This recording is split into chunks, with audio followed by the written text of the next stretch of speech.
possible. And one more for luck. Oh, see, it doesn't even have to be that long. Doesn't even have to be that long. There we go. Get across there quite easy, I think. Right, we'll build that, which should be nice and solid. Wood, wood, wood. And that is... It dropped a little bit, but that looks good to me. So it looks good to me. And now I have to get myself onto it very carefully. Okay, so foot goes down there. Oh, no. There. Oh, no. There. Perfect. Okay, then this foot could go down here. No. Down. Oh, steady. Okay, we managed to get a solid foot there. So we'll swing this one out. Oh, I think that was fine. User error. That's what that bridge was. User error. Okay, I've got a new plan this time. I'm going to just rest the knackers on the middle bit. Oh, actually, I've accidentally done some really good walking. There we go. No, that's good. Okay, and then, great. So we grab on there, and we grab on there, and now I can just scooch myself along. This is all fine. Oh, no! What the fuck? Who built this piece of shit? Okay, I'm just going to stick a few nails into some planks here and here that will hold it together better. Yeah, see, that's not going to be a problem anymore. Oh. That might be a slightly different problem, but we'll be fine. Bridge is ready. Come on over. Grab and go, grab and go, grab and go. Just drag yourself through the nails. It's part of the design. It's part of the design. Grab and go. Grab and go. Yes. Oh, something's giving away. Bastards.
Okay, I've knocked out some cans. Oh, shell! There we go! Flow breaker! Don't like that. Don't like whoever said that. Oh, God. Okay, ow. Oh, that hit both. Your fish food! Oh, wasn't fast enough for that one. The shell is badly damaged. Jesus, so am I! Your filthy soul is destined for the drain! This game's hard. Yay, moon jelly! Oof. Shell is badly damaged. And dead. Fucking hell. Fucking hell. Oh, Jesus. Ah, no. Ow, ow, ow, my shell. I can roll around. I'm rolling around at the speed of sound. Bloody hell. That's my old one. No. No. Oh, God. Destined for the drain! Oh dear. My brain's like, this is a silly, goofy game. But my heart is going, panic, panic, Dark Tales, panic. Shell swap. Shell guard. Fuck you, first boss. Yeah. Run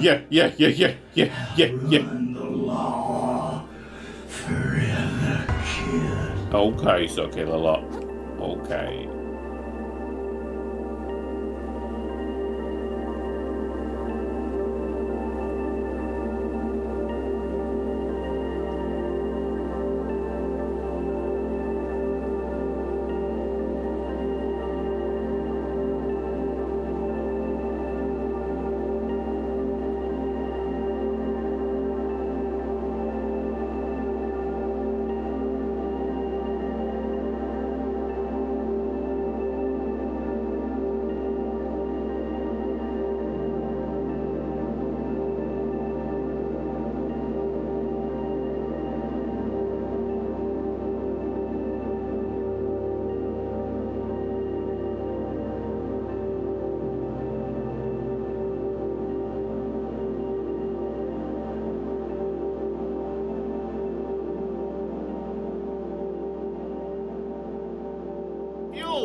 Transport fuel block. Insert in core. Extract from core. Put fuel in the core. Core. Danger alarm. Danger alarm? Oh, that's not good. Oh, that's not a good thing. Uh-oh. How do I put the suit on? How do I put the suit on? Yes, okay. Excellent. Oh my god. Oh, no. Okay. Turn it down. Where's that shutdown button? Okay, let's put the rods back in. Hello. 99999999999 set. Uh-oh, that's not a good sign, is it? Come back in. Oh, they're wobbling. Is wobbling good? Going in? They do appear to be getting slightly smaller. That's fine. We'll ignore that. Just gonna press this button here for no reason whatsoever. Just gonna... Okay. You can blow up a nuclear power station really fast. Acknowledge alarms. What alarms do we have? Ooh, that's a few. Okay, so... High temperature, very high temperature, critical temperature. Oh, emergency stop. There wasn't an emergency stop, wasn't it? Reactor, emergency stop. Stop. Boop. So this should be all nice and shutting down in here now. That's got worse. Oh my god, all the water's boiled away! Oh, Jesus! Oh, Lord!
Attention! Restricted area, no trespassing. All persons are subject to a search. From who? Photography is not permitted. Well, that's good because I'm recording. Eye and ear protection required at all times. Fuck you, guns haven't been allowed since black. Ooh, found the John Wick room. Right, gun. Pick it up. E. Have gun. Aim gun? Aim gun. Ooh, we got some movement to the gun. How about if we fire? Fucking hell's horses! Fucking Jesus! Ear protection! Why the fuck was I wearing ear protection?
Comes the Horde. This is like the first people to make it up this. It's good. Should be a lot of people. Some of these people should statistically want to jump off of the diving board. And I was right! Go on, you little monkey man! Oh, I thought he popped. Oh my god, stop! Get out of the pool! Stop! Stop going in the fucking pool! There's no water left! There's like 100 people! Get out of the fucking pool! Oh, we got someone! We got someone! We did it! What's your name? Lenti! Are you ready? Din. Should we watch him from the bottom? Let's watch old Lenti dive in from the bottom. Jump! He's jumped! He's gone for it! He's...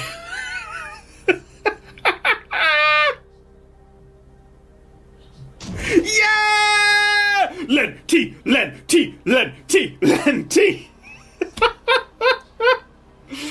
Anyway, you live here now.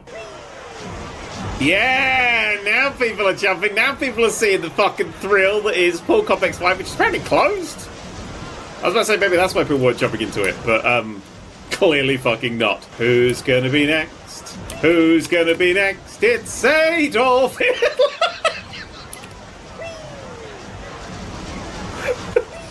What is Adolf Hitler in this game? What the fuck?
Morning, and my legs have been glued back on, so I'm going to get into my luxury vehicle very daintily like that, and then I'm going to go to a view where I can kind of see what's going on. Oh god, yeah, earthquake ward, that's an earthquake ward, that's not this freaking out. Oh Jesus, quick, swap, go up,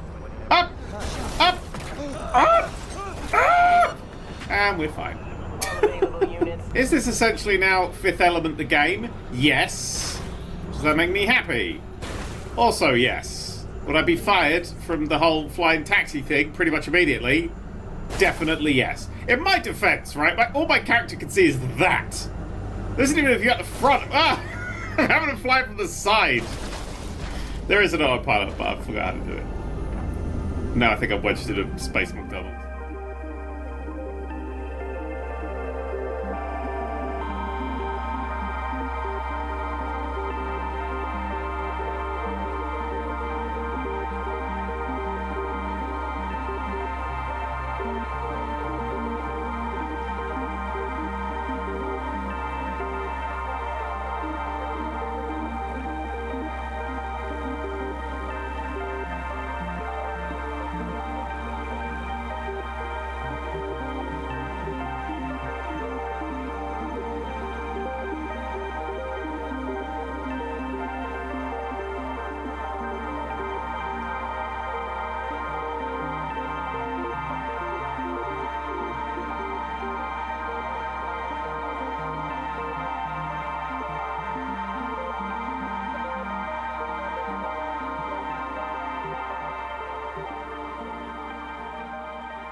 Oh, why? Oh.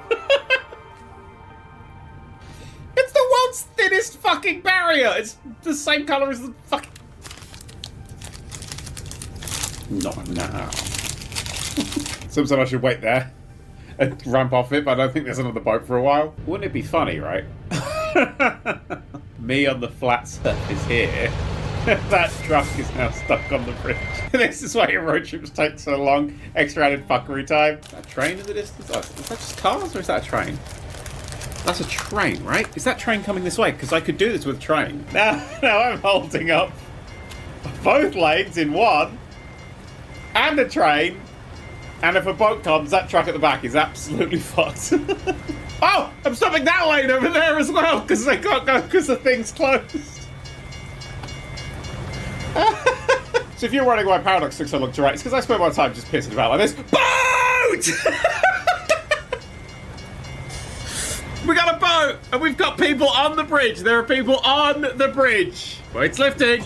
There's a truck on it and it's lifting. But the truck doesn't have physics because I'm too far away. But what if I drive back? Barrier up, barrier up, barrier up. Get the fuck out of my fucking way, motherfuckers! Get out of my way. Get out of my way. We must put physics on that boat at the back, on the car at the back. You piece of shit! Get out of my way! Yes! Go! Push! Push! push, push, push, quickly! It's gonna be fine. No! No!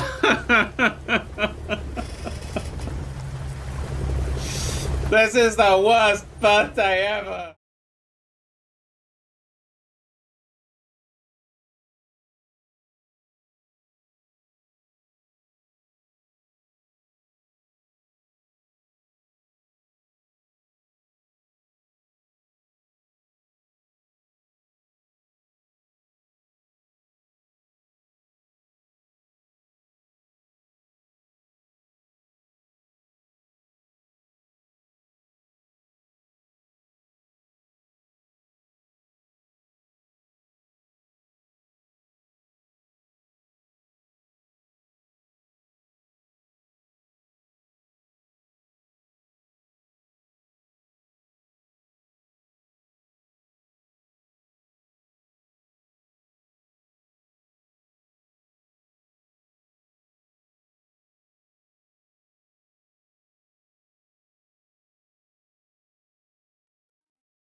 And now, church.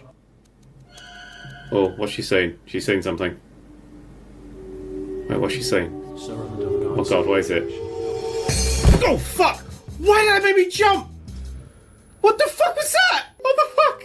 What was it? There's like something in her. Oh god. Don't look at me! What? It's a little man! What is happening? What the fuck? He's getting close here! Run! Little man!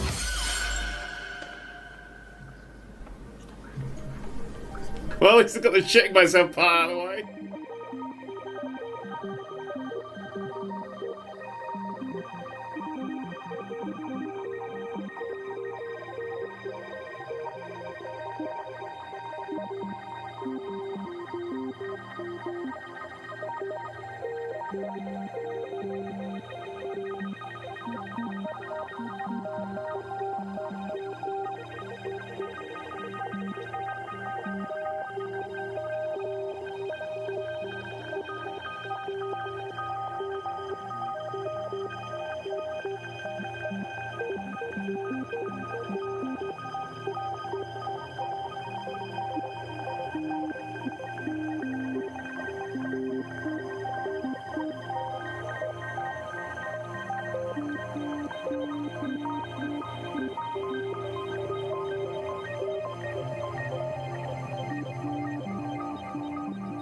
The way this Pigeon looks, it's like he's inspecting the area before he lets me come up here.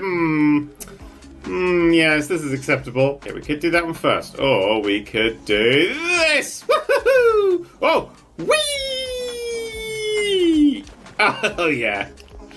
Oh, that's fun. Okay, so can I work on this or do I just like insta-slip? Oh! Oh, shit, shit, shit! Wait, can I just go off the side? Oh, yeah, I can just go off the side. Grab! When I said grab, I didn't mean into the floor. This motherfucker's trying to high-five the queen. Okay, ready? Precision jump! Whoa! Oh! Absolutely no. Oh, no. Didn't work. Oh, will he go off? Will he fall or will he stop? Oh! Oh!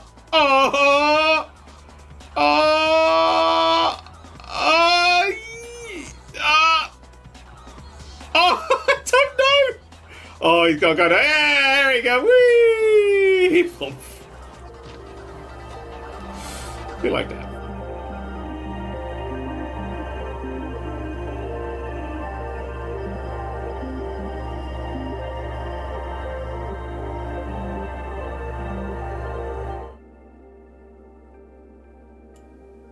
Oh, the buttons have all shifted. That's fucking great. What is that one doing? Well, that seems to be working. Hi, everybody! And welcome. Here's that microphone. Good. Welcome to a fucking long live stream. Oh, yeah. Oh, this is going to be a long live stream. Oh, boy. Long one.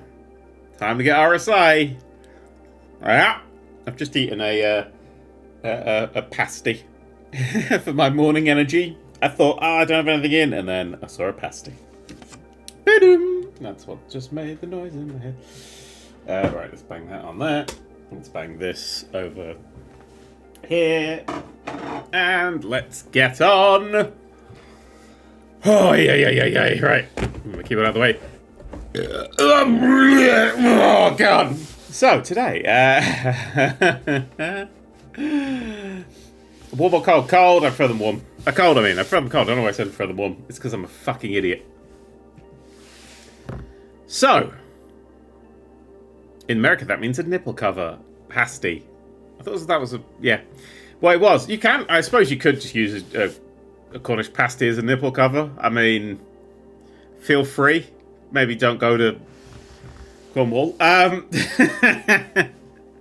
Let's go to this screen. Oh, shit! It's my desk, which shakes if I wobble this for some reason, even though the thing isn't attached. I still don't know how that works.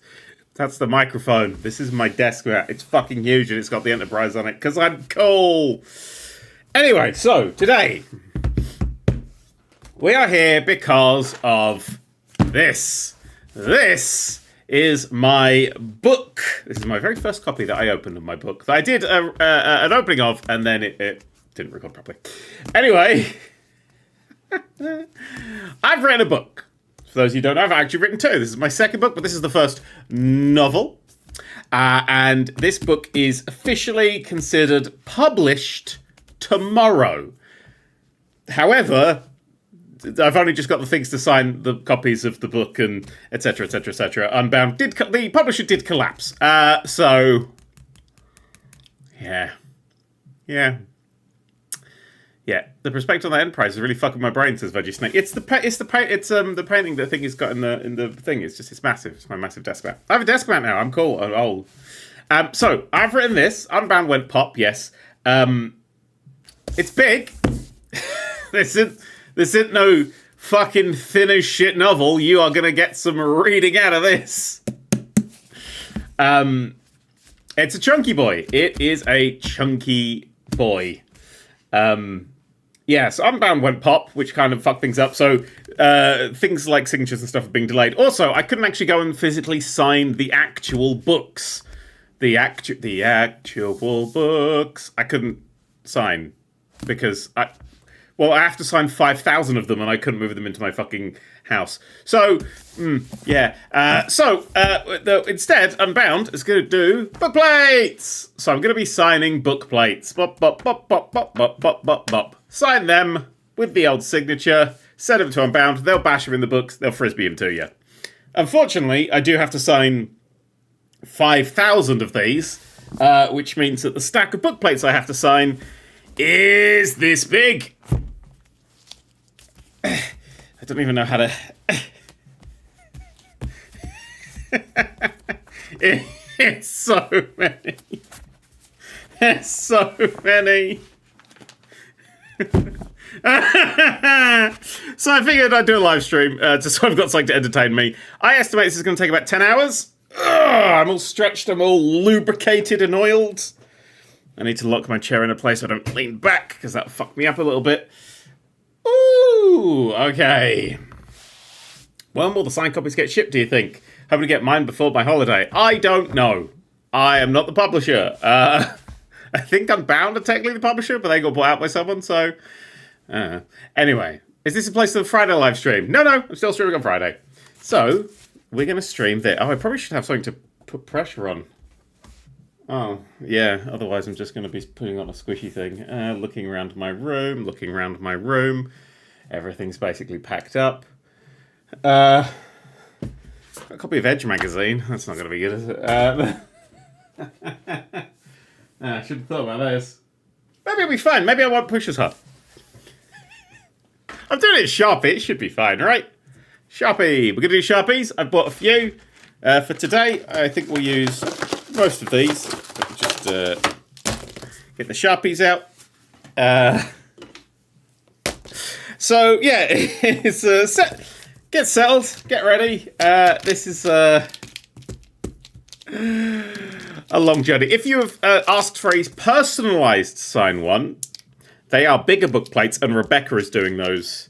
But Rebecca's not here. Don't forget, there's an extra chat. Yes, Rebecca, I have to go then sign 200 more. So when I'm done with this, I have to sign 200 more. So... Are you doing the audiobook, Dan? Have they finally got someone else to read it? I don't know why I did the word finally in there. I am doing the audiobook. I'm recording the audiobook. The audiobook... So, I'll tell you something we're doing. On Thursday, tomorrow, I'm releasing the Fuck Yeah Video Games audiobook for free on the YouTube channel. The whole audiobook is going up for Fuck Yeah Video Games.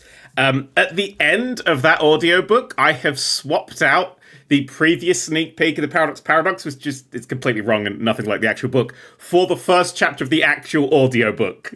So, I've done a cheeky there. I've done a cheeky. Anyway. Okay, wrist guard or buff. I do actually have a wrist guard, but I have put my table in front of it. I've got a table here to dump the finished ones on. I feel like I'm set up well. Remember the video made on signing Fuck Your Video Games? So signing Fuck Your Video Games, I don't really want to start right now.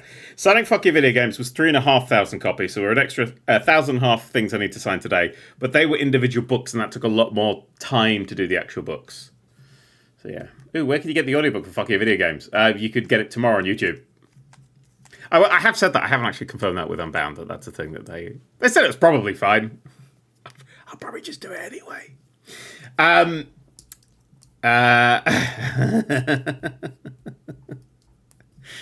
Yeah, so the audiobook for Paradox I am doing now.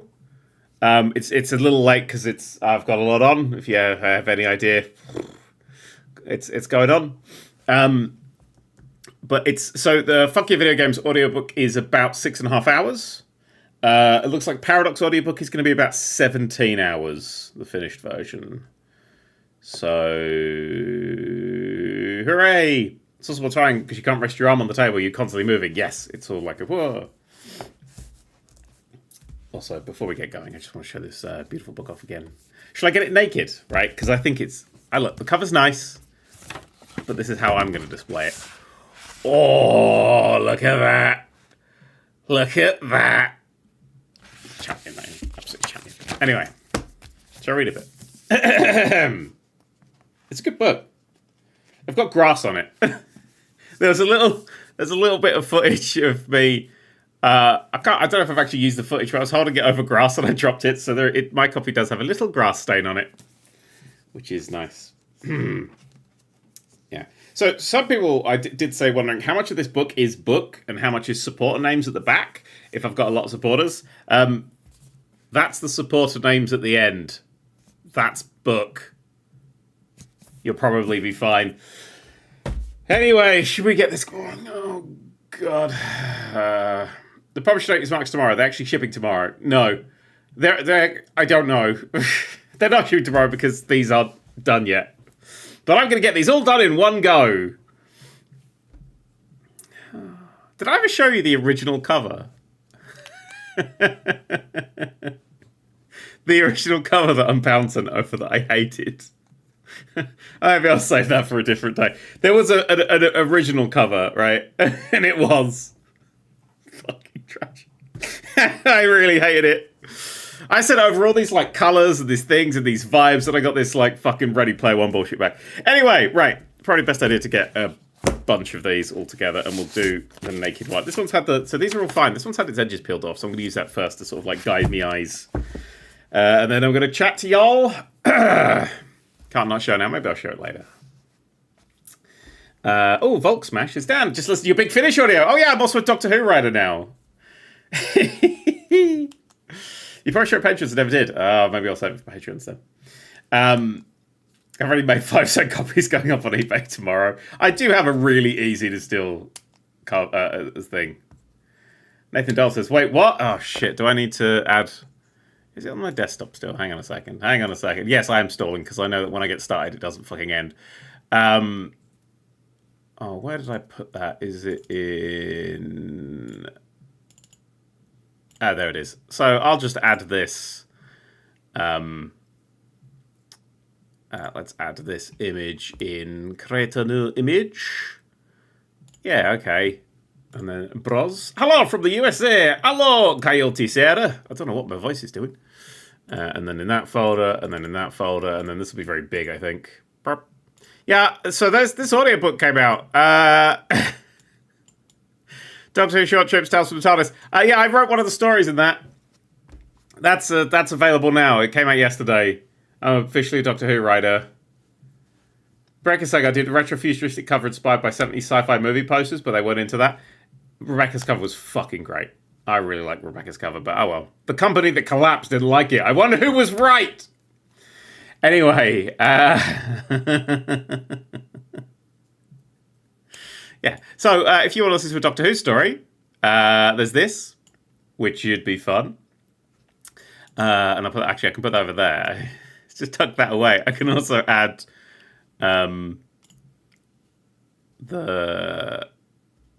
let's add this as well. If it's it, my thingy is in the way, which is that's the right one, I think. Hey, let's add an image of the book. It's a busy week. If you're a fan of science fiction and me, you've got this fella here and this fella here. 2 days separating them. 2 days. No connection whatsoever. And 2 fucking days. Do you know how stressful this fucking week has been? Anyway, buy this and buy this. They're good. This has got good... If you like this, and if you don't like this, review it. I like reviews. Review them. Share them. Do the things. Put the vibes everywhere. Good reads and places like that. Anyway, let's put those away for now. It's time to start. Oh yeah, if I've got them stacked up, they'll be stacked up on each other. That will be better.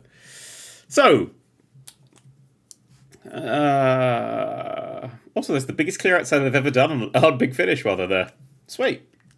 You know what I'm trying to remember now, and this is really funny. I can't remember what my signature is. I invented this signature for Fuck Yeah Video Games because I wanted a signature that I could do very quickly, but looked interesting. How do we buy products in hard copy form? From Boundless's website is what the company that took over on Bound is. It sounds like Amazon. Walk into a Waterstones. They've already got them. They're already selling them this week. So yeah, do some warm-ups on some random paper. Where the fuck am I going to get random paper? You've moved out, Rebecca. There's no fucking... Alright, okay, hang on, wait. I'm going to dig through my bin. I have a Star Trek calendar. A Star Trek daily calendar. So that was yesterday's one. Right. I'm trying to just wait for my hand to do it. Oh! No. Yeah. That's it. Okay, we're good. I got it. It will get thicker as the day goes on and the pens wear out. See, that one I didn't do enough of the thing. It's line, squiggle, line, squiggle. That's a good one. Okay, we're in the shot now. DH, that's my name. I like that signature. I wanted something that's like, pow, you know. It's, yeah. D for Daniel. Desperate Housewives. It doesn't stand for Desperate Housewives. It might do, actually. Oh, jeez. It might do. Anyway. Let's, all these signatures will be completely fucking different, but, you know. Oh, making notes of forgery right now. It's very easy to forge, but you'll know it's bad. As someone who received the prints, yep, that's the signature. How did I initially forget the letters D and H? I knew it was a DH, I just forgot how to do it. Charlie Kalen says, hope you enjoyed the new Doctor Who series, Dan. I'm especially looking forward to the Space Eurovision episode because I'm in it as a background actor. That's still being in it! Yes, well done, Shunty Galen. I'm going to look out for you. Whoa. If you buy a hard copy now, will you sign it? No. Let's begin. I could do quite big signatures. Bam! Here we go. I'll see you in 8 to 10 hours. I'll read twiddlies and stuff as we go. It's quite nice to have them on a sheet. We're 9 in. Only roughly 5,000 more to go.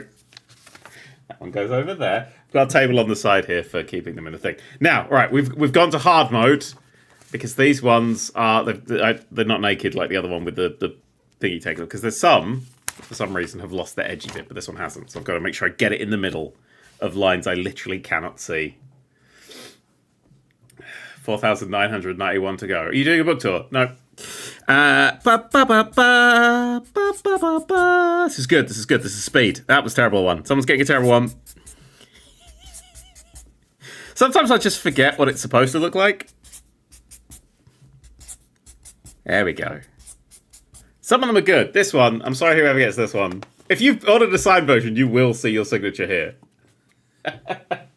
You will see your signature here. But yeah.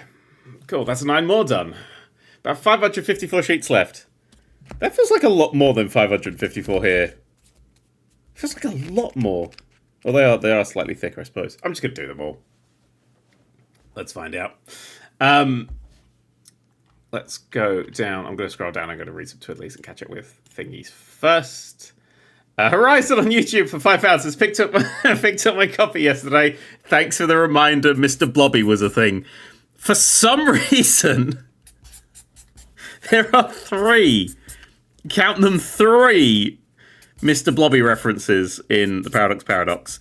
But specifically, his Christmas single is what I'm referencing. And I don't entirely know why. But, oh, that is just thick. I've got to get used to the thicker paper. Okay, that's fine. That's fine. All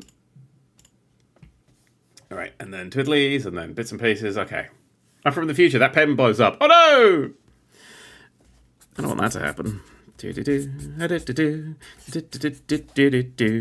Oh, good. I just realised I can't read and do this. I have to read twiddlies in between, and then I can talk. Should I talk about Doctor Who? I know people are dying to hear my thoughts on Doctor Who. Rise to the Kieran's is very good. I recommend it. Actually, I haven't had the time to listen to it yet. How fucking shitty is that? I've written a Doctor Who story and I haven't even listened to it yet. That's dreadful. Also, there's an interview. If you have it, if you go to the extras section, you get access to an interview with me that was recorded literally just after we finished doing the recording session, which I was there for. I gave notes. It was terrifying. But there is an interview with me that's like 12 minutes long. It's me and it's Laura Aikman as well, who, if you like Gavin and Stacey, nearly ruined your Christmas. And now we're on the road. My wrist hurts. Does anybody else's wrist hurts? Mr. Lloyd once came to my school for a fun day and had to be sent home because I couldn't stop crying out of fear, says Folk Smash. Oh man, that does not sound like a fun thing. Oh boy, does that not sound like a fun thing. I hope he was as chaotic and explosive as he normally is. I don't like this one. This one's tricky on the wrist. I might need to click my chair back into a leaning backwards position. How can you tell that mouse pad gets dirty? Rebecca comes over and cleans it. Does the 5,000 title include the personalized editions? No, Rebecca is doing those right now, elsewhere in the world. Boop. Boop. I'm bloody miles away doing this. Well, these ones are a bit shit, weren't they? Oh, I think I do need to sit up. Forgot it for a second then. Yeah, I'm going to need to sit up. We'll get into the flow eventually. It takes time. Just got prepared for this shit. I was scared by a kid's restaurant mascot called Charlie Chalk as a kid. I fucking love Charlie Chalk! For those who don't know, Charlie Chalk is a clown. And he was fucking rad. He had his own pogs, man. What were they, Tazos? I can't remember. I cannot remember for the life of me. That's a good signature. I like the signature. I think it works. Also, I've realised the problem I have with these is sometimes they smudge on the back of the other prints, but this is fine. But there's a smudge on the back of the print, and we do double-sided prints. That's why it becomes a problem. We only sign just before we're about to ship out. But the back of these is nothing. It doesn't matter. So, Delabro says, Fury Mountain won 2 in a row. So I forgot I was doing this bit and saw you live. Also, do AFL game releasing, please. You want to play an AFL game? Is it 2K NFL? No, 2K AFL. Yeah, I like playing sports games where I don't know the rules. Like cricket or football. Daniel, tell me about the Charlie Chalk I bought the other day. No, because I want to go get that Charlie Chalk. I don't want people to know where that Charlie Chalk was. I don't want it to sell. Rebecca wanted a life-size 6-foot statue of Charlie Chalk. Oh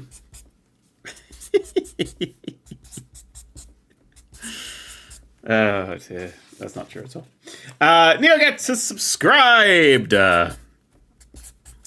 75 months is a lot of subscribing. Oh god, that's a lot of months. It's almost a year. It is almost a year. Doop, doop, doop. Boop, boop, boop. I might have to make these smaller because my wrist is already fucking caning. It's alright. It's alright. It's a good signature because it's a liney downy and then it's a twiddle to the side and then it's 2 linies downies and a line up. And it makes my wrist do lots of different motions, and I find that more helpful than a a twiddly, flouncy one. Is that even slightly on the thing? It's a little high. That's okay. If I just start sliding in the middle of fucking everything, you know. Just drift off and start rolling to the side. That was a terrible one. I like the terrible ones. The terrible ones deserve love as well. There you go. What's going on? What was I? Have you seen the game blueprints? Yes, I've seen the game blueprints. I think I want to make it a video for next Saturday, based on what I've heard about it. I've not played a second of it. I've had no time recently. It's almost as if releasing a book and a Doctor Who thing at the same time is a terrible fucking idea. Oh well. Oh well, it's getting there. It's getting there. Look at this. I got the skills. As soon as this pile's done, we're done. He lied to himself to make himself feel better. Charlie Chalk is much better than the Metronomes or the McDonald's lot, says Rebecca. Yeah. You played the WWE 2K25. I think I did a stream on it. I think I did a stream. Instead of counting how many signatures I've done yet, by the way. There's got to be somebody who's counting and is going to be with me for all 8 hours. I must admit, the 9 in a row is making this a lot faster. So it might not take the full 8 hours. 8 to 10. 8 to 10 is what I've budgeted for today. 8 to 10 is a good amount, I think. But I need to get the practice because I think we're getting super close to being able to ship prints out again. It's been a long time with a lot of hurdles, but looks like we've cleared most of them. If I remember rightly, last time we did this, you had an arm brace on. I think I put the arm brace on the second day because it was... So when I did the first book, we had to go to a warehouse, and doing this in the cold fucking sucked. But also I had to do this in with a proper book. And so it had to be held open, and there was pressure, and there's all this other sort of shit that was going on. So I was like, this time, can we not do that? Because it was fucking awful, and it really was just fucking sucked. For everybody, it was just exhausting and tiring, and it took 3 entire days. And we had a shipment that came up late, so we had sort of a late day as well. And it's in a loud, cold warehouse, so... This time I was like, we'll just do book plates. It's still signed, but you can peel it out and sell it if I turn out to be like a fucking horrible person in the future. The books have increasing value if you can get rid of the signature. Man, I hope so. Why am I Googling all these childhood trauma sources? You haven't paid for the books yet? No. No, don't worry about that. Oh, that would be a delight, wouldn't it? It's only 5.5 years of work. They've said it's all getting sorted. So for now, it's a new company. Give them trust, and then see how it goes. Snub Halfling has resubscribed, and these 9 are dedicated to you. You're going to get 9 copies of the book. It's going to be wonderful for you.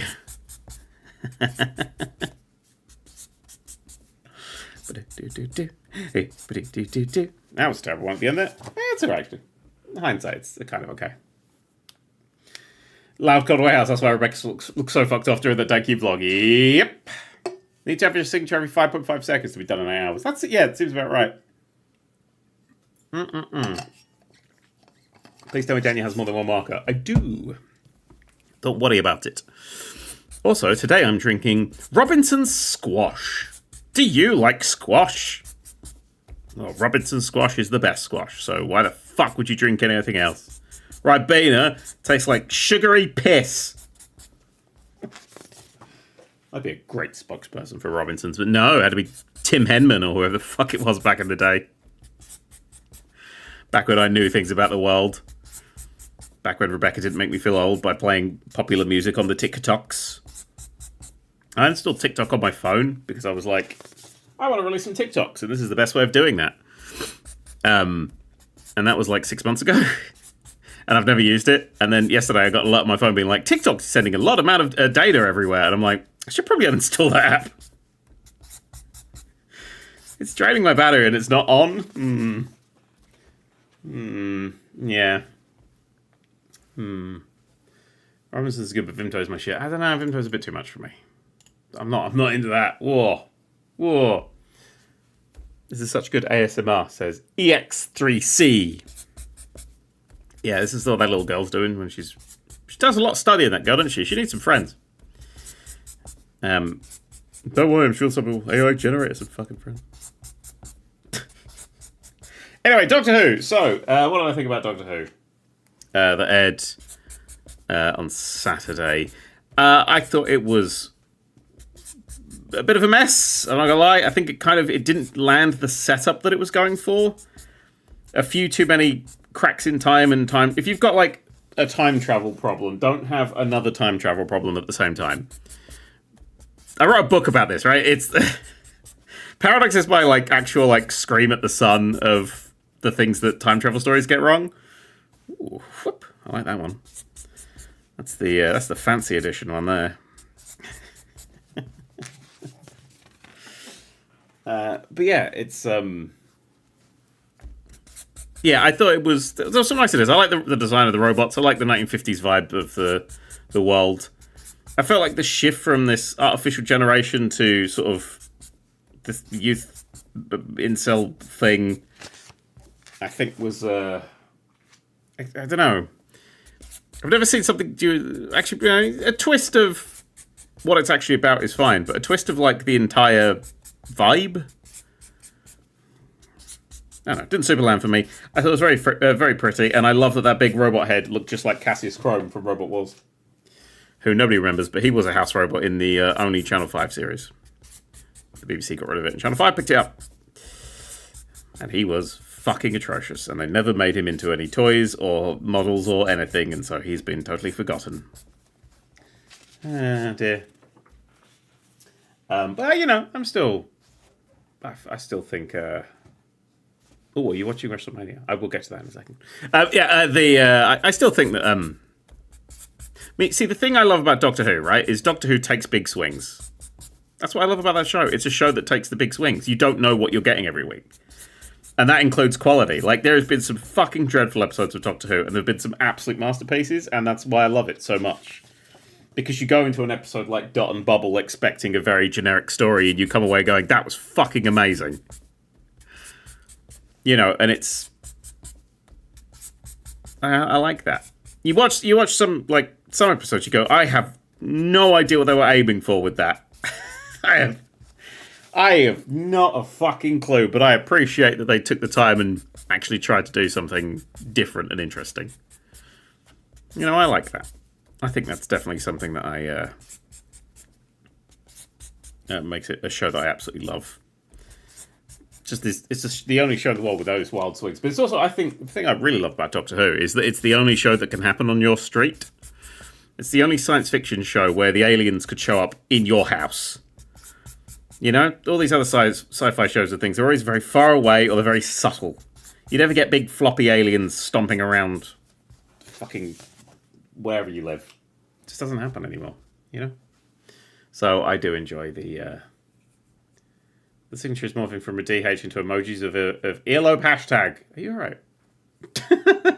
Are these glued to the books? These are stickers. They'll be stuck into the books. There's individual little stickeroos there. Yes, I do. Someone asked if I like Shooty as the Doctor. I absolutely love Shooty Gatwa as the Doctor. I think they're a fine choice. And I think they've brought a real youthful energy to the Doctor. That I thoroughly appreciate. But then again, I love shit like... and this is the controversial opinion time. By Generation, I think, is one of the best things the show's ever done. I love that. I absolutely adore it. By Generation, 2 Doctors. Just being able to sort of like split a bit. Adds anything that adds to the storytelling and gives you more tools in Doctor Who, absolutely brilliant. I'm always for it. I love that shit. That's what I love about it. And then I will say, actually, Chris Chibnall, who used to run Doctor Who during the era that I really didn't like, Jodie's era. Loved Jodie, didn't like the way Chris Chibnall ran the show. He released his debut novel a couple of weeks ago, and currently mine has a higher score on Goodreads. Just saying. Makes me happy.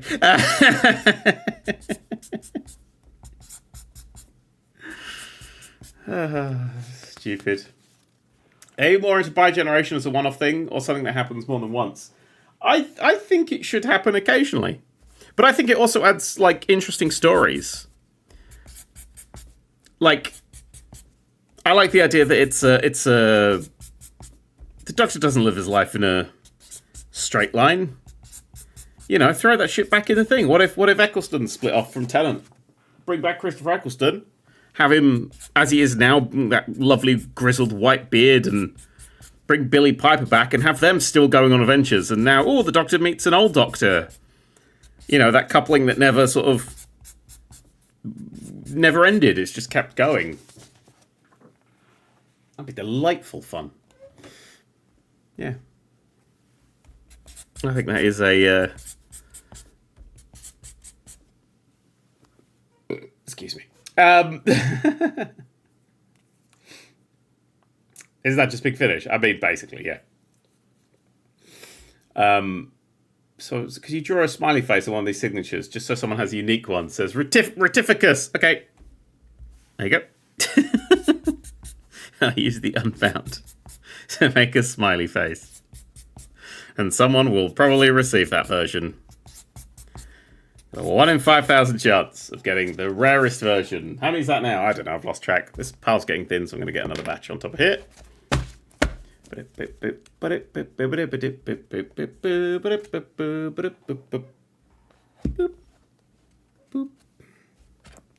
And we're off again.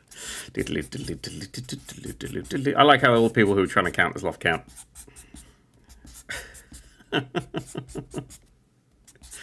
I can see where some of my signatures are all over the shop.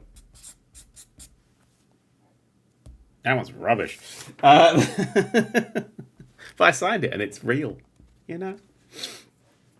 Hey, it's Ethan03 has resubscribed. So excited for this. Fuck yeah, Paradox. Me too. The Button King has resubscribed. Says, woo, book time. Sam Shake has resubscribed. And Some Strange Thing has resubscribed for 24 months. It says, that's almost a year. Oh my goodness. Wonderful stuff. So excited for the book to be on my shelf. Congrats to Doctor Who as well. Here's to another almost a year. Thank you very much. So for the people asking about... Oh, I've started, so I finish. For the people who are asking about WrestleMania, which is this weekend, yes, it's my treat after this incredibly busy week to stay up and watch it. So watch it I shall. I've bought lots of snacks. I've bought 2 little Sonic Lego sets I'm going to build during it. And we're going to have a good old time watching it. Cena versus Cody Rhodes. Cody Rhodes is and will forever be my boy. I love Cody Rhodes. I believe in Cody Rhodes. I'm in to the Cody Rhodes story. I want Cena to win.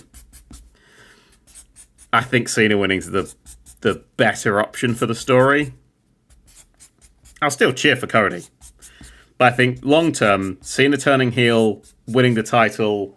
I don't want him to win it clean. I do want him to cheat Cody out of it so Cody can win it back at like SummerSlam or something. Or Cena's final ever match is a rematch against Cody and Cody gets the belt back then. That's what I would like. You know, I think that's I just think the better story. That's for my kind of vibe. Yeah. How can you believe in Cody Rhodes when the one true god is Joe Hendry? I believe in Joe Hendry. Who wouldn't believe in Joe Hendry? He's from Scotland. We believe in everything from Scotland. Nice. Can't see your thing. Your signature is a little guy looking at H. Okay, good for you. I can't see that, but... Oh, dear. Who do you reckon is a likely but terrible choice for the next Doctor? Likely but terrible. Tennant. Tennant. Spin-off series with the Bi-Regeneration Doctor. Great. You know, I think Tennant should appear when Shooty regenerates. I must admit, I think he should be there and sort of like merge back into him. And that's how Shooty regenerates. I think kind of glue that stuff back together again, I think is fun. And then, you get a brand new Doctor from that. But look, my Doctor of choice is Adrian Lester, who I think is born to play the Doctor. Absolutely born to play the Doctor. Who I would give a 5-season run to, given the choice. I think what I'd actually do with Doctor Who at this point, just knowing how Doctor Who is thought about, talked about, etc., is I would take Doctor Who and I would turn it into Sherlock structure, just for my tenure. I would make it into 3 90-minute movies and a Christmas special that's a 90-minute movie every year. Do it for 5 years. Tell one big story over those 5 years, as well as a story, little stories every year, as well as little adventures as we go. And just have this chunk of Doctor Who that's... Because the big complaint is like, I wish that story had more time. I wish that story had more time. But the 2-parters are there. So why don't we just make 2-parters every episode? Just do these big movie-like stories. I mean, they don't have to be big. You could do smaller stories and stuff, but I just think that's what I would do with it. That's where I would take Doctor Who. I'd make it into 4 movies a year for 5 years. 1 Doctor, maybe multiple companions, and really build. Because I think building a show across, 26 episodes like we used to do, building up to a conclusion after 26 episodes, yeah, great. You can really do some good stuff there. I mean, people didn't. Like, if you look at Next Generation, it's kind of the finale just turns up out of nowhere most of the time. You don't really build up to it. It's just the episode that's sort of there. But I think with 13 episodes, like the original run with Eccleston, Tennant, etc., I think that was a great way of... That's enough episodes to build up to a satisfying conclusion. I don't really think 8 is, because you've got 2 finales, 1 first setup episode. So you've only got 5 episodes in the middle to really do anything with. So I think doing something a bit more MCU-ish with it, I think would be better. Or maybe not better, but different. It's a show that I would... The same style as Sherlock, slowly shifting from good to shite. But yeah, I definitely would do... I want an older Doctor. I always would like to do an older Doctor. But yeah, Adrian Lester would be my choice. I'd like Hugh Grant as well. I think Hugh Grant would be a good Doctor. But I think Hugh Grant's too expensive, Doctor Who. I would also change Doctor Who from being... Because Doctor Who is currently the BBC's most expensive show. It may be, I don't know. Because Disney pile a big bunch of money into it. But it's also their second watched most show of the whole fucking time. It's a really, really popular show still, right? Especially with merchandising and stuff like that. But I think it's being built as this to compete with these big streaming platforms and these big other things. I don't think Doctor Who should be like that. I think Doctor Who should be run as a leaner, meaner kind of show.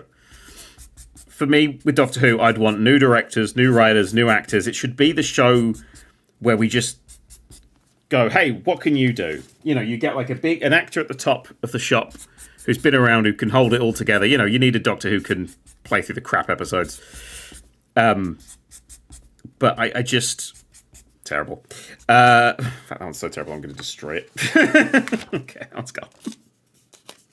That one could go away. Yeah, I just think that you... I just think it should be the show that we use to get people into the industry. I think focusing on British television and British storytelling is very important. And I think that Doctor Who shouldn't be the show that people aspire to get to, because I don't think it can compete. I don't think the BBC can compete with Netflix. I mean, you watch something like Adolescence. The BBC can't make Adolescence. The BBC could write Adolescence, but the BBC couldn't afford to make Adolescence, right? And Adolescence is the most BBC-filling show. So I think the BBC should be... it should be leaner. It should have this sort of smaller values attached. The smaller budget, sorry. But I think it's very important. And I think we need to get people into this industry, because it's a very hard industry to get people into. So, let's get brand new. I mean, this series of Doctor Who's got loads of new writers, which I'm really happy about. But I'd go further. Oh, fuck. I'm completely backwards. I'd go completely further. I'd have new directors. I'd have new everything. I'd just make it the show. Yeah. It's the whole fucking thing. Anyway. Oh, hey, best friend. Sorry. This is whittering on.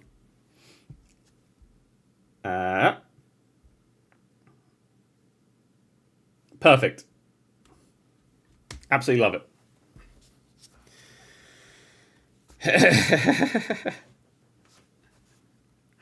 Sorry about that. I just, when I get on, you know me, I talk about Doctor Who and I'm gone.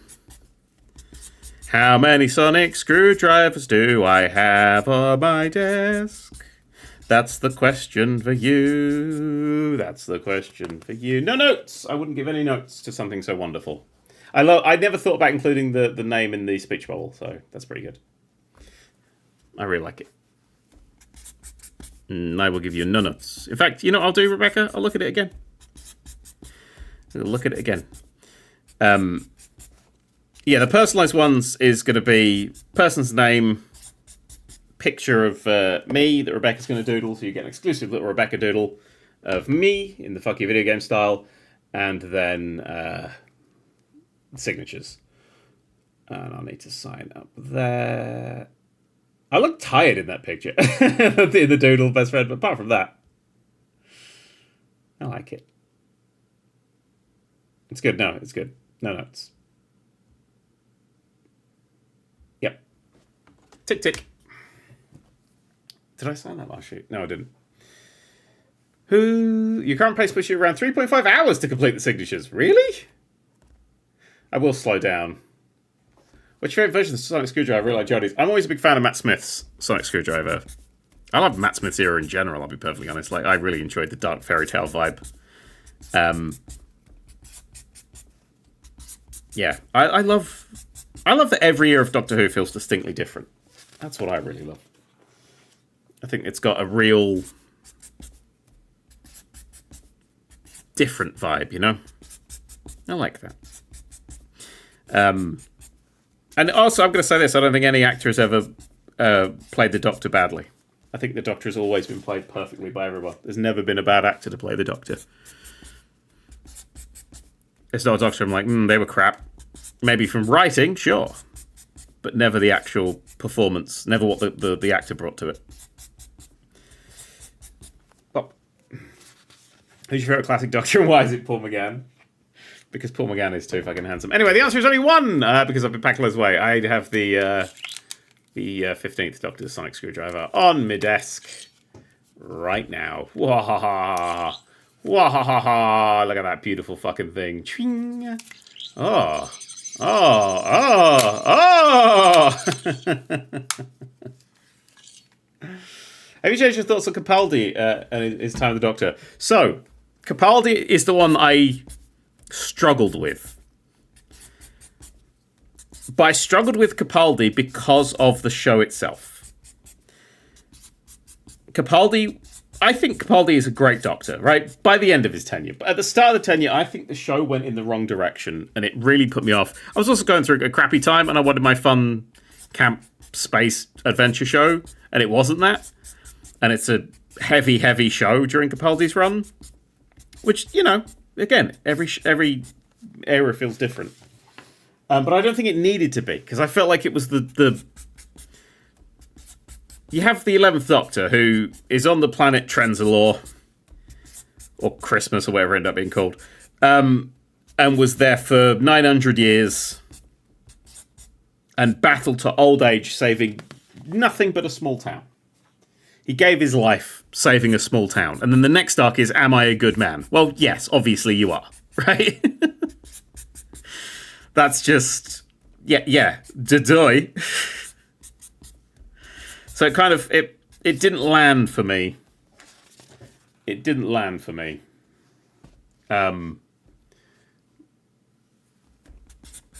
That's why, and that's the thing about Doctor Who is it's a show. And I'm going to say this now: I never, ever, ever want Doctor Who to be rebooted. Never, ever, ever, ever, ever, ever do I want the show rebooted. If you want to set Doctor Who during a new actor playing the first Doctor when they were younger, fine. Don't think that's the most interesting way to do it, but fine. Never reboot the show. Always keep that history. Always keep it there. Because it's such a rich fucking tapestry that so many people have put so many hours and love into. And there is nothing like it in the world. And it's all over the fucking place, and that's what's magical about it. The only thing I would change, there's a few things I'd like to pop in a Doctor Who canon, and the number one thing is I would like to make the lack of canon canon. I've said this a few times, but I would like it to be that when the Doctor regenerates, there's some sort of paradox energy gets released that he builds up through his regeneration. I don't know what it's going to be. But it basically means that his past regenerations, he kind of gets locked into that place. Like, his life is there, but what happened in his past regenerations can start to fluctuate. So the Doctor can be half human on his mother's side. He can be a Time Lord. He can be from whatever fucking timeless child planet bullshit thing happened. It's all true. Everything. All at the same time. And that's what Doctor Who becomes. It's just this show where it's all canon. Everything's canon. And that's why the show changes so much when the Doctor regenerates, because we're seeing... We stick with the Doctor's perspective. You know, the Flux destroyed half the universe. Yeah, but I don't think that's going to be remembered in 2 regenerations' time, because it never happened. But it did, but it didn't. You know, it's a whole... Yeah, whole fucking thing. I feel like Toy Makers, I made a Jigsaw Out Your History, partly did that. I think it did too, but I think that was a single line that didn't make anything. Like, you would, of course, tie it into a story. And you'd add tragedy in there, like if the Doctor regenerates, this, you know, a companion gets lost to time or something, so he is holding back the regeneration, but it could kill him and all this sort of stuff. You know, there's lots of... You know, you turn it into a drama. You don't just... It's the thing I didn't like about The Timeless Child. It's the same reason I don't think that Toymaker line really works, is that that's just an update to the wiki. You got to tell a story with it as well, right? You can't just update the wiki. That's my advice. I'm a writer. I wrote this. Oh, fuck, I've dropped my pen. It's hit my balls. So the title of my new book, it's called Oh, Fuck, I Dropped My Pen. No, here we go. Wow, I wrote the Paradox. It's a big fucking thick, chunky-ass book. Look at it. Wow, it's available now. This is what I'm signing things for, just in case you missed it. Shall I have that the right way around?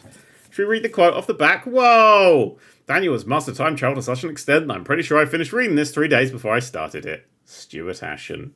And that's the thing from the show. Anyway. That's my... Speaking of wiki, you're on the Doctor Who wiki now. I know, I saw. I'm well chuffed about that. I reference that wiki a lot. When I'm, thinking of Doctor Who ideas in my 3 times, so... But yeah, there's a lot of just to bosh it in the old canon, bosh the lack of canon in the canon, and there it goes fine. But like the thing I would always want to do is I'd love to write Doctor Who when it hits public domain, and have an episode the day before it hits public domain about the Doctor basically splitting himself across all known universes and stuff. So you still have like the Doctor Who canon, but then you have all these other fired off canons that people can do. And you go, yeah, look, you can go and, I'm doing these other adventures. And make Doctor Who into sort of like a Sherlockian or a Robin Hood kind of British legacy figure. True story, that's what I want to do. Anyway. What's the... I should get some twiddlies and bits and pieces. Some strange thing, I read that one. NH London says, will it ever get to a year after 79 months? Maybe. Southampton, I pre-ordered Paradox years ago. It feels surreal to sit nearly here. Yeah, I 5.5 years now. It's been a long time. So, if you want some information, I finished the first draft of Paradox in about 18 months, 2 years. Between those two. That's when I finished the first draft. And then the second draft took a year, and then the third draft took 6 months. But each draft was a total rewrite of the entire book. And I just did and then tweaks were added in as numbers. So, for draft one, then I got some notes, became draft 1.1, draft 1.2, if I fired those notes back, 1.3, and then a new draft 2. Version control, I did version control. Or just version naming. So the actual finished book, the Paradox, is draft 5, version 3. That's the final version that actually got done. How about you as the Doctor? Any interest in that? I'm not a good enough actor. It's like when people are like, what about Moss from the IT crowd? No, he's not an actor. It's a terrible decision. You want someone with acting chops. You want someone who can, you know, do the full gamut of any story. That's the thing. It's the hardest role in television. You have to do any story. You know, you have to sell everything. You have to sell, oh my god, this big googly monster is the biggest threat to the universe, and also, I want to save the lives of these racists because I'm the Doctor and I save people's lives. Apart from in the most recent episode where he was like, I've turned you into cum, and then wipes them up. Which, again, one of the notes I have. I've got notes. What about Craig Charles as the Doctor? That's actually a good call. I never thought Craig Charles as the Doctor. He's got a fucking good amount of stuff. Joe Andrews the Doctor. No.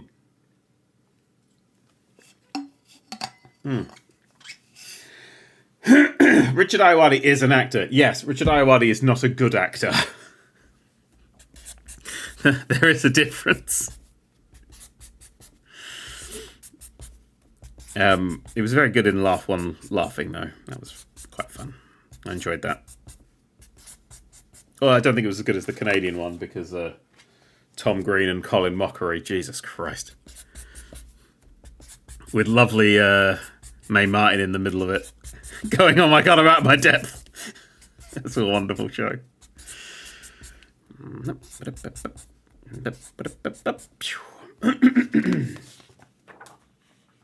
Matt Berry is the Doctor. I don't think Matt Berry would want that role. I think Matt Berry has Doctor Who villain all over his face. A big wah-haring space god. You could do a Wizard of Oz kind of story with him actually being just a pathetic little guy behind a big robot. Andrew Scott, I think, will be a good Doctor as well. A lot of people are like, he's the master because of Moriarty, but no, he's got that mad Doctor look in his eyes. But I think he's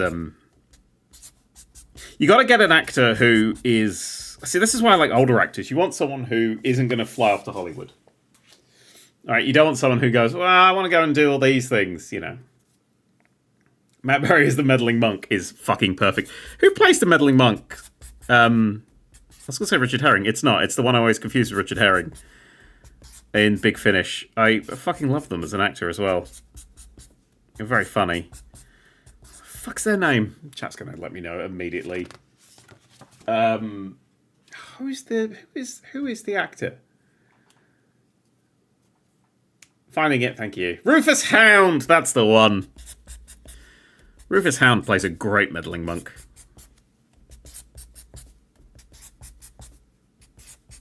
Yeah, that's good. That'd be good. Bring him back. Get some meddling monk. Get some monk meddling going on.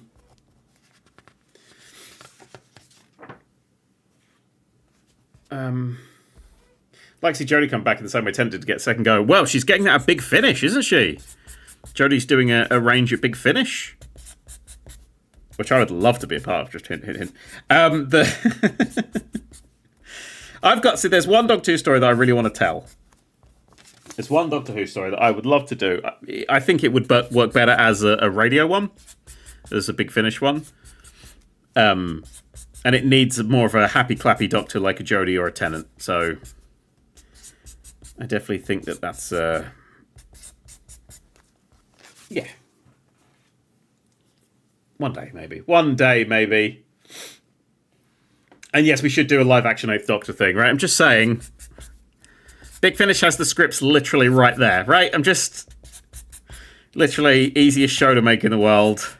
Get some fucking Paul McGann on our screens. Our screens deserve it.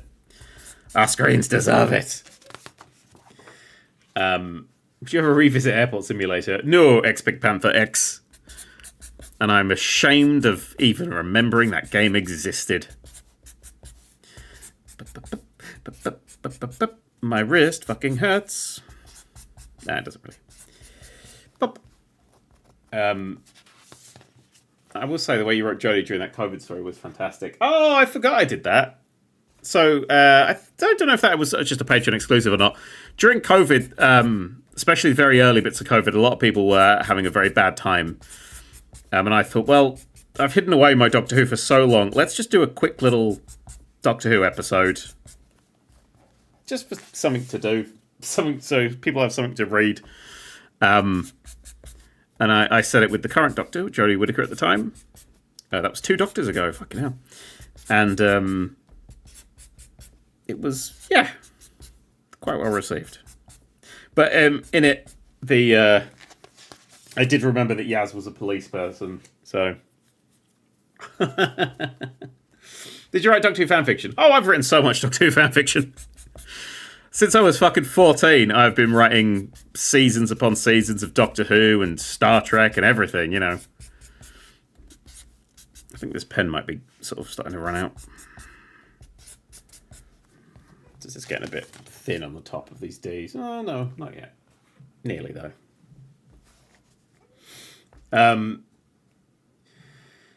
Yeah, that was a... COVID was good. From 14 to 40, he's writing fanfic. From 14 to 36, can't be canon if Yaz remembers her profession. Well, everyone had their role to play. I figured, you know... Yeah, the Doctor turns up during COVID. It's like, what the bloody hell's bells? And just everyone's sort of just getting on, and it was just okay, we're all getting on. I got a lot of lovely letters about that story, which was very nice. Being like, you know, it really helped, and yeah, it was very cute.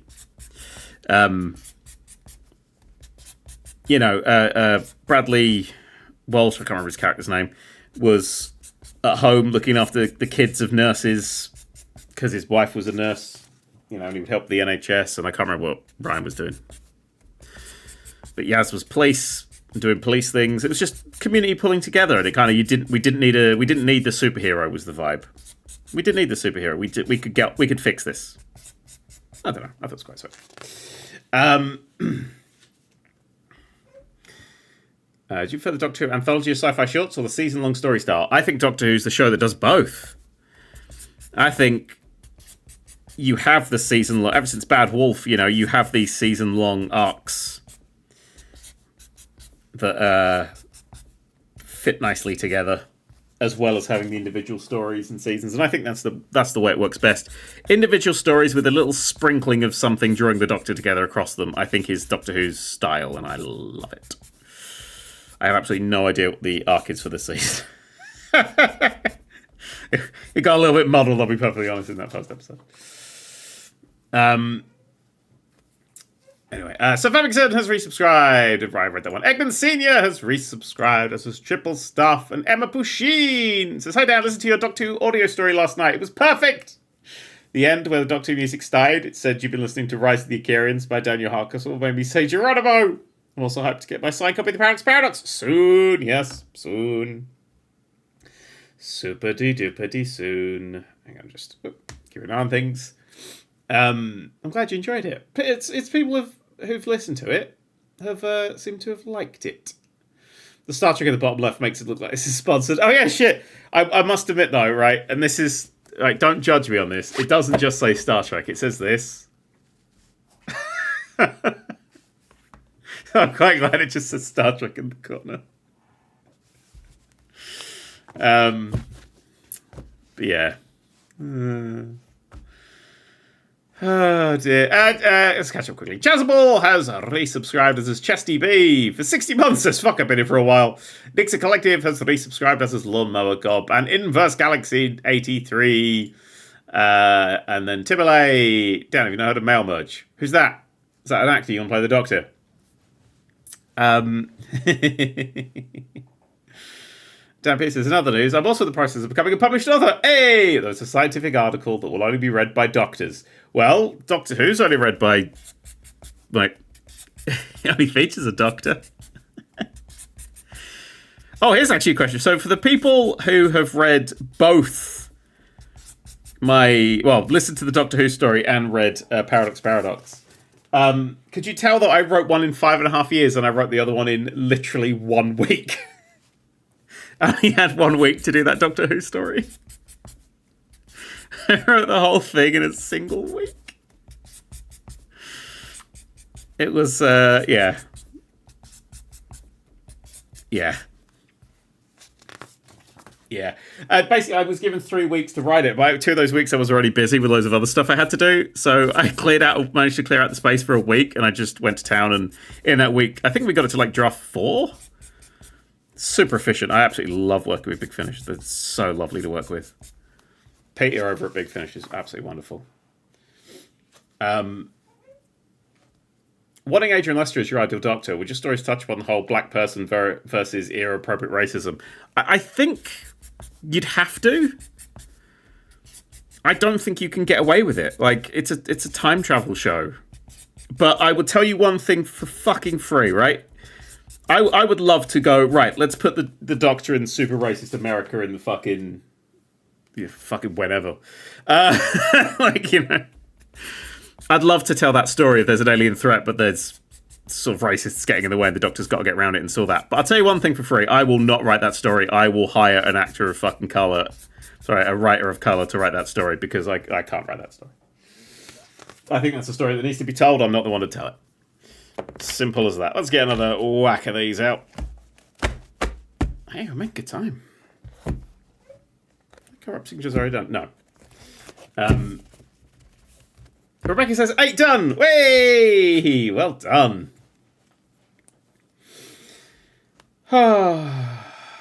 Given your complete series, you must be infuriated not being able to rewrite the start 44 times, lol. At the start, I wrote really quickly. The same with Paradox. That start was written really early. But yeah, I do tend to... I rewrite things. I write the end first. I'll tell you, I tend to write the end of things first. But that Doctor Who one, I didn't have the time really to do that. So... But we'd bashed the idea out before, so I just had to, get on and write it. But I really enjoyed working on it.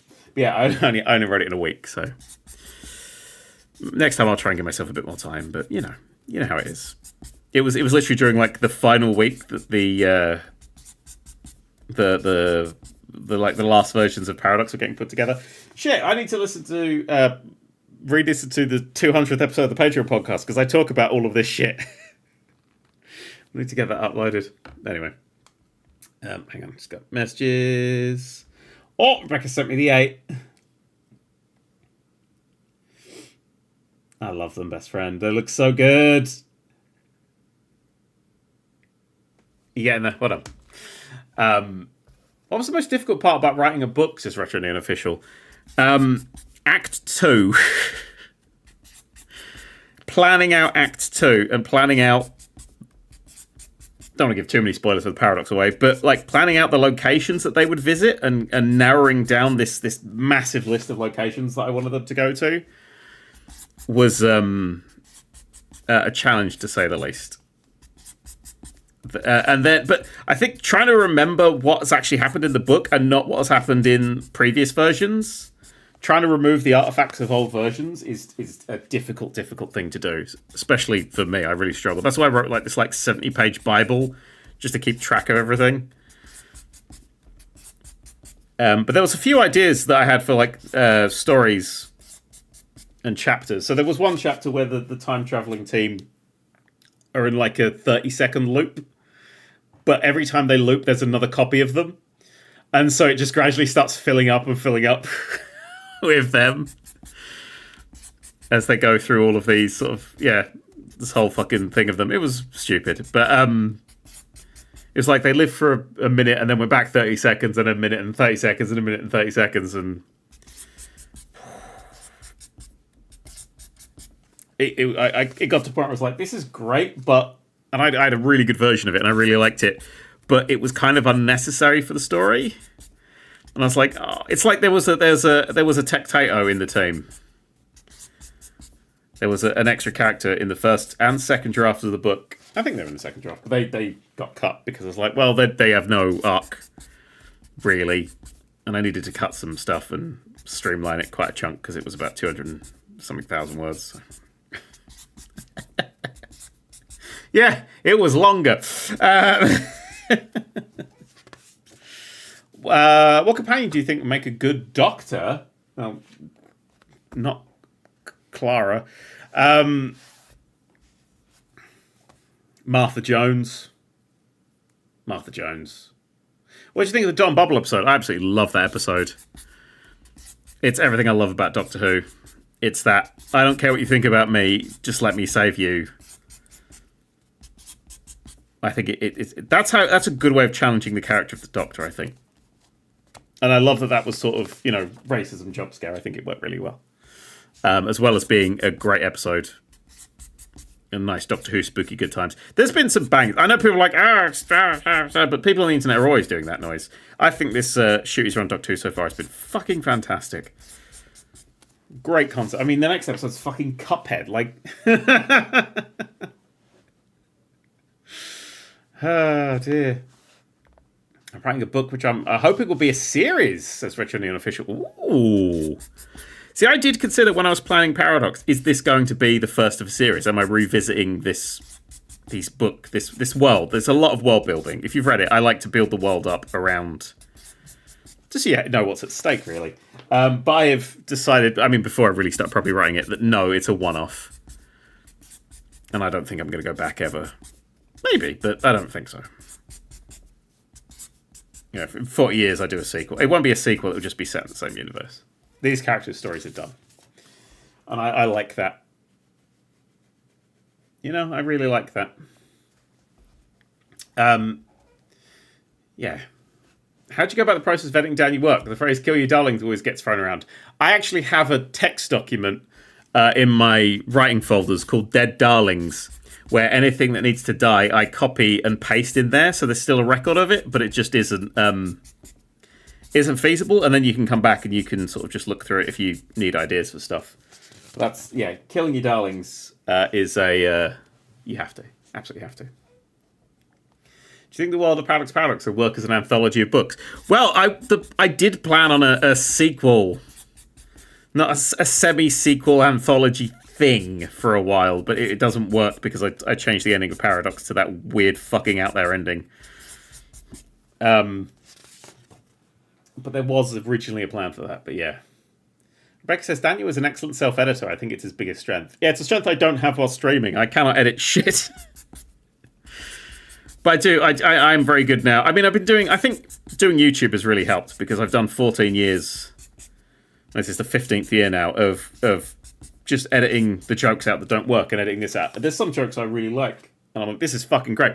I had this really funny bit in Atomfall. We're talking to the guy on the stage, the general guy, I can't remember his name. But it didn't flow because the things we were talking about never really made it into the episode, and it kind of just felt there. So that all got cut from the Atomfall episode. It's the sort of thing I would leave in a complete, but I wouldn't do in just a plays. So knowing when to cut that sort of stuff is a skill that I've just developed over the years. Didn't like the Don Bubble being a Dr. Light episode after 73 yards. That's just the nature of, again, hiring someone like Shooty Gatwa who is just bound for fucking Hollywood, right?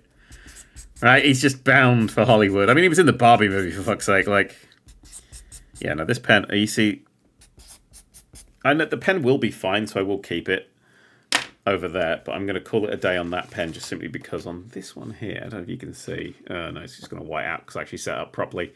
There's just a little bit of thinness on one side, and as soon as I see that, I'm like, well, that pen's just going to be used for daily now and not used for signatures.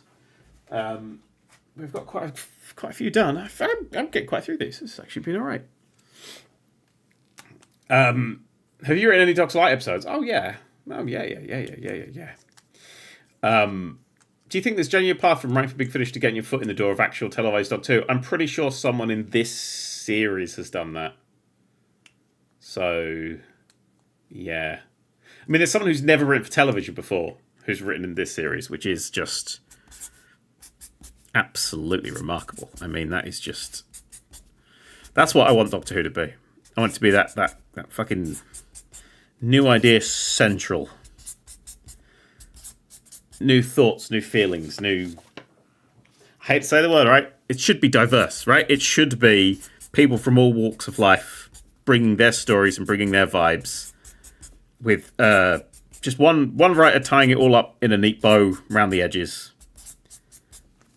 And then the rest of it should just be things like, look at Jodie's era. What were the best episodes? Like Demons of the Punjab. And Rosa, like, Rosa was sort of a bit of a fucking mess of an episode. Now I've watched it back, I'm like, yeah, but I still kind of love it, and I love that it exists. And I kind of, those episodes where you learn something, it's fucking great. Yeah. Trans Doctor, all the doctors are trans. That's the... Yeah, that's the thing. Yeah. Oh, yeah. That's how it works, isn't it? Where does Joe Martin fit between the second and third Doctors, or somewhere else? Somewhere else. It would have to be because the TARDIS. It's not before Hartnell because it doesn't make sense. But that's fine. It can be. I don't give a shit. I just want to see more Joe Martin. I feel like Joe Martin was as the fugitive Doctor was something that was a great fucking concept that just sort of fell away. I wanted to see more of that character. I wanted to. She stopped appearing. Bring that character back. Give me some Joe Martin. What's that Doctor up to, eh? Actually, this big Finish Joe Martin thing's either coming out or is out. That's one thing I would. I'd like to get into. Again, I haven't had any fucking time. Have you ever thought or liked the idea of world building using images, maps, etc., or do you prefer just writing? I planned out the spaceship, Oshin's spaceship, well, space station. I drew sketches and stuff of it because I needed to know where everything was. So I got a list of all the floors and what's on all the floors and the distance and sort of the structural layout and stuff.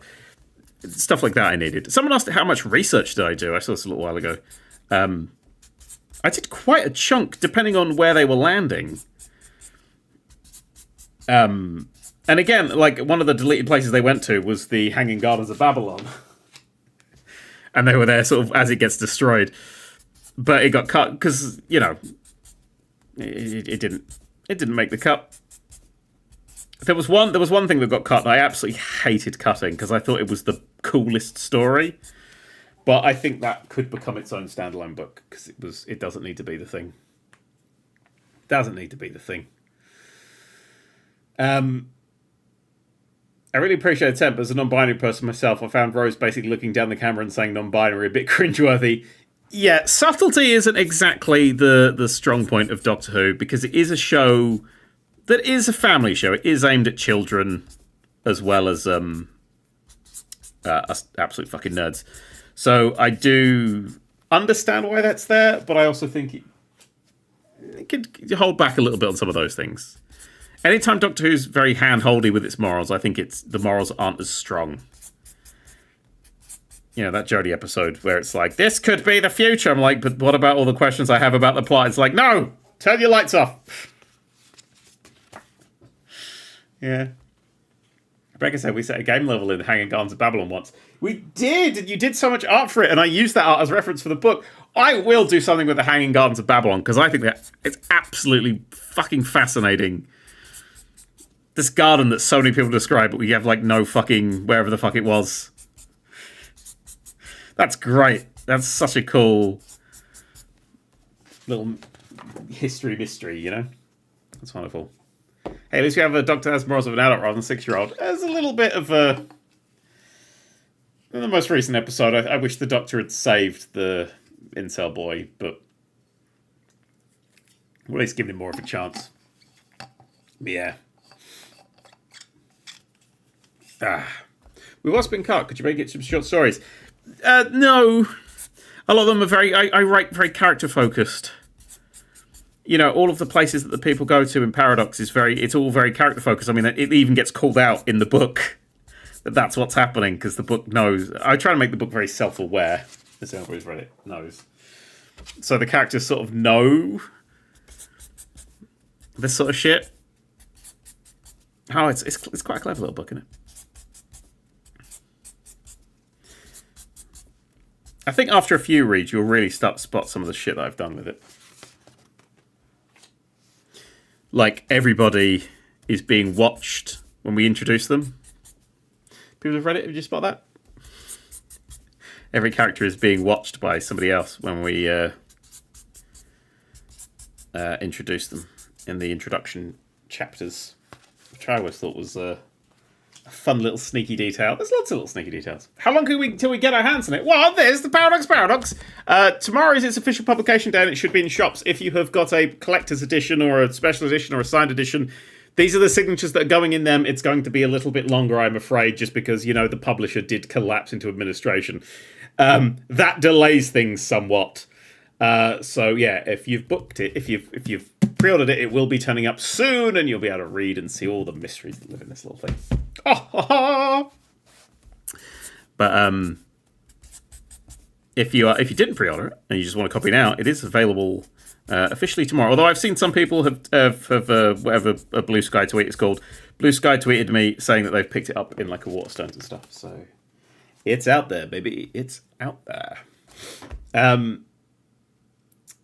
Which copies of the book are being signed? The ones that were specifically purchased from Unbound as signed copies. And I believe we did sell out of these years ago. Like the collector's edition and stuff like that.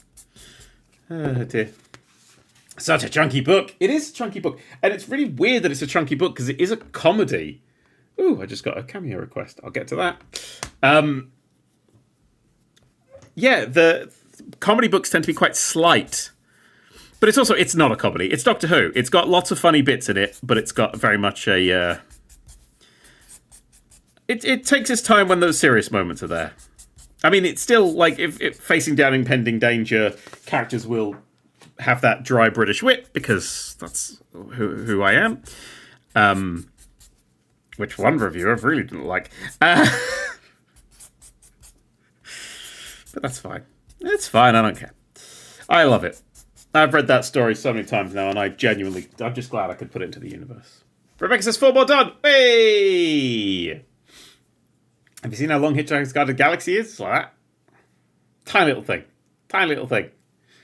Ooh, clicky, clicky. Could we have a cheeky preview? Read us the 7th word on page 15. Okay. Page 15, which will put you in the 2nd chapter, which is chapter 6. Because I am an idiot. 7th word. Oh, it's O'Sheen. Ho, ho, ho. Whoa, ho, ho, ho.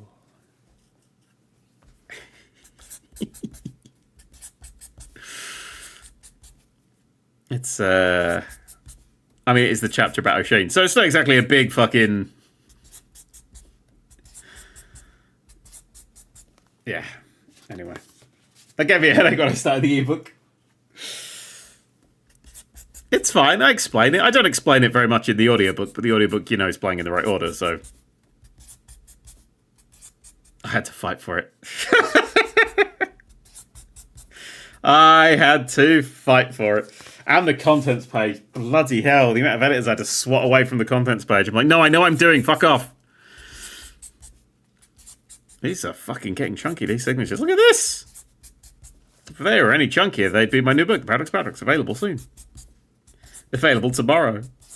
Today's the calm between the storm of becoming a novelist and becoming a Doctor Who writer. Is the audiobook going to be done on Audible? I don't know. I don't know. I wasn't sure until the 7th word on page 15. Take my money! Yes. Yes. Yes. I'm going to have a drink. If you don't mind. If you don't mind. Wait, you got books out tomorrow? Simon says, you're invited to the Ship Community Let's Play. I cannot fit that on that tiny little space with that thing of a pen.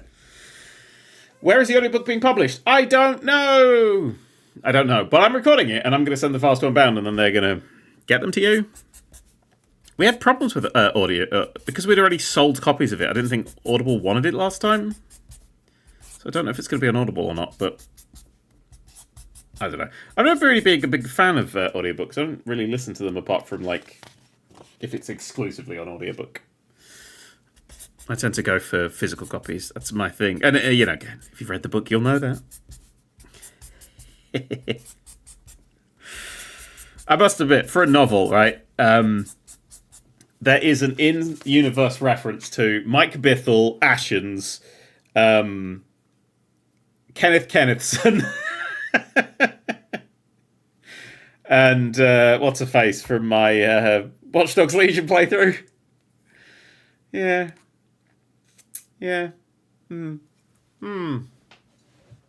Does Mike Nape's reference? Yes, I cleared it with him. If I reference something, I do clear it with people. Because that's who I am, baby. And Mike sent me a message a few days ago, and I have not got around to getting a message back yet because I've just had messages absolutely pile up. Because life is so fucking stressful right now. But hey, who gives a fuck? Because I'm signing paper 1,000 times. And as you notice, none of these signatures match. Look at that one! Dear. Oh, I got a big stretch now. Oh. Daniel, autistic. Intro made me panic and I haven't been able to start it yet. Do I still just read from page 1 and ignore the chapter numbers? Yes. It does explain a little bit. It uses flashback clock technology. It's so you know where the story happened. It makes perfect sense. But also a time travel story that starts at, chapter 2. It's a bit cheeky. Just always be a bit cheeky. Jesus, you're fucking...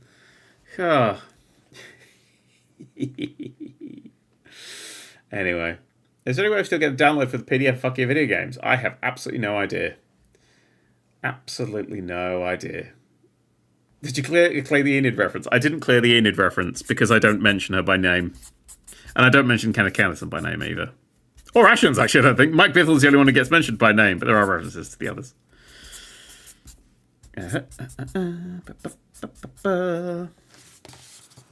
Anyway, I should get through some twiddly bits and pieces.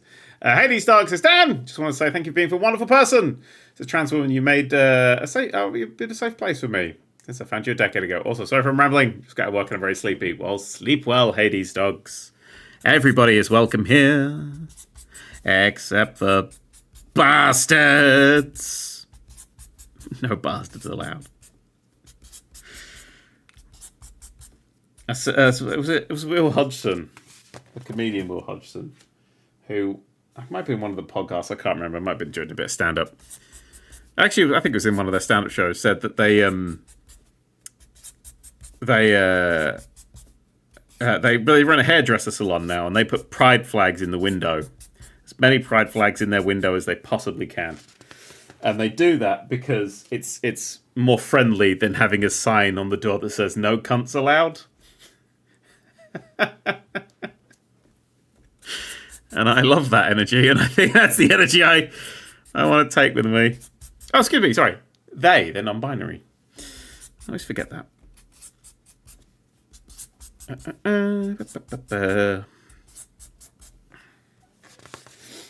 Oh, dear. Very good comedian. One of the weirdest fucking shows in the world. Would rereading the book in chapter order as a second go-through? Some bits would make more sense, and some bits would make less sense. It was originally a lot more sort of scattered because it was like when they went back in time, the chapter numbers changed, but I decided to not do that. Yeah. Best Interest Joe likes organising a pride parade in his town of 10,000 people in order to raise his house price. Oh, dear. I like Joe Lycett.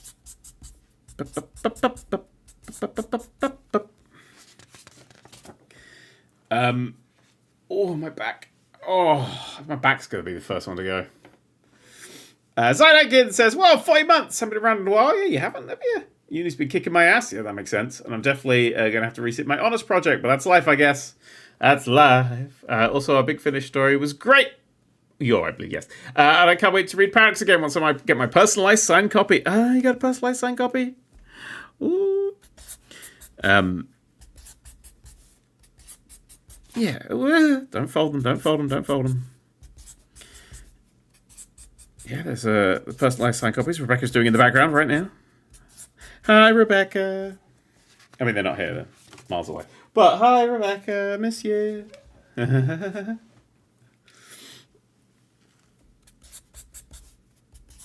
else we got? Twiddly wise. Untitled Noodle has resubscribed. I will now title you. Your name, Flurb. There you go. Absolute Flurb. Rick says, hi, they've done another 4. Oh, look at you go. I've only got this many left to do.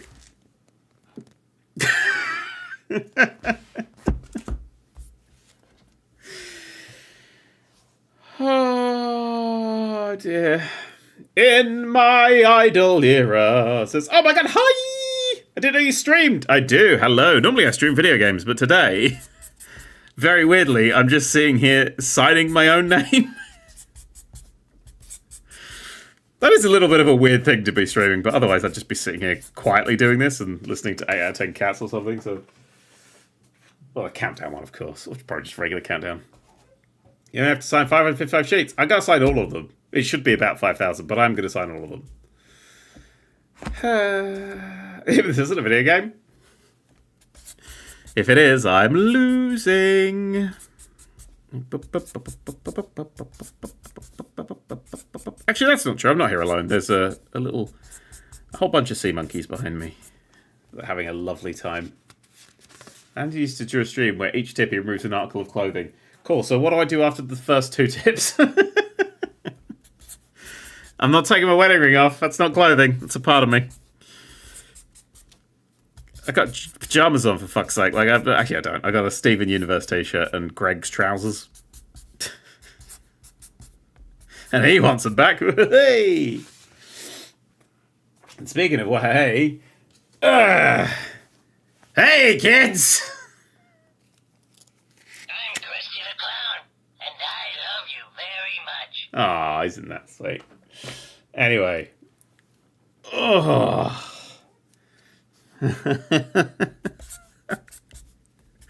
Random shit that I have on my desk. People, you should know I have that if you watch that Inzoi stream.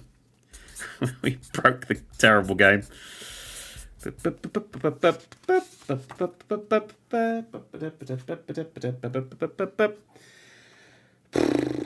did you get Greg Davies' trousers? Well, he was asleep. And I'm going to catch up with Twiddlies. Oh, I probably will catch up with Twiddlies. How far am I behind? Oh, you're now behind. That's good. Bell's Cool 345 has resubscribed. Says, how long is this then? Until I've done all of them. LP Custom has resubscribed for 77 months. If I do all of them, there's a chance they might do some more pre-ordered, some more signature editions. So I'll do them all. Also, they said you should probably do all of them. So imagine if they've ordered 5,000 sheets, and I'm actually going to do whatever 5 times 9 is 45,000. I'm good at numbers. Oh god, we should play. I wish there was a countdown game. I mean, there's one on my phone that I play all the fucking time. I'd love to stream Countdown. Could all play Countdown together. That'd be great. It's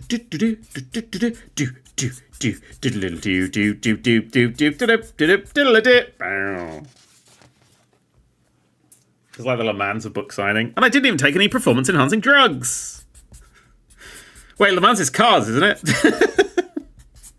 Do racing drivers take performance-enhancing drugs? They get checked for that. I actually don't know. Shit, I'm about to learn something, maybe. Yeah. Discover check for a position at BBC Scotland on my birthday. Woo! Oh, bless you. Bless you. Send in hugs and stuff. I've been rejected from many things in China. Many, many jobs and things in my life. But you gotta just keep on keeping on. And eventually you'll be able to break into Stephen Moffat's house and interview him in a really awkward YouTube video. Because he's essentially the reason you started writing. I did promise him I was going to take over the showrunner position. What if he remembers me? He doesn't. He might. Should dedicate the entire book to him. No, it's for Rebecca. My hand needs a little break. Ready? Oh, that's good. Back into space. Back into space. F1 drivers do get drug tested. Yeah, because you don't want to have better reaction times. It's about testing the human as well as the car, right? I mean, I guess. Isn't there a new Grand Tour thing starting, like, this week? I think something. Oh god, that hurt me. Do you know what the clicking is? Because my hands click all the fucking time. In fact, all of me does. It's little air bubbles in your joints. Just little air bubbles that snap. It's like bubble wrap. If you like bubble wrap but don't like fingers clicking, then you're scum.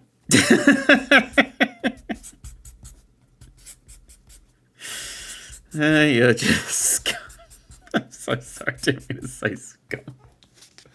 Grand Tour ended. No, it starts as a new version of the Grand Tour, like, in 2 days' time. Whole snapping gives you arthritis is a fallacy. Yep, not true at all. Because it's just air bubbles. Boop. Ah, dear. How does the air get in joints? It just works. It's because you've got a little bit of fluid in your joints, right? I can't remember. Something. Yeah. Oh. Sorry, I just got to stretch. Got to keep stretching. Big stretch. Oh, fuck. All right, so. Got you all. Got you all. The hydraulic fluid gets stuck between the bowens. Yeah. Perfect. Are you going to set the paradox off to anyone? As in, like, YouTubers? I don't do any of that shit, so I got a publisher. Are they going to do any of that shit? I don't know. Maybe. Maybe. I think they offered it through some places. I did actually want to find some, like, smaller booktubers to send it out to, but again, I'm not the publisher. I'm not running the marketing. I do my own little promos and stuff. Oh, here's a question. Shit, I tried this on the Patreon podcast, but nobody remembered. There's, in the first version of the Fuck Yeah Video Games audiobook, there's a mistake in it. So what I did was, when I recorded the audiobook, I made a lot of mistakes because I'm not really good at reading out loud, ADHD, etc., etc. So I had a little squeaky dog toy on me. So every time I made a mistake, I would squeak the dog toy. So that meant that if there was a squeak, Matt, who edited the first one, would know that there was a mistake. But he missed one, and there was a dog toy squeak with me redoing a line in the Fuck Yeah Video Games audiobook. And for the life of me, I cannot remember where that is, and I want to re-up the audiobook, but I don't know what version of the audiobook I've got, so it might not be... it might not be... I don't know if it's going to be in the YouTube version or not. Yeah. So if anybody knows where there was a thingy, but yeah. That'd be good to know, thanks. Why are you not signing at Nerd3? Because the book wasn't written by Nerd3. None of my books are written by Nerd3. There's never been a reference to Nerd3 in any of my books. There was only a vaguest reference. I was a YouTuber in Fuck Yeah Video Games. Not a thing entirely. It's not a thing I want to do. How thick of a stack do you have left? It's pretty fucking thick. Big chunky stack. Who the fuck is Nerd3? Is Nerd3 a character? I don't think Nerd3's a character anymore. I think Nerd3's the mask that I've worn for my entire life. I think even this is all very... Rebecca can attest this. I'm not a loud person. I'm not a boisterous... That's a good page. There we go. I'm a distracted kind of quiet person, right? I like to sit around and be quite quiet and think about things. I wrote a fucking book, right? That's who I am. Rebecca was surprised when they met me how genuinely quiet I was. So, I think this is just the performance mode. Because this is how I want to perform. This is the me when I perform. And I've been wearing this mask just to deal with fucking life since I was a fucking kid, so... I figured we'll give that one to the internet, and then the real me can just hide away. That fucking awful one there. That's going to be deleted. Let's just trash this fucking one. Jesus. Ugh. Ugh. Get away from me. Get away. Becky says he can be so loud, but mostly he's not. Yeah, I can be loud. But, like, you know, there's... I'm a lot quieter than people think I will be. And that's cool. But, this personality, the video personality, is just the mask that I put on for doing the things. That's why it's quite tiring to do streams and videos and stuff. But I like putting this mask on. You know? That's what I like. It's just overclocked to me. That's all it is. Because I do love video games. I wouldn't write a book about video games if I didn't love video games. And I want to spread that. And I've found the best way to make people buy video games is to show the genuine joy that I feel.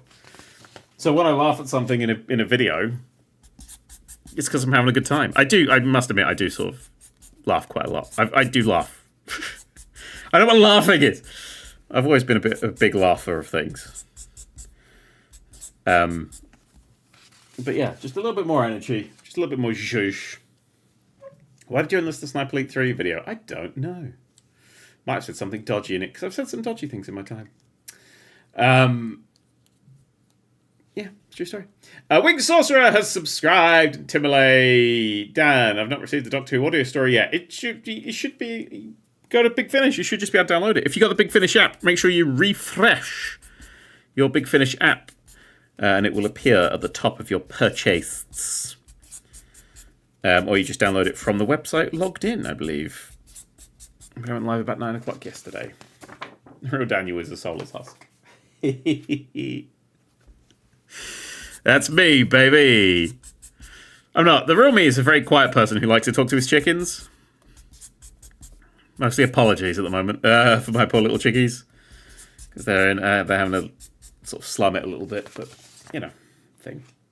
The stickers? No, the stickers are just going to get stickers stuck in the book. Whee! That's how they get the things. How long does it take down to change the signatures? Just 2 letters. When I had to sign 3,500 copies of Fuck Your Video Games, I decided that the best thing to do would be to have a signature that didn't take a really long amount of time to do. And so I came up with this. Me and Rebecca sort of, we workshopped it. We came up with lots of different ones. And this was the one that I liked the most. So, and Rebecca liked the most. And I could do it quite quickly. And I think it looks cool. So, yeah. This is the signature for the signed copies of the Paradox available soon.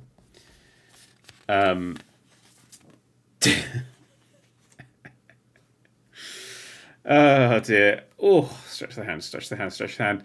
Lachlan is a poet, maybe, with 1,500 twiddlies. Says, just recently got my first payday from a new job. Hey! I was going to throw twiddlies on Friday, but it's Easter, so I'm going to get found chocolate while watching the Miniature Nerd, a Nerd³ road trip. I do this every Easter for some reason. Oh, that's such a cute tradition. The Crew 2 one, or Crew 1, wherever game we did it in. I turn up in that Pornhub truck and John was legitimately upset. Oh dear. Oh dear, very stupid. Linmackers resubscribed. Says Demo Dog 123456789. Says Dan, this is that firefighter test guy. I'm starting school today. Wish me luck. I wish you all the luck in the world. Good luck. Captain Cone with 31 says almost as long as it'll take you to finish this. Just clarify, it's definitely too late to change the names in the book, right? Says Delonius. Yeah, it's in the ink. It's in the ink. We can't use signature to forge any documents. No, because this isn't my signature I use for documents, because this is an autograph, not a signature. And I decided that having those be... I mean, even the like early signatures I did... Some stuff I signed as Nerd³ early on. But they're all... Yeah, I've never signed anything like that. My real signature is hidden. Secret. And no one uses signatures anymore, so it doesn't really matter. Just be like, oh, that's not me. Up. My finger's starting to get a bit pinched there. Ow. Look. Ow. That's where we're going to have some problems, I think. Might forge your signature on the book I buy. Yeah, you could do that, but then you wouldn't know if it was real. Brandon Sanders' suggestion to new authors is to come up with a signature that's quick and uses your arm instead of your wrist. Yeah, mine only uses my wrist, and in loads of different directions. But thanks to a lifetime of playing video games, my wrist doesn't get particularly fucked up by doing this lots and lots. So we're okay. And I just, so I'll take time out when I need it. Right. It's good stuff. Prime B has resubscribed. Says, them's fighting words. This was from a while ago. Ribena is by far the superior blackcurrant squash. No, you're wrong, Prime B. Ribena is far too sweet. It's almost gritty with how much sugar it's in it. It tastes like no fruit on God's green earth, and it's disgusting. Robinson's wins hands down every time. On that note, okay, woohoo! Definitely no risk of carpal tunnel syndrome. I have the other one. What's the other one? The other one that my hand locks up sometimes. It's that when you do the Spider-Man thing, and there's something there. There is where it locks up for me. Don't know which one that is. Can't remember. Got the doctor to check it out. And he was like, "Yeah, don't mean it." And I went, "All right." It's good advice, really. I got terrible handwriting as well. Just to let you know, in case you look at this going, why are they all so different? If I lose track of thought, they're just going to go all over the fucking shop. Trigger finger. Yeah, it's all the terminal wankers for it. I think it's terminal.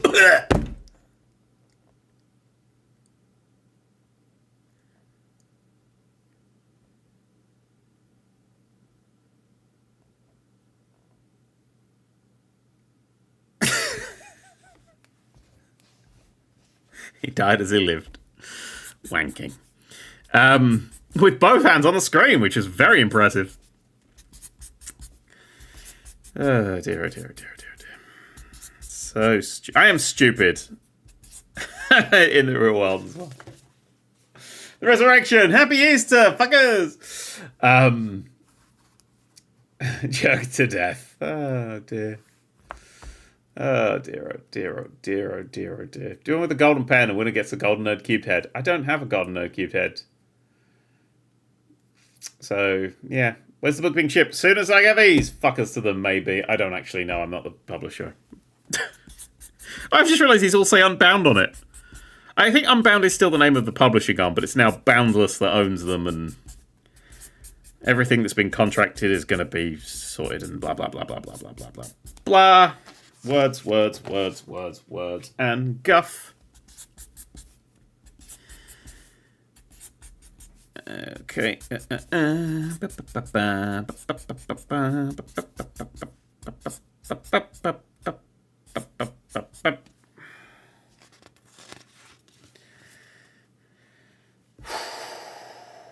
Just tired. You'll be watching WrestleMania. Hell fucking yeah. Hell fucking yeah. Great Sextonian has resubscribed. Says, can't wait to get my hands on the PP. Yes. And has subscribed. Hello. Mrs. Pandamba says, good luck to your hand today. Thank you. Thank you. It's a thumbs up. I'm trying. Zumagal has resubscribed. King Knob Knob 3 has resubscribed. Do you think you'll ever find yourself liking the Timeless Child stuff? No. I don't think it adds... I don't think it lets you build a story that's fun. It doesn't add anything, and it wasn't presented in a way that was actually meant anything to any character. So, I thought it was shite, and I think I'll always think it was shite. And my opinion does change on some stuff, but I do think that is going to be shite. Yeah. If I ever write a book, I'm capping it at 10 size copies as new it gets. I mean, for the art prints, which we're going to be signing again very soon, and that's all going to be moving again. If Rebecca's plan is to ship out 2 or 3 a month, tentative plan. We'll see how we go. But then I'll be signing about 1,000 a month, so times 2 prints. So, it's fine. I'm used to doing these big signature things. Got strong wrist muscles. I forgot my signature. Strong wrist muscles. They don't always work. Yeah. Yeah. Dan, 2 episodes a week of Planet Coaster when? Yeah, no, that's not happening. Do you know why that's not happening? It's because right now I've actually got a decent YouTube balance Like my work-life balance is very skewed at the moment, just because book. But outside of that, I think I've actually got a decent balance that I can maintain, and we are moving, so that maintenance will be useful while moving. So I'm going to stick to 1 for now until we've moved and set up and have caught up with the prints and everything is back up, and we'll see then. But that's not going to be for a while yet. But for now, you're just going to get 1 a week. I mean, you get 1 of those. You get a toys video. You get a Saturday video. It's a good amount of stuff, isn't it? And a live stream on Fridays. So, yeah. Yeah. And we play Balatro. Do I ever stop playing Balatro? No. No, I don't. What's that cable at the top right? This one. Power. I'll lick it. Ugh! It's. I plug my microphone in when I'm recording on that one there. Because this microphone here isn't my recording microphone. This is a different microphone. I have 2 microphones because I'm wealthy. Because my other one is so old it doesn't work with OBS. So I have to get a different one. That's okay. What recording mic do you use? The same one I've always used, the H2N or whatever it's called. Yeah. I've always used the same one. So Geekenders when I have time to do things like that, I will be there. I would love to talk to Jesse and Dodger again. I miss them very much. Yeah. XP Cookie says, Dad, in terms of YouTube, I'm trying to get to YouTube as a side thing to my main job. You've done this for 15 years. What's your secret to not get burnt out from doing videos? I haven't got to that point yet, but I'd live to avoid it. Love to avoid it, I assume, but yes. I love video games. I fucking cannot stress how much I love video games and the concept that is video games. And so I've been doing something that I love and covering things that I love. And the more people that play these games, the more people that, make these games, the more games that get made. Basically, what I'm doing by doing this is fueling my own love of video games and getting more and more video games out there. So, yeah, I just love it. Just love it. Dan used a Zoom microphone back in 2012. I used, for the very first early videos, I used like a camera and I just filmed myself because that had audio on it. And then I moved over to the Zoom camera and I thought that just sounds like me. So I've had that very consistently for, 13 years now. It's pretty good. I like it a lot. It is the second one, though. The first one started to get a little bit tired. So I was like, I'm going to swap over to a new one.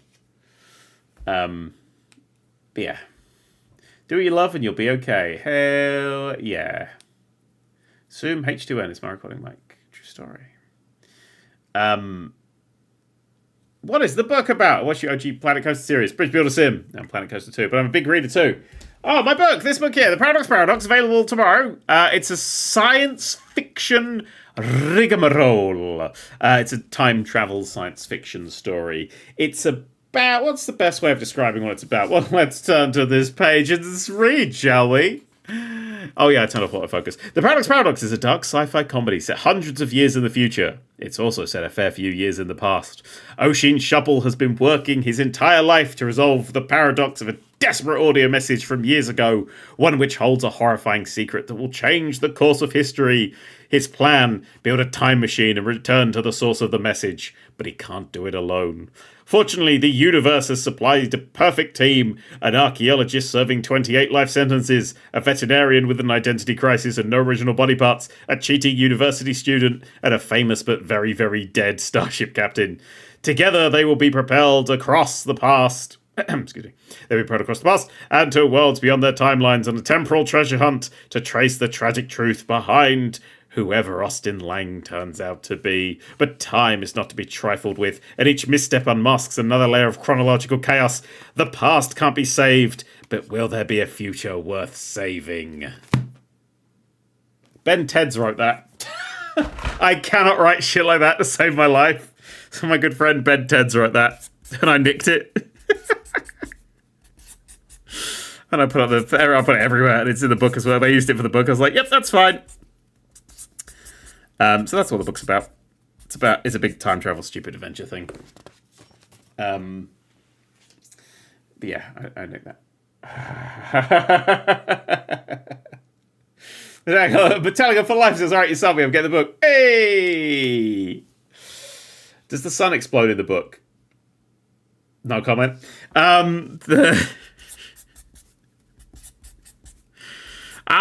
lot of things happen in the book. I'm saying no comment to a lot of them, alright?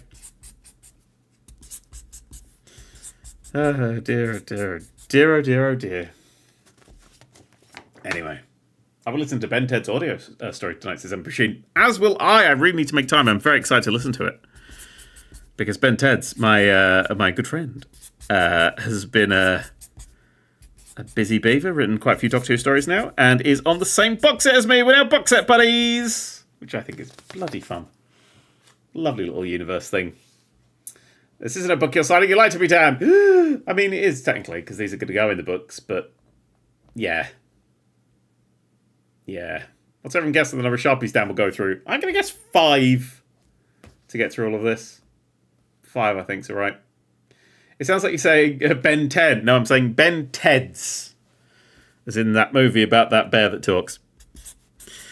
I just like saying Ben Ted's. It's fun to say. Maybe my next book will be with Ben Ted's. We'll see. They're very, very talented. Are they here? I don't think they're here. They're very talented. Nobody say I said anything. I genuinely fucked up. How, like, good they are at writing at such a young age. And it's fucking annoying. It's so fucked up. They're so talented. Oh, fuck them. Anyway. Let's, Oh, Rebecca says, I only have 2 pens, so hopefully they last for 201 drawings. Oh, I hope so too. You can come and get more pens if you want, but you know. Dan, how'd you come up with the name Nerd3? Well, Aspect, many years ago, Nerd3, before it was a YouTube channel, Nerd3 was a Minecraft webcomic. And it was about a nerd who got transported into the Minecraft world and got stuck in there and had to do adventures and things. And it was Nerd3 because he'd become Cube because of Minecraft. This is now a feature film.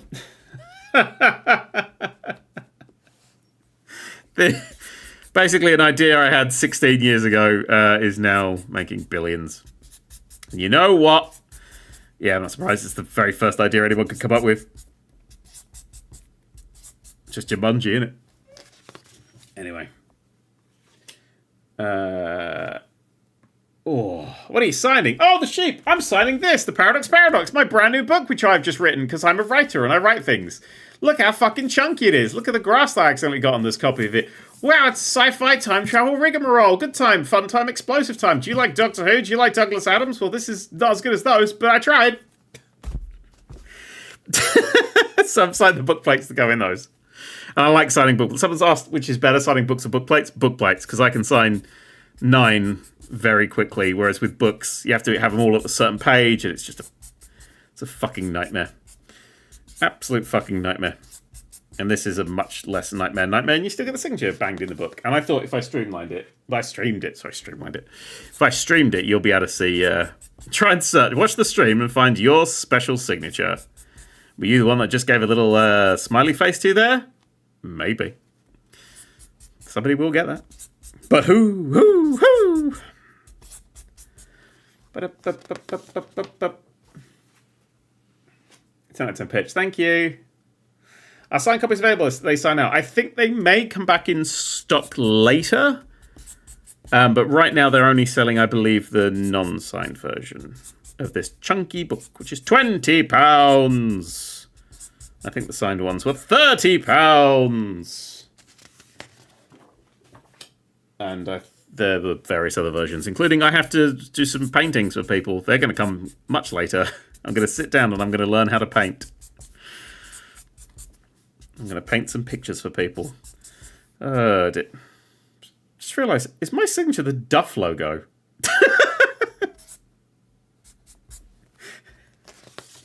That middle one, I saw the middle one. I went, does that say Duff? Uh-oh. I've stolen it. You know, I never really connected your comics to the Minecraft movie till now. What the thing with the exact same plot, yeah? Do you not remember my Minecraft comic where Frank went, chicken jockey, and everyone lost their fucking mind? Oh, it's great. I've not seen the film. Not that I really want to. So one of them is Duff. Oh dear. How many hard copies of the book did you get for yourself to give to your family, etc.? 12. I can answer that question. Yeah, 12. We got quite a few more for fucking video games, but these are much bigger. So I just got 12 copies. That's normal author amount, I believe. But also, I don't have really that many friends or family, so I got one for me as well. Have you always hated chickens? I love chickens. I raise chickens. Well, I run a retirement home for old egg-laying hens. And I know that sounds fake, but that's absolutely true. I'm out there with my chickens every morning and tuck them in at bed every night. Give them all their food. I love them to absolute bits. They're my favourite pet. Don't tell the dogs. But my favourite pet to look after. I love the routine of looking after a chicken. And they're fragile little things, bless them, because they've been through a lot of shit, because they're ex-egg layers. So they're very prone to tumours, unfortunately. But they are wonderful pets who I love very much. Love very much. Chickens are so cute. Thank you very much. Dan Peter says, first time catching a stream. Oh, and they've resubscribed for 73 months. That's weird that you've only seen one stream and been subscribed for 73 months. Almost if that gag's not working anymore. I think it'll become funny. Keep doing it and it'll become funny eventually again, you know.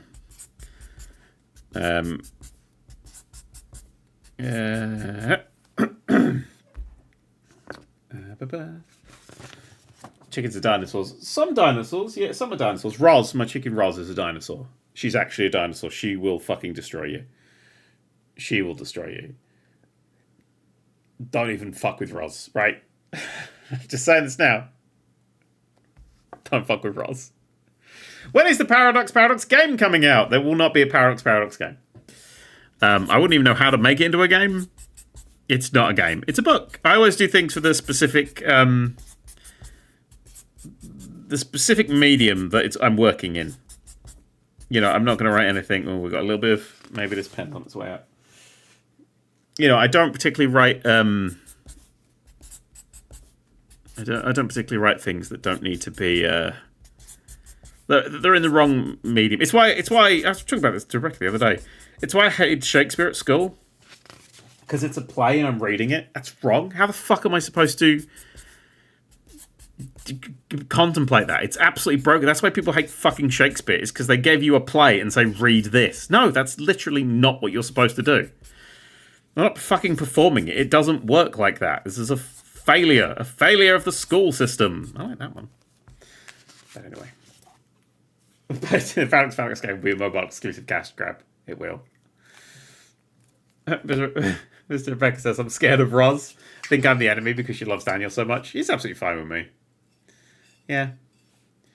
Tori Kissient says, hi Dan, how's it going? And are you going to call my aunt a MILF again? Love you, Limo.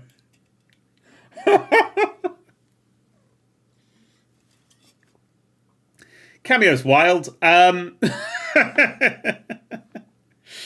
Oh dear. The Sheep says, "Good luck, book down." Thank you very much. $21. You could buy the book for that money, maybe. I don't actually know what the price is in America. It's coming out. It's publication day in the UK is tomorrow. In America, it's July 15th. So America, it's technically not out until July 15th. But yeah, have you seen or played the blueprints? I am aware of the blueprints. I've downloaded the blueprints. I am waiting to stream. I don't know if it's going to be Friday stream or if I'll keep it for a video. Rebecca says, 24 book breaks done. Rebecca is a 10th of the way there. Hey, actually, slightly more than 10th of the way there. Empress Champion says, another long Euro Truck vid soon. They have just announced they're getting a road trip version of the game. They're making a road trip way of playing the game, which I think is wild and exciting. So maybe. Anyway, I need to go get another drink. This is my drink cup, because my Sonic one's in a different house. To entertain you while I'm gone, everyone talking amongst. I'll only be like 2 seconds. You can look at this action figure of Shadow the Hedgehog. Okay, I'm gonna go. I'll be back in a second. I'm just gonna leave the screen. I'm gonna leave the mic on. Should I just shout? Should I just be like, alright, I'm going now. Can you still hear me? Good, because I'm still streaming. Technically, I'm still streaming. I'm still streaming. God damn it.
Oh.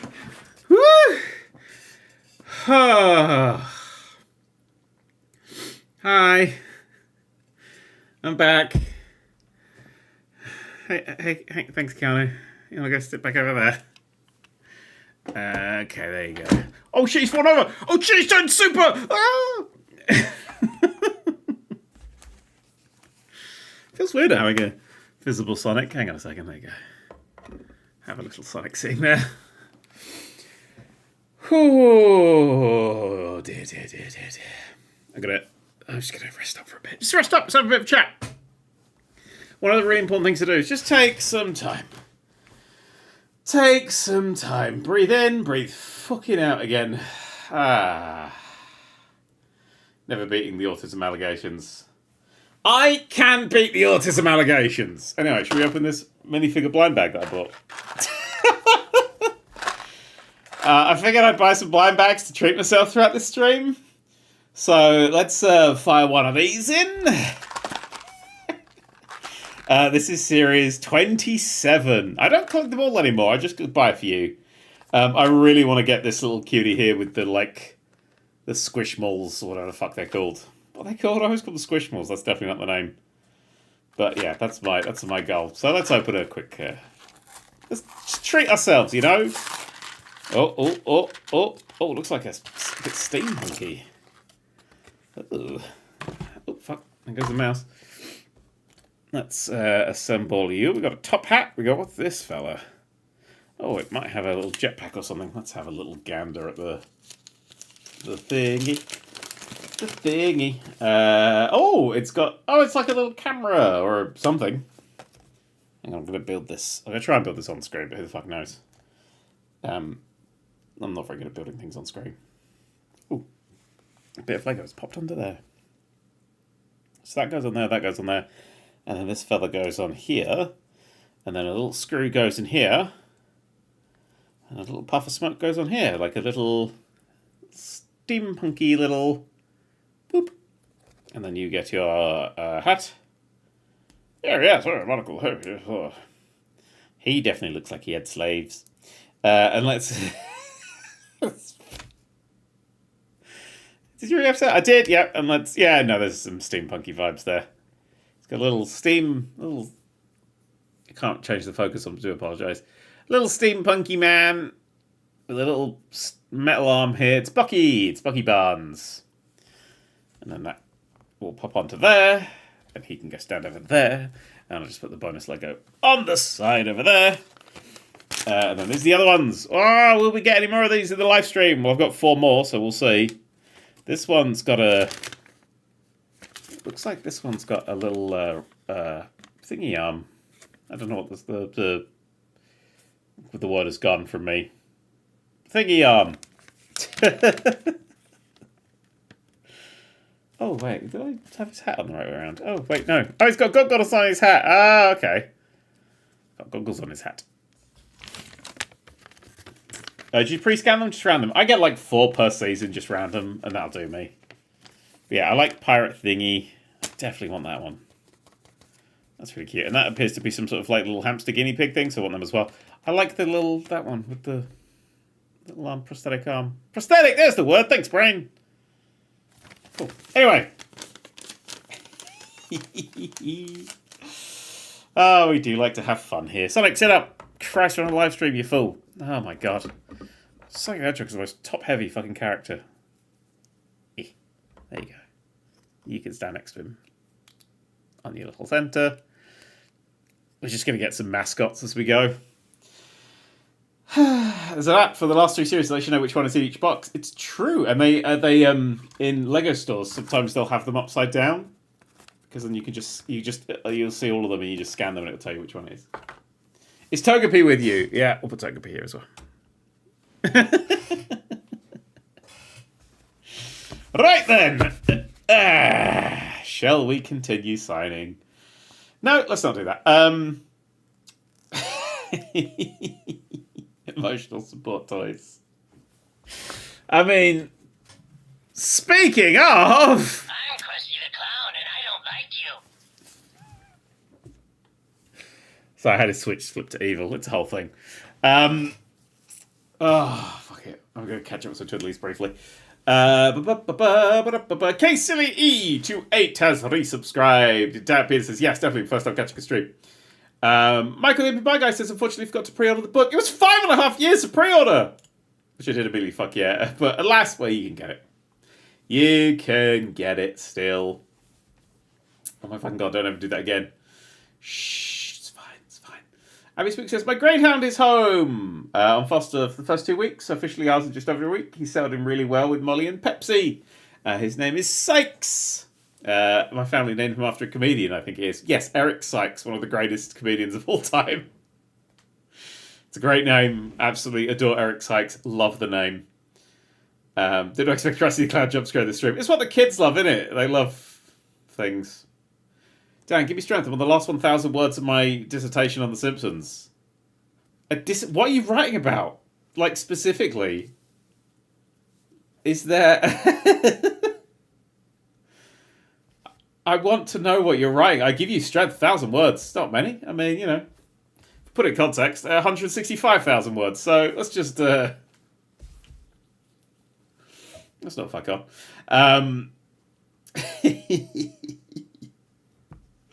Yeah, what are you doing with the thingies? And I'll read through this one. Wait. Dan Peter says another news. Also, I read that one. King Duper 15 has resubscribed. That's his constant. Just 12 Cat says, hi Dan, I think you're wrong about Capaldi's doctor. 11 was the doctor who spent most of his life saving a village and died saving it. Yeah, but then it's 12's first episode. He killed the Clockwork Robot. Well, did he kill the Clockwork Robot? He started with he was a good man. Yeah, but you just if you spend 900 years doing good and then you kill one already dead guy, it's because it's the same character, right? It's the same character. That's my thing. That's the thing.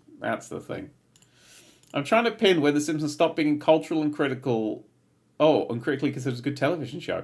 When did The Simpsons stop being cultural? I don't think The Simpsons has ever stopped being cultural. You just go, oh, for fuck's sake, Scrunch! I think The Simpsons is wonderfully cultural, but I don't think any of the new Simpsons is adding to that culture. I think it reached a cultural saturation point of its own, the show itself. You know, I don't think that, comic book guy's girlfriend is known to the world. I don't really think that Edna and Ned getting together is known to the world.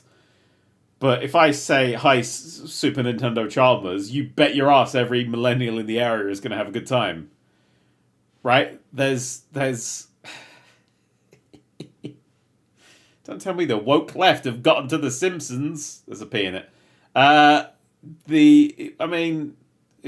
It was about a family who loved each other, so it's woke as fuck.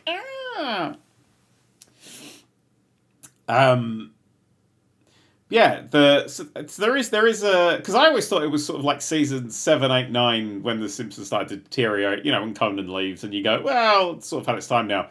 But I'm watching series 12 and 13 episodes, I'm like, I know these episodes. So that's the I'm learning. Thank you, Michael the MBY guy. Yeah, it's a really interesting concept, guys. Try and pin it. You haven't said anything since that. Have I ruined your thing? You're just like season 4. But I think especially it depends also, like, do kids these days know anything about The Simpsons? Has it reached that bit of culture? Me fail English? That's impossible. I am evil Homer. Lots of things. Favorite song from The Simpsons? That's a fucking difficult choice because Monorail is right there, right? And Monorail is fantastic. But Maison Derriere, right, is just fucking incredible. Oh no, go! You know, first time chat from Mr. D-Face just says, Monorail! Apparently the most recent series has been a bit better. I haven't watched many. I've watched a few episodes in there. The least liked Simpsons episode, the one that's reviewed the worst, is the Lady Gaga episode. And it made me laugh so hard when, spoiler warning, Mo gets hit by a train. Was the funniest thing I've laughed. I really enjoyed that. So there's still good stuff in there, but yeah, it's not a. I mean, I don't think this, because The Simpsons is a satire of America, right? But it is still a satire of 90s America. It's never stopped being a satire of 90s America. I mean, you've got a single income household, a big house supporting 3 kids, and as much as money's been tight, it's still a thing. It really is an interesting. The Simpsons is wildly interesting that it is still sort of trying to satirize a thing that doesn't exist anymore. So there we go. Oh, Relax Review says, I said season 8, but a lot of it is looking at things like how The Simpsons use celebrity special guest stars. That is true, but also is using celebrity special guest stars like. Sorry, this is like for questioning your thing. You have to fight about this. Like that.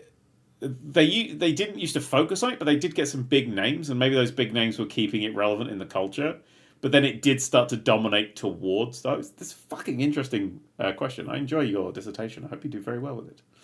And we get the term. I'm guessing you've written that we get the term Flanderization from The Simpsons. You know, and that is such a big. It's one of the big TV sort of known things. Flanderization. It's right there. So, super wonderful. But yeah, I definitely think that it's a show that I still think. You know what I would do if I took over The Simpsons? Because I've thought about this as well. We'd jump ahead in time. Jump ahead in time to the modern day. I know The Simpsons was technically in the modern day, but fuck that noise. You jump ahead and you have old Marge and old Homer, and you have the adventures of basically the kids as Lisa is, not doing as well as she thought she would. Maybe she got pregnant early or something, and she's kind of dealing with that. Bart has done Homer's path of he's got a really, really good job somewhere that he's just not really qualified for. And Maggie can do fucking everything. But like you jump for the thing I really would love to do is I'd love to have Ned and Homer as genuine friends. Like, they've actually become genuine friends. And Homer doesn't have that reckless energy anymore. And just sort of grow the show up a little bit. Because, yeah. Fuck it. I just think that would be more... just an interesting show to do. But I don't think Simpsons is a show that wants to be interesting. I think Simpsons is a show that wants to be consistent. And there's nothing wrong with just wanting to have something, is consistent. Yeah. Anyway. Wasn't there a Simpsons episode where they went through a weird warp tunnel and ended up in the real world or something? Yes, Treehouse of Horror episode. Homer 3D. He ends up in the real world and then immediately, for some reason, buys an erotic cake.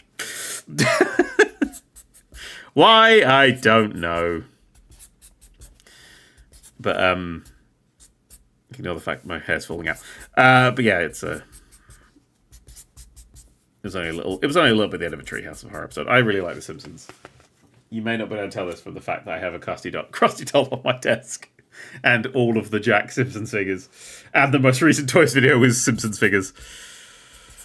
They've been packaged away for the move. God damn it! That's my radioactive man. Actually, I want season 3. There's a third wave of those Simpsons figures. It's got Marge and Maggie in, and Lenny, fucking Lenny, and I hear rumours of a Barney. Oh yes, love a bit of Barney Gumble. I think it's when. Shit, I'm still thinking about it. When the Simpsons sort of fell away. It's such a great question. I think, yeah, when character work got thrown away for gags is when it really started to go downhill. But again, that's just flanderization, isn't it? Did you get the Simpsons Lego when they came out? Yes, I have all of them. All of the Simpsons Lego, the Quickie Mart, and the Simpsons house, and all of the minifigures. I actually have them displayed. Yeah, I got all of them. Oh, I love the Simpsons. Well, I did have them displayed. They've been boxed. Oh, dear. Maybe, actually thinking about it, I think the exact point that The Simpsons goes downhill is when George Bush Sr. moves in opposite. I think that's the episode. You just go, isn't the Krusty Burger thing coming out soon? There's always been rumours of Krusty Burger. I mean, the one I'd really want would be Moe's, but Lego ain't going to make a pub Lego set. Which is disappointing, but a Krusty Burger could be fun. But again, it's not a place that there's been many episodes set and stuff. It's not like the Quickie Mart that you see all the time. But hey, I wouldn't say no. So many Lego sets I want to pick up. I did actually pick up recently the 2 modular buildings I'm missing, but I'm not going to build them just yet. I'm going to swap this pen out now. Yeah, that's getting a little bit scratchy for my liking. A little bit scratchy. Or a little bit itchy. Okay, so, get a new little pen. Might as well refill our stack of papers as we're going. Lush. How many pages are we through now? Christ knows. There's just this many to go. And then this many. We're doing all right, actually. We're doing okay. I'm as old as Futurama, says Mix the Chestnut. Yeah, well, I'm as old as The Simpsons, so fuck you. We got a while. How's the hands? I've got a little bit of a Pigeon happening here, which is, I don't know why, but oh well. They recently did all the current F1 teams in Lego. I saw that, Joe Kool-Aid. I must admit, as much as teeth go on edge that one. As much as I don't particularly care for Formula... Ooh, that's got like gunk on it. Let's get rid of that one. As much as I don't particularly care for Formula 1, they've done such a good job with those cars. But I really like the little miniature ones that come out in like a month or so. Because there's a chance I only do half today to save my wrist and elbows. If I decide to do that, I'll drop off the sign bits I've done. Whee! That'd be fun.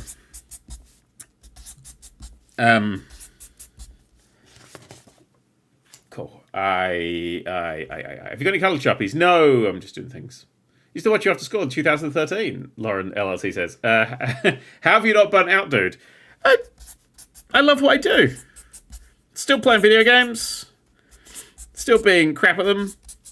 Writing books. I've just written a Doctor Who story. Hang on, where is it? Let's get it up. Hey! I'm officially a Doctor Who writer of the Doctor Who audiobooks. And also, whoa, I've just released this book. Paradox. Actually, it's out tomorrow. I've released another book as well. I don't know. Keep myself busy. Love what I do. Surround myself with many, many animals. There's no need to burn out if you're having a good time. I mean, I'm probably burnt out a little bit just from the sheer amount of fucking work there has been with these books. But, you know. We'll get through it. You get through it, didn't you? You get through it. I should probably go get that autism diagnosis. You get through it. What's your opinion on the new Infinity Ultron in Snap? Oh, Winter G-Storm. I had a little play with him this morning. A little play. And I I've come with a fun little deck for him. There's a fun little deck. But it's I haven't drawn him yet. Like I've drawn him once, and I was like, oh, it's fun. And the cards he got kind of buffed him really quickly, and he won really nicely. But I've got some ideas and things. He's one of my favorite. There's a hot toy of him that is massive, and I just love the look of it. But it's really expensive because it's massive. So that's going to be one that I hope becomes really unpopular, so I can pick it up cheap. That's what I love about hot toys, is when they get unpopular. Oh, you can grab them cheap. You can grab them cheap, baby. Oh, when they re-release a character. Oh, lovely. Yeah, it's good. We ever streamed stuff writing, editing some short stories? I did actually stream the entire writing process of that Doctor Who short story, not the audiobook one, but the what was it? I watched myself do that in the I'm doing this by looking in the camera. Oh, it's very weird. It's ever so slight delay. Throws me off. Yeah, the COVID one that I did the whole process of that because it was something for people to watch. Have fun waiting 300 years for the NHS diagnosis. I will probably try and go private because I did talk to the NHS several times. They won't put me forward for any ADHD diagnoses. Yeah, that thing I definitely don't have. They won't put me forward for any ADHD diagnoses because I have a job. I have a quote. That is a quote. I have a job. I have a job, so I can't have ADHD because I can hold down a job. So there we go. That's what the NHS's current state of mental health is. So I was like, well, I want to go private and do it properly. But yeah. If there was ADHD-friendly job, there is. Yes, I know, because I made it. I made it because I couldn't deal with... I really struggled with having a real job, and it made me genuinely very upset. So I built a job that would actually work for me, and I've just kept doing that.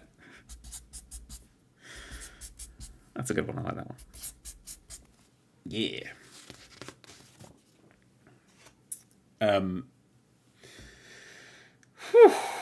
Farm cubed when? I mean, we're currently looking to buy a little farm. We're going to downsize our house, upsize the amount of land, and run a little farm for our animals. It's not really a farm, that's going to be just a rescue, but not like a proper rescue where we get donations or anything. Just our own little money getting in there. Should be too much of a thing. Dan, are you still a Buddhist? Was I ever Jojo Power? I don't think I've ever been a Buddhist. I like some of the Buddhist vibes, the whole not killing animals thing. That's fun. The whole being careful about stuff, but the whole, reincarnation and shit like that don't interest me. Boop. Oh dear, hang on a second. Just have an email come through I've got to respond to. To talk about yourselves.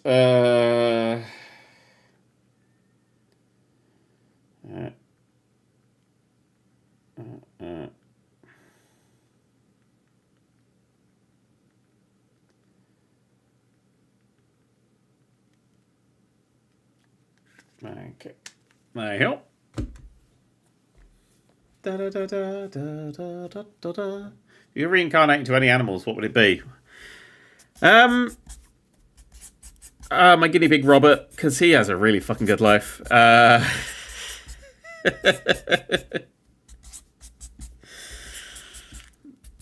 Yeah, my pets. I think any of my pets, they generally, if I could go there, just... I've treated them so well, I'd be like, yeah, no, I'll take that. That seems like a pretty good life. Maybe not my chickens, because the first year and a half of their life fucking sucked, but yeah. The Wookaboo says woohoo. Wookaboo. If you could make your own Lego set, what would it be? Ooh, Star Trek ship. A 1-to-1 Enterprise D. Minifigure scale. The minifigure scale Enterprise D. That's what I really want. It would be the size of a house. It may even be a lot bigger than a house, thinking about it, but, hey, if I'm about to get some land, I can build it.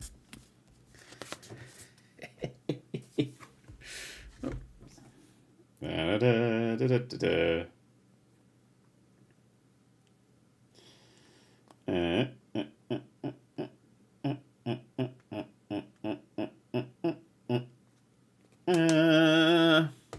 Minifig scale up price here by gigantic. I know, right? Wouldn't it be great? It would be a fucking delight, that would. A fucking delight. Anyway, I still got to catch up with Twiddlies. Bubblestick says... I can't remember why Bubblestick says... Oh, the DH. They're doing DH, aren't they? That's what they're watching. That's what they're seeing. Screw it. Minifig Scale Enterprise D. Go straight for Minifig Scale Enterprise J. Is there enough space on the planet? It would be like the Star Trek original fucking movie, wouldn't it? When Pigeon, they're like, it's 82. Was it 82? 83? No, it's 82 AUs in length. Is it? That's quite big.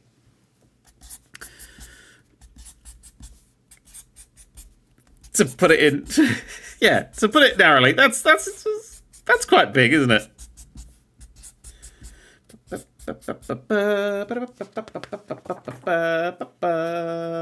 How will this be put in the book? These things here, they're stickers. Oh yes. Oh yes. Wait, what is what? Oh, the Vija in thingies. Yeah, it's 82 AUs in length. Which an AU is the distance from Earth to the Sun. It might be the director's cut or something in the original movie, but they take out the 80 and the guy goes 2 AUs to try and make it seem still massive but less absolutely fucking wild. God,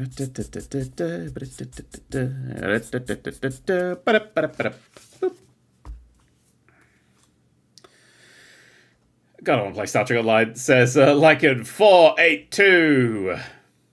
I like Star Trek Online. I haven't played it for a long ass time. I think there's a Nerd³ guild. I don't know if it's still there. It's just unfortunately one of those games that takes a lot of time, and I tend to move around games quite quickly. It's almost as if I got some sort of ADHD or something.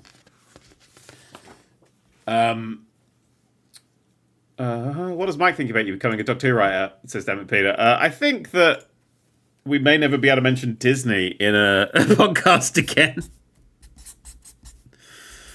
That's actually a great title for a podcast with me and Mike. Dan and Mike can't say D star star star star star. That's a good name. Oh, I do that. Yeah, let's do that. Let's get Mike. You're right, Doctor Who now. Oh, like it, I do. Look, it came out yesterday. The first audiobook I've written is Doctor Who. Short Trips, Tales from the Vortex, available at bigfinish.com right now. It's the most recent release. You could listen. One of the stories, Rise of the Eukaryotes, written by me. Officially, Nerd³ says, it's so good. Yeah. And it's gone.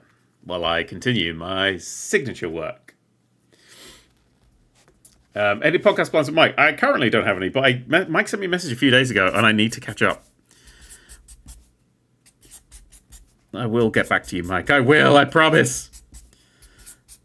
I've just been a little busy with, the Doctor Who thing and this all at the same time. Oh, dear.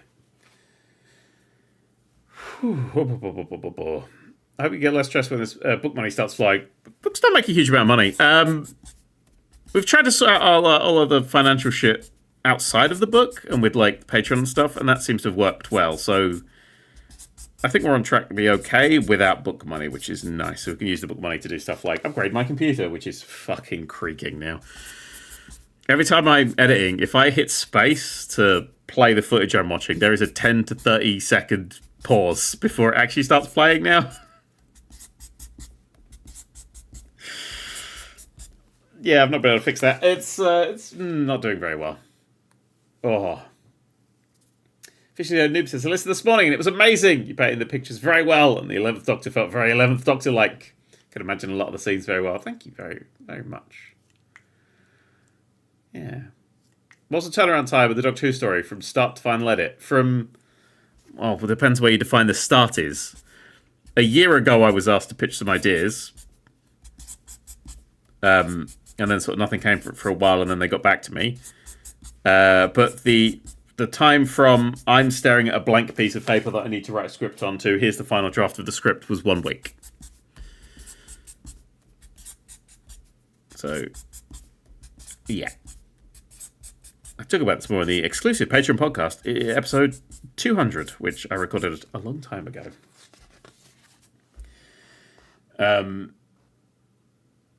Enterprise EXP Cookie says the Enterprise D minifig scale would be 15 meters in length. See? I could fit that in somewhere. And the J would be 77 meters in length. Uh-oh. At what point in the 11th Doctor's timeline is your short trip set? That is not for me to know. And also, I don't think it matters. It's just a day. He's just having a day. For me, he's still got the orangey TARDIS. So it's in Amy's time. But it's just happening during the time. But yeah. Why are over 300 us watching this? Well, it's 600 watching it across all the platforms. Which is, quite bizarre. I mean, you suppose you just wait for your name, didn't you? You're like, that's my one. It might be. Somebody watching might get that one. Hang on, wait. I'll give that another smiley face. Oh, that one's got a weird little smiley face. Will that be you? Dan, does it feel weird that you are a big part of millions of childhoods? Or did you get used to it? I got used to it very quickly because it's very remote. It's just a number on a computer screen. When you go to stuff like CoxCon and you meet people or the book tour, it becomes really quite real, and that's something I wasn't quite expecting. Yeah. I think the realist it got for me, and the kind of I'm going to do this forever, was at the end of the book tour when I sat down and I read through every letter that people left for me. Some people just wanted to leave me a letter, and I love that. If I do another book tour, I will accept as many letters as you have. And I will not reply to any of them, but I will read them all. And I read all of those letters, and I went, yeah, I'm going to keep doing this forever. True story. True story. I like that even the book didn't clarify which year of 11 it was from, because it used both the 7B and the Series 5 themes. It's all over the shop. It's weird. What's really weird is it's not like a time traveling story. It's just a very standard alien monster fun time story, because it's Doctor Who, isn't it? If we go with microfigure scale, the Enterprise J will be about 16 meters. The Enterprise D will be 3.2. Well, that's actually fine. We could easily do that. Easily do that. Blah, blah, blah, blah, blah, blah, blah. Anyway, Outwee has resubscribed. Hey, Outwee, sorry, I should really catch up to at least briefly. Preposterous Weapon says, I'm happy the audiobook, Fuck Your Video Games, will be out again as my copy got corrupted and didn't have an account at the time, and I couldn't re-download it. It will be there. It will be there. Tomorrow, hopefully, unless I'm bound to like, don't do that. In which case, I'll just put it for patrons. I edited the whole fucking 6.5 hours together. Someone's going to see it. Cake is Nice has subscribed. Hello, Cake is Nice. That was an hour ago. Delonius says, we've too late to change the names. Now's a good time to admit my name is in it twice. Delonius and my real name. Haha, I win. You cheeky fuck. Dan Pierce says, so I'm bound. Now it's boundless. Will the next company be Without Bounds? Yep. One after that will be Bounds. Over there. Miles away from us. Don't worry about it. Marsh Snake has resubscribed, as has Archive. It says, Dan, love the Doctor Who shot. Spot a game that you, Rebecca, might like. It's called Stars in Time. It's very LGBT and cozy. That's one for Rebecca. Rebecca likes those cozy games. I like games where the game hates me. Like an Elden Ring. Or whatever. Amphil seems to hate me quite a lot. I was enjoying that when I played it. Boop. Got a good pile of things that are done now. Constant Culture says, in your book, does Donald Trump get put into a blender that turns him into mush for forcefully transitioning him into a woman and something resembling a decent human being? No. No, there's no mention of Donald Trump or presidents or any of that shit. The majority of the book is set in the year 2783. And he's dead then!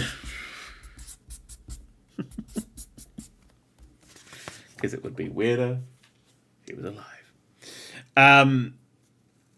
He said a 6-month break after the book. We all know you, so what's next? No, there's a break. I'm moving. That's my next big adventure. But I know what's next, so... And I kind of work on things and bits and pieces, so... Don't worry about it. Don't worry about it. There'll be other stuff. But I do need to take care. Get all this done. Move house. Breathe. Break. Just big from projects. YouTube's going to keep going. Don't worry about that. Don't you worry about that. Don't worry, you precious little asses.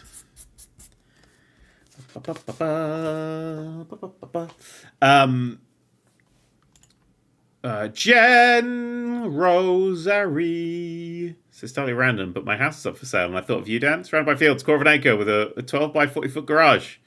Feels like your vibe. Are you trying to sell me your house? Do you want to buy my house? Does anybody want to buy my house? Anybody want to buy a house? You completely okay to a different country. County or country, you're going to try and find a place nearby. We're moving wide. We've been sort of all around the country looking at places. And we have admittedly been at other countries as well. Maybe, I think we're thinking about another country. But yeah, we'll see. We'll see. That me, it says, I started saying, first time catching a stream is counting to you. That's almost a year. Oh, I should stop doing that then. How much for the house? £1 million. It's not on the market for that. But, if anyone wants to give me £1 million for it, I will happily let you have it.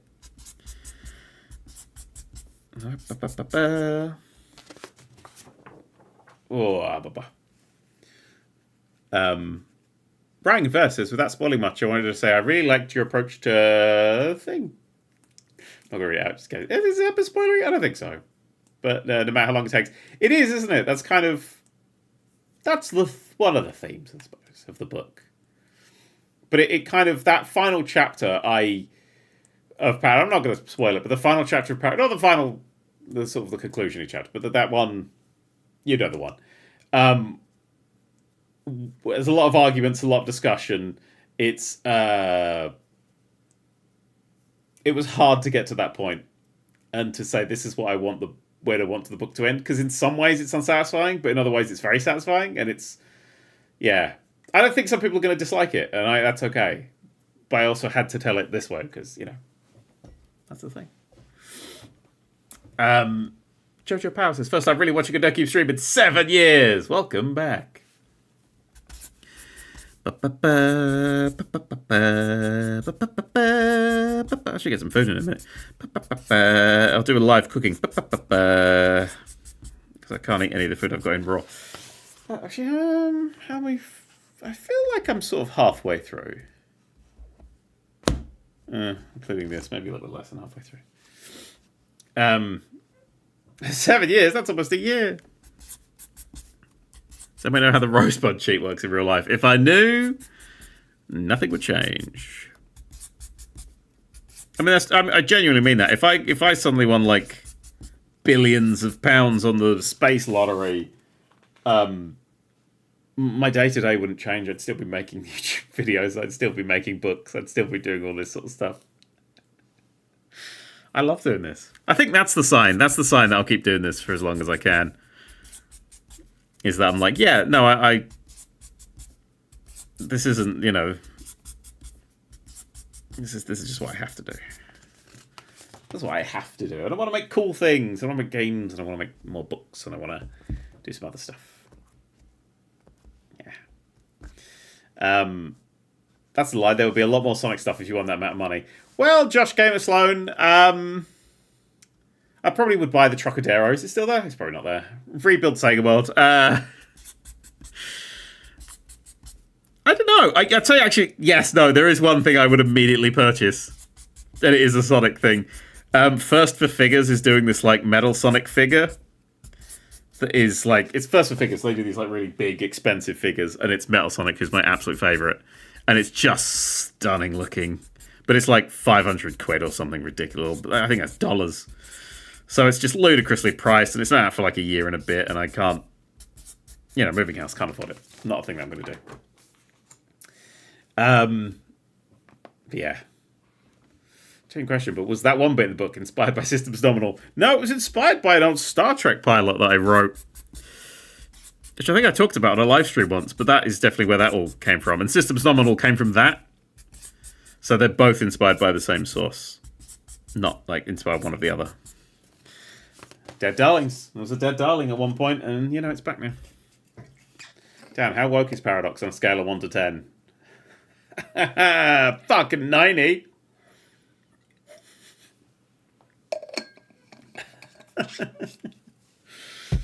Define woke. Good luck. That's the thing. Oh, okay. K Tronica says, "Go on, have a Prime sub." Thank you.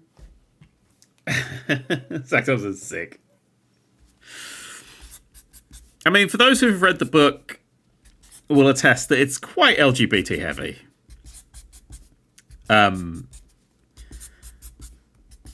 Not for. I don't even spoil things. Look, if you can read, you're not going to go, "Oh, this is too much LGBT." That's the. It's the people who can't read who would be very angry about it, but they can't read, so fuck them, you know. It's got good rhythm, isn't it? Gay people in my sci-fi romp. Yeah. Woke. Good luck finding a cishet white and male person. Oh, there's one of those. I think there's only one of those, but there's one of those. I think. Civilized Monkey! Oh, my voice just went fuck. Gifted 5 tier 1 subs. Thank you so much. They went to Archive 2-1, to Grunchy Sheriff, to Kron MM, to Pudgety, and to Snorf. Thank you, Civilized Monkey. That's very nice. Thank you. Where Zach Thompson says woke is when women. Oh yeah, if what I mean, I put one on the front just to scare those people. Just jump scare.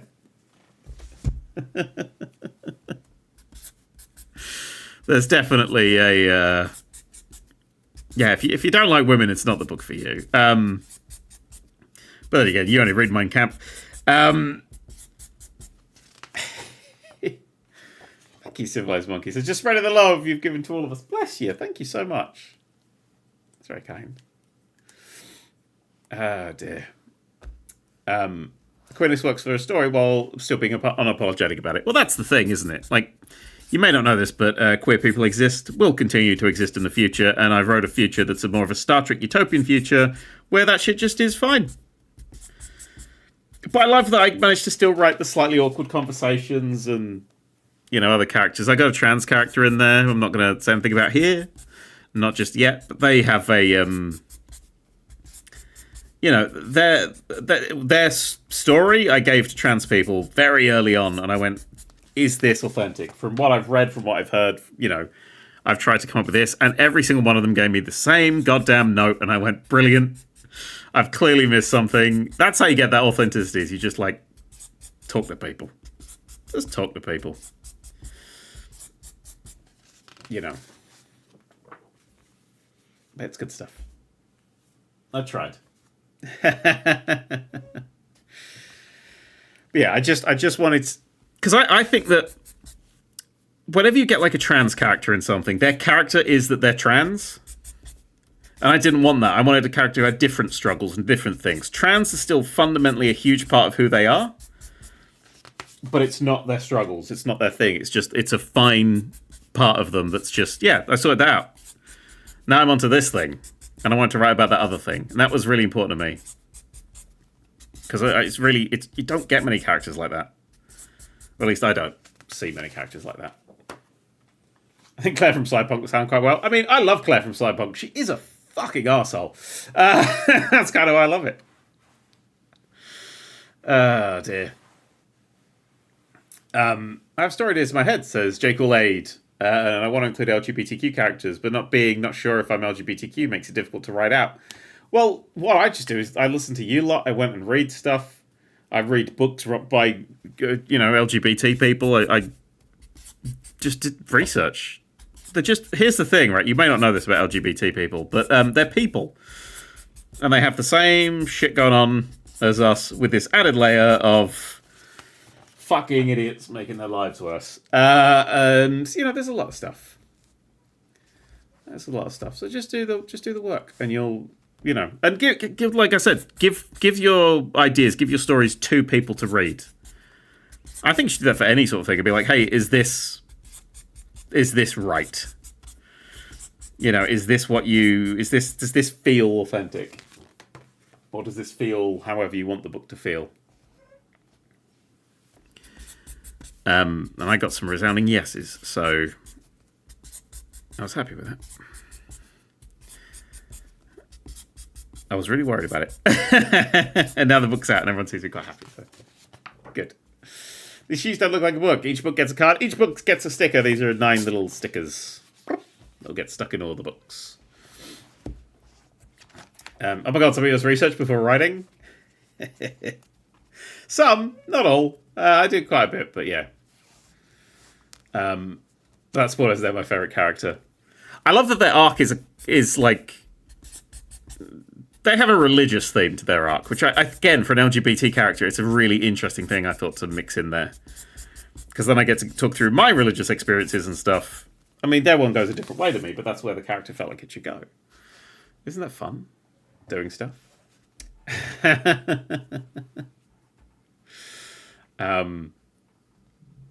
Yeah, gotta ask, what's the Lego figure top left next to Sonic? We just opened him. He's a minifigure from the latest series 27 of the minifigure things. We'll be opening more later. Yeah.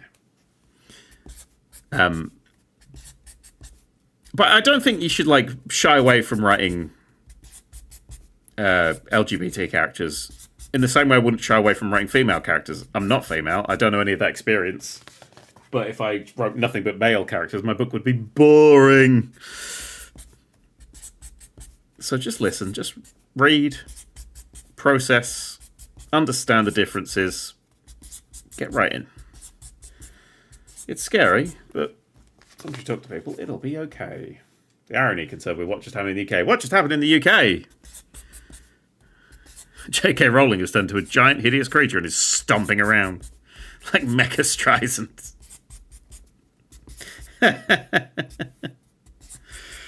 Oh dear, oh dear. Supreme Court ruled in favor of Tufts.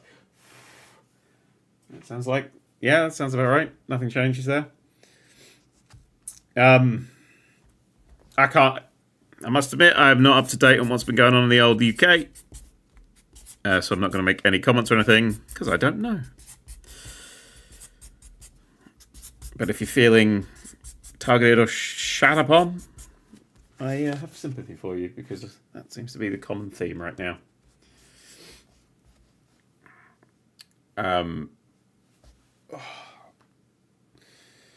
Supreme Court ruled only biological women are women. Well, if you get a gender recognition certificate, that changes your birth certificate, right?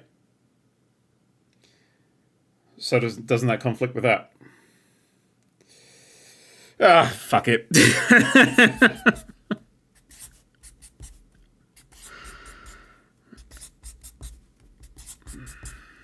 It's a fraction of the percentage. It's just a distraction from the fact that everything's sort of falling apart, isn't it? So sorry that you poor fucking people become the distraction. It's always a boogeyman, and it's always someone who doesn't deserve to be, but hey. History is on your side. And when you start throwing the stones, I'll be there.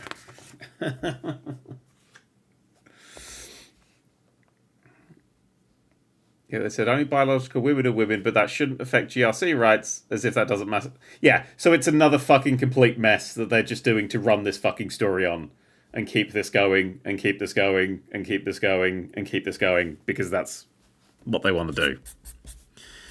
So it doesn't sound like a victory for anybody, but the idiots can claim it's a victory for them because they're idiots. And idiots don't know. Idiots don't know when they've lost. That's the problem with idiots. Anyway. Oh, dear. The UK being transphobic, shocked Pikachu face. Oh dear, what was that message? Oh, that's not a message, that's a thingy.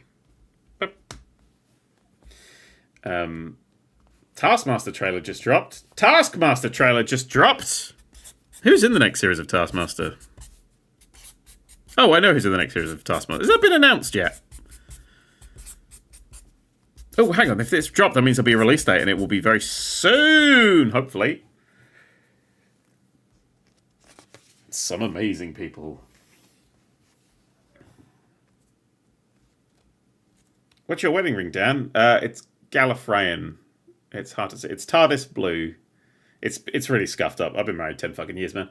But it's got the Doctor's name in Gallifreyan. Or whatever was written on the Doctor's crib. I'm going to assume it's the Doctor's name. Didn't want it to be the word crib.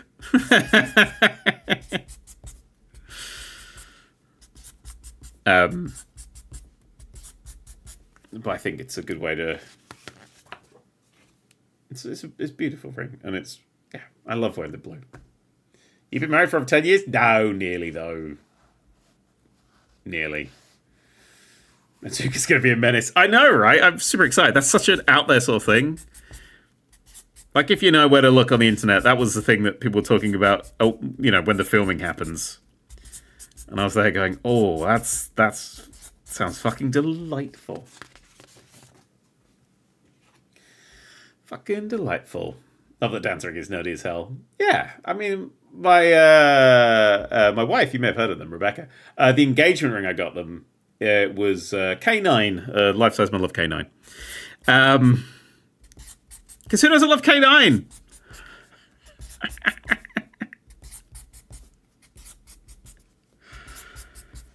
Oh, dear. Life's good sometimes, you know? You have a wife, Sakabi. I know, right? Partner, coming up to 10 years. Or 9 years this year. We've been together 10 years this year. Gallifreyan for this side up. Kind of works as a wedding ring. I like that. I'm into it.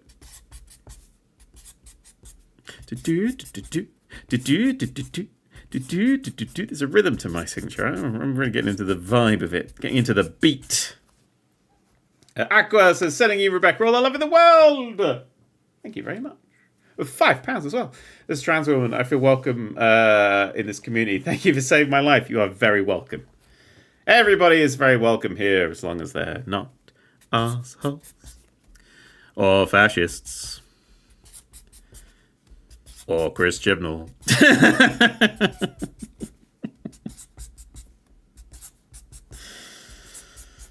And whoever wrote that fucking portion of that episode, Doctor Who.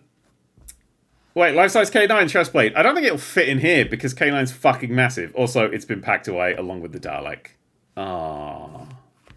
Although, if you look carefully online, you'll know which house is mine for sale. Because one of the pictures, there's a Dalek. And, yeah. Quite a big bugger he was.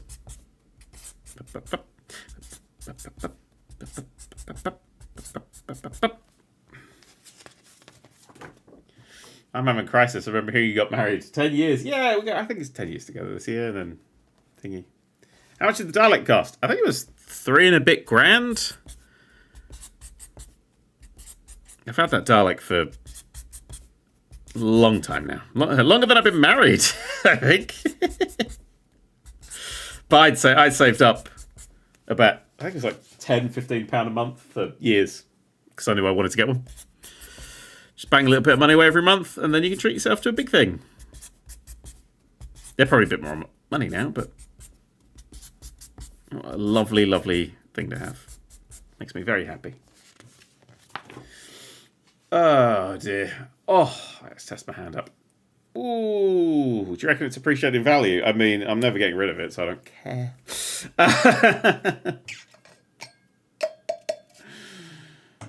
Oh, dear. Oh, Jesus. For me, my next big thing is the Lego T-Rex as Jonathan Moon. I actually did a big trip and went to see... I did a big trip to the Lego store because I wanted to go see it. It's beautiful. You are not going to be disappointed. Absolutely beautiful. Does the Dalek have a name? No, I haven't named it. It's just a Dalek. Oh, Cowboy says, hi there, have you heard of a game called Outside the Blocks? It's a tiny Glade-esque game, but in a terrarium. Oh, that's cute. That is something I'd be thinking of. I haven't. Rebecca, write that down. Also, where was that? There was that Polly Pocket farming game.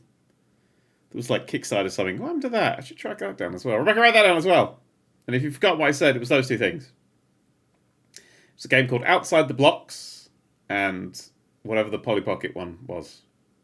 I can't remember. So I'm just having a little break, quick drink. Ooh. All right, what town? I'm writing people's names and trying to spell them right. Okay, never mind. It's fine. I'll remember. Oh. It's pretty good to time. I would down if I must be the dialect. I'd be in it. Time Walker says, I recently bought the huge Lego Lord of the Rings Rivendell set. Took me 2 years to save up for us. Probably the most I've ever spent on something in one go. And it's beautiful. Not a huge Lord of the Ring fan. That and the Shire. Oh my god. So tempted. So tempted by that. Are the updates of the collector's edition of the PP? No! The person who's organising this is on fucking leave this week. So I don't have any updates for you, I'm afraid. Apart from, here's the signed ones. Is this the only stream this week? No, I will be streaming on Friday as per usual. Because I want to get my gaming fix going on. Get my gaming on. Try and play something. Maybe the Blueprints. Maybe something else. I really enjoyed Keep Driving. What are your thoughts on Amazon? Says 12cat. The big jungle thing. Yeah, love it. Love all the animals that are in it. Love the rain, the foresty nature of it all. It's all good. Stupid ideas. Resubscribe for 62 months. Well, my real thoughts on Amazon is Amazon was at one point incredibly good. Because you could buy stuff off Amazon, right? And it would be the actual stuff you ordered. And now Amazon is just junk. Like, I was looking at advent calendars on there, and it's mostly just AI-generated bollocks. And I'm like, this is just horseshit. It's just, they've just let anything in. There's no seal of quality at all. And it's just anything. And they want to do that so they get the most amount of money, but it means that the experience is so fucking useless.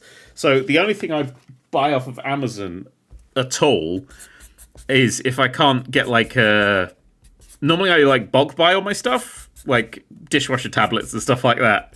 I buy in bulk, and Amazon sometimes has the cheapest price for that. And that is literally all I will use Amazon for, is bulk buying fucking laundry supplies.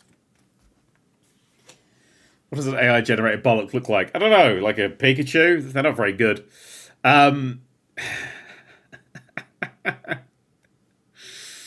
Yeah. That's not a book, those are stickers. Yes, they'll be going in this book. All of them are going in, well, one at a time. Going in the Paradox. Look, there's words. Whoa, what was that about? Wait, what was that about? Oh my god. It literally says on that page, did the Hanging Gardens of Babylon exist? Oh dear. There's quite a few Doctor Who references as well. But... oh dear. Oh dear, oh dear, oh dear. See? You kill the darlings off, and then you go, well, let's just bring a little reminder there. There's artifacts. Artifacts everywhere. Dear. Sorry, I'm just stretching my fans up again. Oh, damn, I'm not going to find the book if they do exist. I think that's O'Shea's big speech as he's lighting up the time machine for the first time. It's a good book. I quite like it. I'm quite fond of it, you see. Oh, I should go thingy. I didn't mean to click send. What are your thoughts on the rumours that Amazon, here we go, waiting to pick up Doctor Who if Disney drops it? Yeah, that seems like something that Amazon would do. I can see it getting picked up and passed around quite a bit. I, again, don't think it's that kind of show that runs at that top level, because I think it's a weird little British show. I think it's one of the most popular shows we have. And I think it needs to be sort of recognised as that, but these shows will pay billions to everything. As long as the rights stay with the BBC, I'm okay with it. That's really important, because that's otherwise the whole core of the show can be gutted out, and that would be, not so good. Then again, Amazon did a Mr. Beast show. They're so for fucking everything. Hades Dogs is finally going to go get some sleep. I'll definitely be asleep by the time you read this out, but I can't wait to see Doctor Who's story when I get back from work tonight. Don't get carpal tunnel while I'm gone. Okie dokie. I won't. Ow, my carpals! Or ow, my tunnels are carpling. There we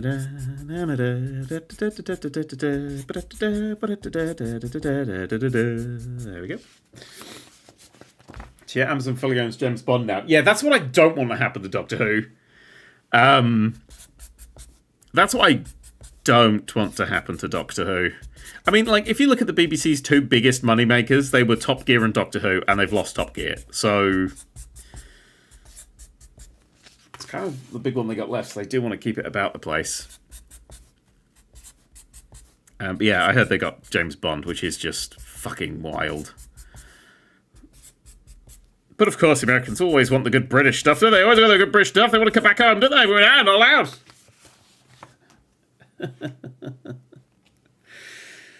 Amazon makes every episode into kablam. Oh, dear. Ow. Ow. I enjoy how inconsistent you are with the direction you cross your H. Yeah, that sounds like me. That sounds like me. Innocent says, hope you're doing well, Dan.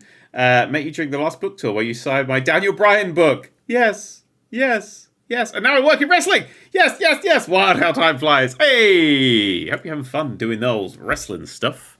Whatever it is you're doing over there. I fucking love wrestling, me. It's fucking fun. There's lots of big sweaty men twatting each other with chairs. You'll never believe it, lad. They get these chairs, right? You know chairs, you know, for sitting.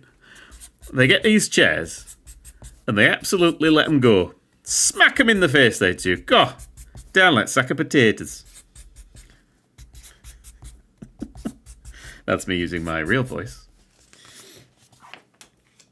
Oh, dear. Ooh, what are we doing? Oh, I am Schnrub. Hey, Dad. Sorry for a sappy message. You're very welcome. You can have a sloppy message if you want. As long as it's not a sloppy message. Been watching content since 2012. You've been my first content creator ever since. Really excited to read your book. Hey! Thanks for providing me with years of joy. I appreciate you're a big man. Oh, I appreciate you, big man. I was about to say, oh, what's Rebecca been saying? Also, you played Rising Front, early access. Oh, the World War One. Yes. Well, I haven't played it, but I've seen it because it's got the shit ton of people at the same time, hasn't it? Interesting. I haven't played that. That might be a good video of Rising Front. I'll have to have a look. I'll have a look at the thing. I'm looking forward to a new episode on Saturday, says Samuel Barnett. Oh, yes! Lux, I think this one's... I'm not a big fan of a lot of the episode titles in this series, but the episodes themselves look pretty good. Yeah, Lux is like, what if Cuphead came out of the screen and started eating people or something, so... I'm into that. It's the sort of thing that only Doctor Who can pull off, right? Only Doctor Who can go from 50s robots to, what if this TV thing... But actually, to be perfectly honest, it's also set in the 50s, isn't it? So... and then after that we got, was it The Well, which is like looks like the spooky horror episode of the series, but then keeping it very stumm. And then I can't remember the other ones. It's quite a few. It's an intriguing looking season. And I definitely think they've sort of cleared out the sort of what looks like the weakest episode. So, yeah. Oh dear, oh dear, oh dear. I wonder if Lux is to bury Flux. Well, isn't Lux like a projector rating or something? So maybe the projector's evil, not the cartoon. Spoilers. Maybe. I don't know. I've not seen it. Wait, why have I not seen it? I should be getting all the episodes early. That's Lumens. Yeah, but was it different back in the 1950s, is what I'm saying. The old projectors... And they used to project the train coming at people, and they'd be like, "Goodness gracious! I don't hit my train then." Leaving. Duff. Lux is a unit of light. Cool. Do you think the 8-episode season format works? Not really. I'd like more. I think if you're trying to build to a big conclusion, and you got the first episode and then the end two, you've only got 5 episodes to sort of play with. I think you don't get the time to sort of pad a mystery out, really. And characters as well. Characters just come and go really quick.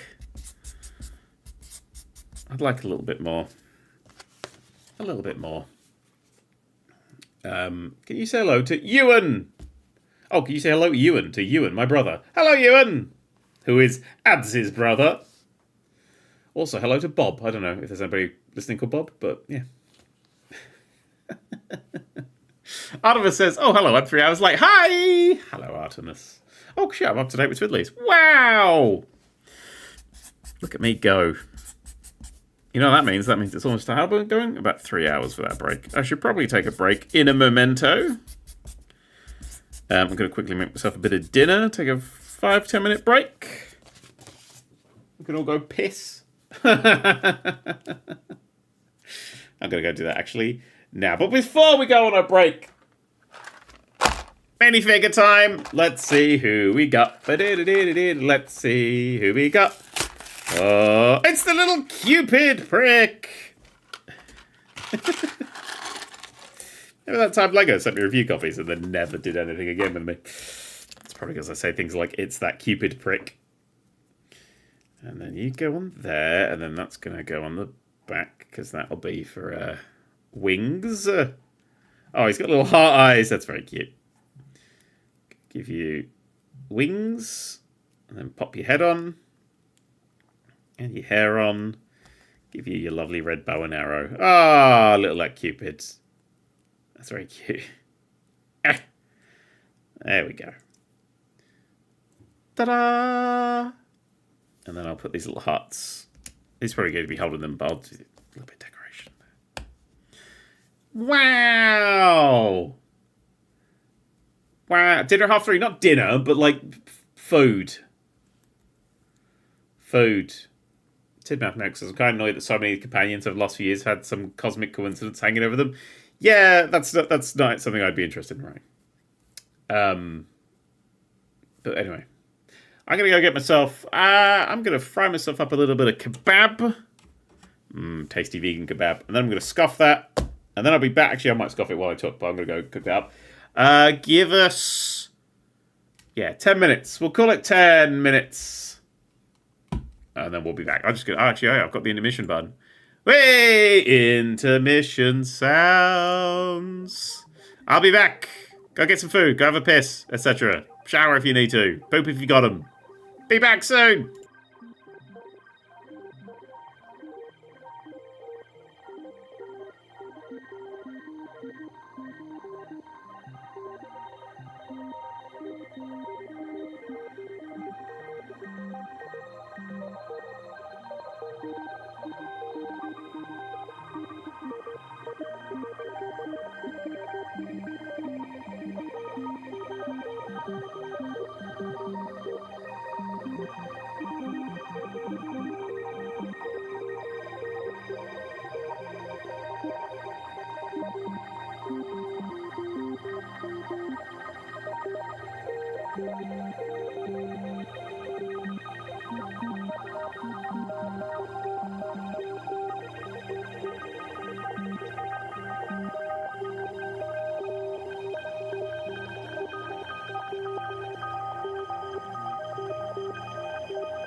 everyone. I'm still eating my dinner, but I thought I'd say hi. Well, not dinner, but lunch. I cooked up some good old fucking Vivera kebab.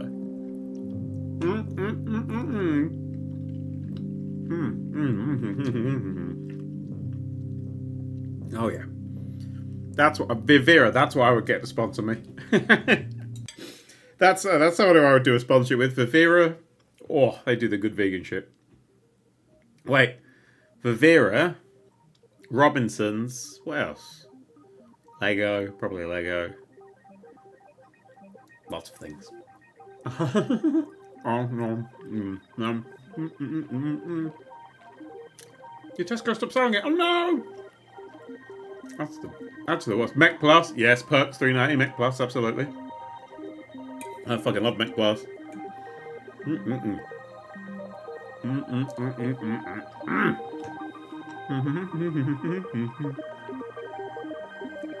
Jamming Kamel on the YouTube says, just stopping by, I wanted to say hi, and thanks for shaping my childhood and giving me a weird addiction to Far Cry 3. You're very welcome. Very welcome. What's your top 3 supermarkets, Dan? Oh yes, Waitrose, and Marks and Spencer's Food Court, yes, absolutely. Little Aldi. That one. Oh.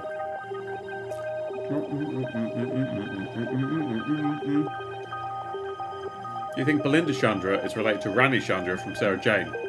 No. Russell really likes to use names that could be related to things and then aren't. Like Rose and Astrid and Rani Chandra, you know.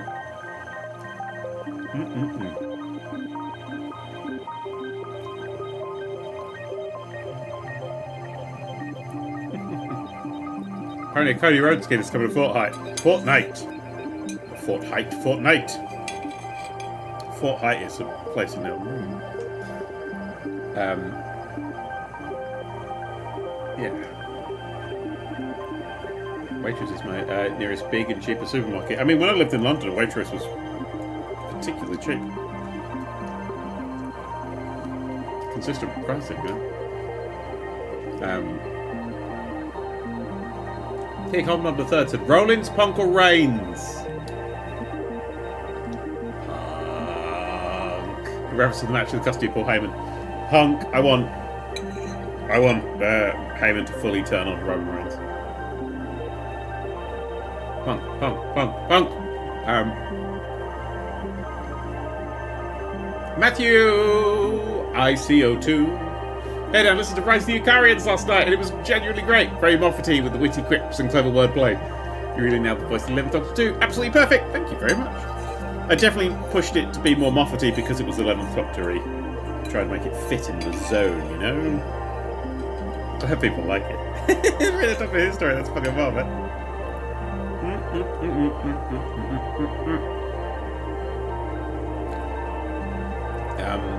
Yeah. Actually, the opening line in the first draft I submitted was Jean shouting Doctor Who because the Doctor's written the Doctor on the bag, and so she's saying Doctor Who. And that was just too Moffat-y.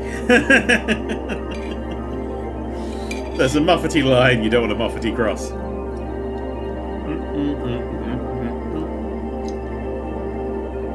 Line of the smart toast of being doubles and people double entendre. Oh, that was so good. That food there was tasty. That was tasty as fuck. I'm back. I'm ready to go. How far are you starting? I don't know because I put them into like a blob to let them dry properly. So I don't actually know. We're just going to keep going. But yeah. Wow. Anyway. Right. Excuse me while I just set myself back up.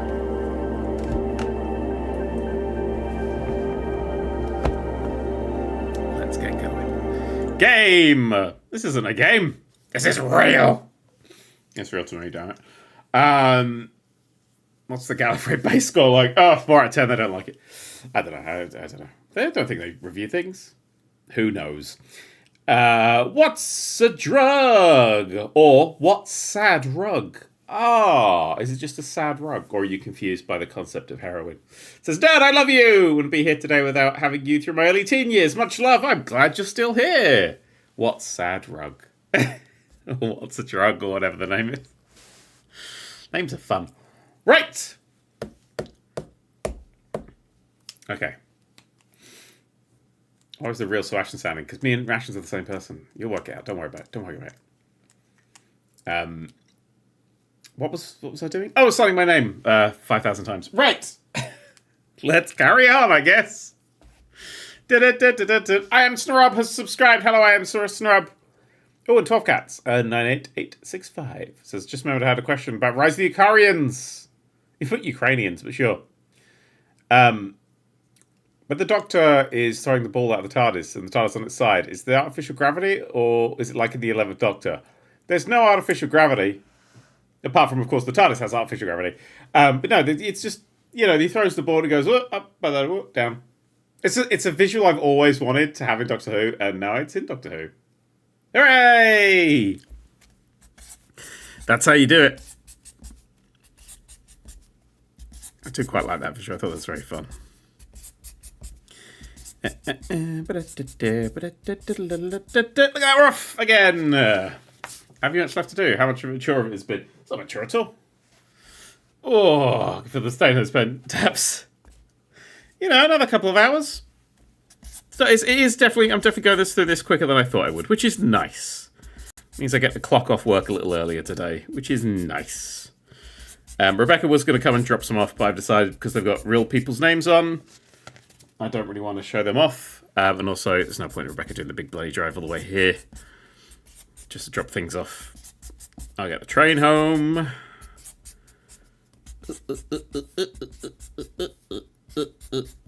Yeah. Gee, what? So actually got suspended from work the other day. I guess he got an extra week of holiday. Somebody bought illegal drugs on site and left them in a disabled person's garden. And so they started drug testing people. They tested me, asked me if I had any prescriptions I should know about. So I told them, yes, I'm pre-subscribed medical cannabis. And they both looked at me wide-eyed. It's not that common here in the UK. Yeah, it's definitely not.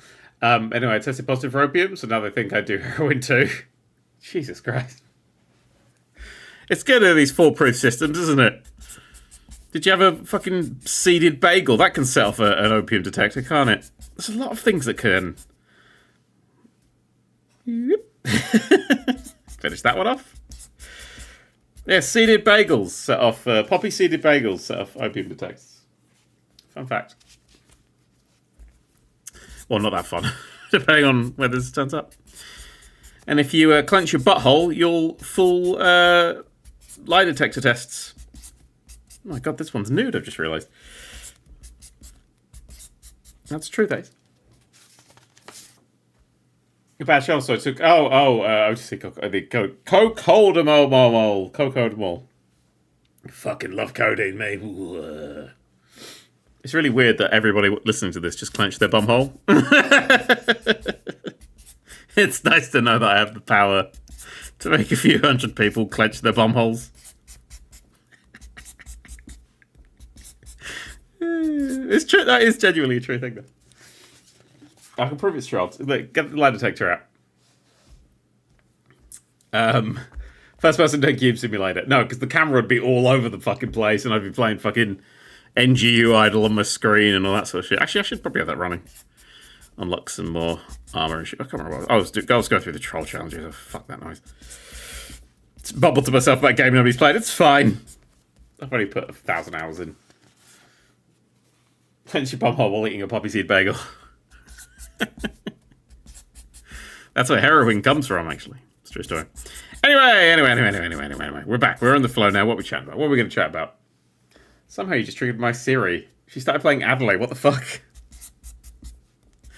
I don't know any Adelaide. I'm not up to date with the music. I don't like Madness is as far as I know for modern music, and I don't think I'm that modern. Rebecca was playing some music the other day that made me want to scratch my fucking ass off, and then just tear my ears out and shove them up my bum hole.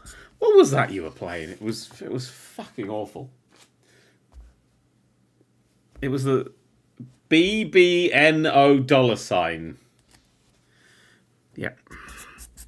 Rebecca doesn't like rap, but will put shit like that on, and it upsets me greatly.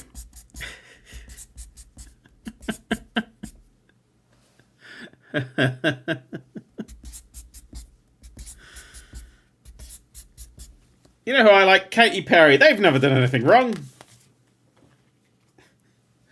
What? Did he say Adelaide? Yeah.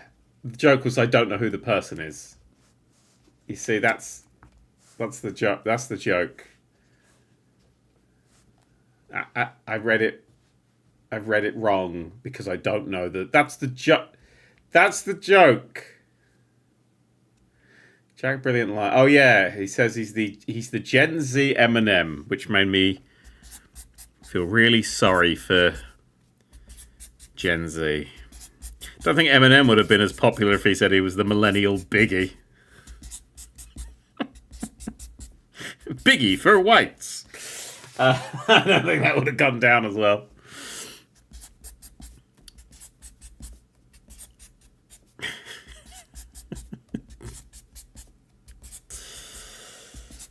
Oh, Jesus. Anyway.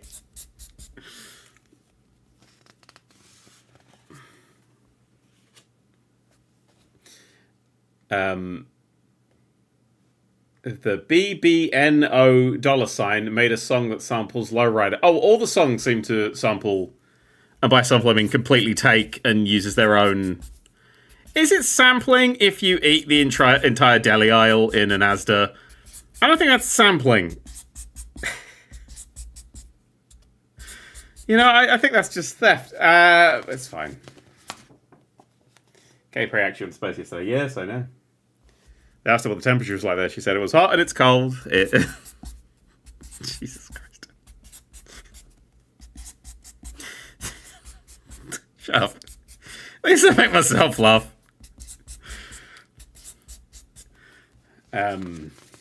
She went to the Love Planet. Dude does not know what sampling is. I do. It's... The word is wrong if you just nick a whole fucking song. I love that, like, fucking... You listen to something like Stan by Eminem, fucking with the Dido at the start. Dido didn't know that was happening. It's just a Dido song comes on the radio. You're like, oh, hang on, this is Stan. That's a proper Have I Got News For You joke. Thank you. Thank you. BBNO $ also seems super progressive. Good, Captain Cone. Their music still made me want to detach my ability to hearing from my soul. And that's okay.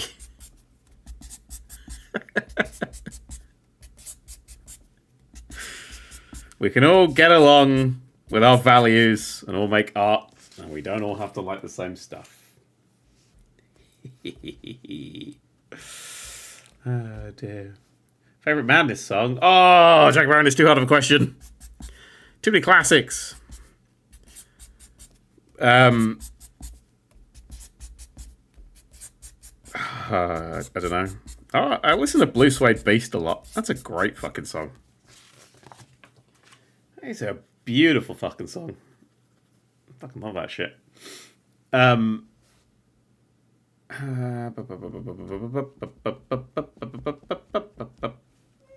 Still sliding these, am I? Yep.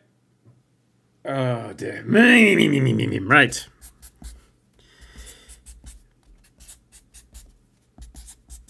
I think this pen's on the way out. That's a bit of a flat one there. Let me have a look. Yeah, I'll call that pen done. Just join. These don't look like books. What's going on? These are stickers that are going to go in this book. But you see this book here? I can't have 5,000 of these in my house because I don't have a house that big enough, and I don't know anyone with a house that big enough. So instead we're doing book plates because logistics. Logistic. Is that 3 or 4 pens? That was the 3rd pen done. This is pen number 4. The pens will still be fine. I'll still use them for other little bits and pieces and note taking, but for signing, woohoo. Check Diddley says, I was recently complaining about the amount of excessive sampling in the moment. My entire soul shuddered as I recalled my mother doing the exact same when I was a child.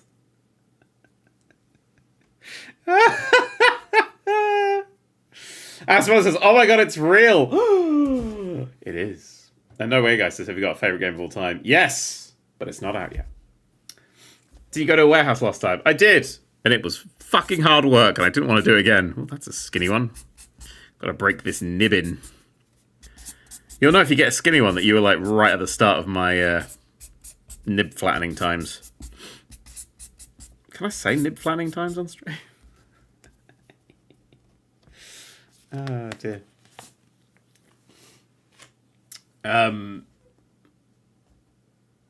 Yeah, we are getting a bit old, aren't we, everybody? Rick Hobson has resubscribed. Hello. As has letters that my brain cannot separate on black and white text. I can see it starts with Brave. Oh, Brave Mujahideen Soldiers. There we go.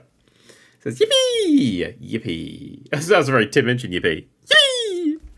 I called my girlfriend up on the phone. I said, good girlfriend, what's good going on? She said, I'm breaking it up with you. I thought the magic is gone. I said, well, baby, we're talking about it. Dark side too. Anyway.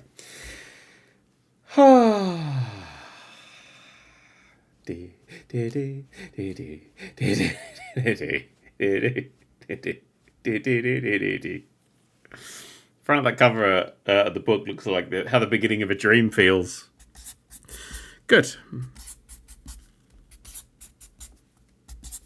That's what I was aiming for. It was I did the design. I came up with the design. I did sketches. I did like fucking AI generation to push them all in the right way. It's like, look, this, we want this, I want this, just to make sure you're definitely on the right page. And they went, got it. And then they came with something back that was absolutely not that. And I went, okay, how about this? And just said the same things. And we got there in the end. Got there in the end.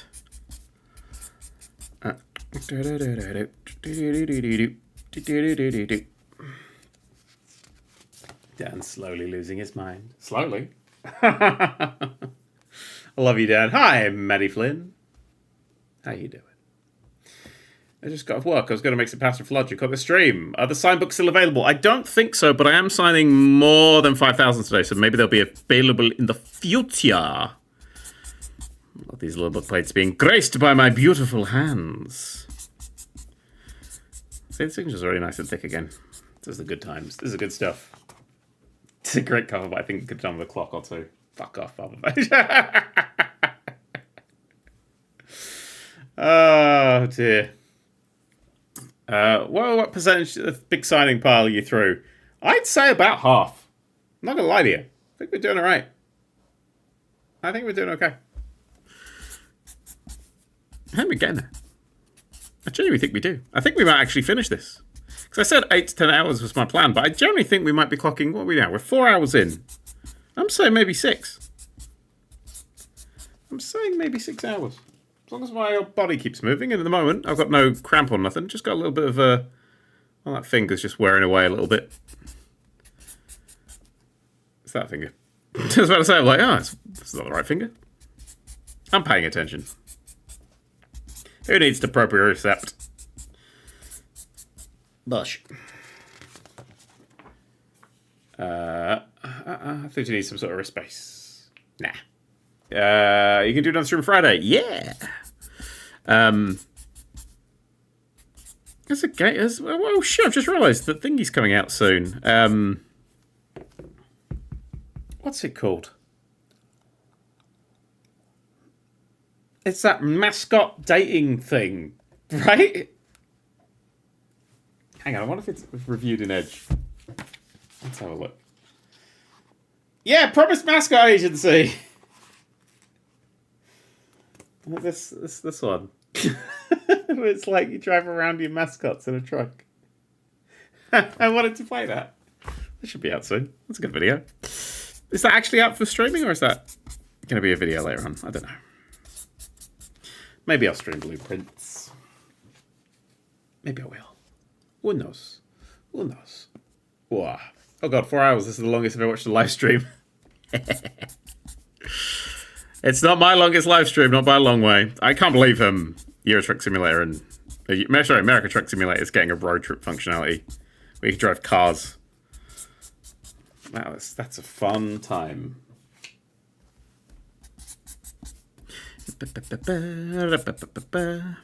always have to set up really weird little settings to make those work, but and then cheat a save file into the game where I've actually can afford trucks. Boop. Was that a magazine in 2025? Yeah, this is the latest copy of Edge magazine. Whoop. I'm a subscriber. This is the June 2025 version. I get Edge magazine every month. I get Edge magazine, I get Doctor Who magazine. Because, right, here's what happens, right? I read this, yeah, and it's got all the information and stuff. Look, here's a football game, but this is a football game being made by the people who made Sifu, which I fucking loved. And I'm like, oh, that's super interesting. So basically, what's this? I don't know. So Edge magazine is the way I get my information of the video game industry at the moment. It's how I get most of my information at the moment. The alternative is going on the internet, and I don't want to do that. So I went back to magazines, and I found it to be a much happier time. It's also quite exciting. Get a new magazine every week, you know? Sorry, every month, not every week. Fuck me. Have a flick through, look at the review scores, look at the bits you want to read, look at the bits you don't want to read those bits, and go, oh, that actually sounds a bit interesting. Read something that you thought was going to be interesting, then you're not interested in it. It's good stuff. I like doing that. SG Lou. Why is he signing everything as Diffel Hellman? Because that's my real name. I always wondered, when you were talking about watching MILF Manor on the podcast, did you ever actually end up watching it, or is it just a running gag? I never watched MILF Manor in the end. I don't think that was the right audience. I have to go on, like, Sid and Olivia's podcast. I fucking love Sid and Olivia. Oh my god, those two girls are the funniest fucking people. That's literally the only podcast I listen to, is Sid and Olivia talk shit. So funny. Ridiculously funny. I watch MILF Manor for them. That's what I would do.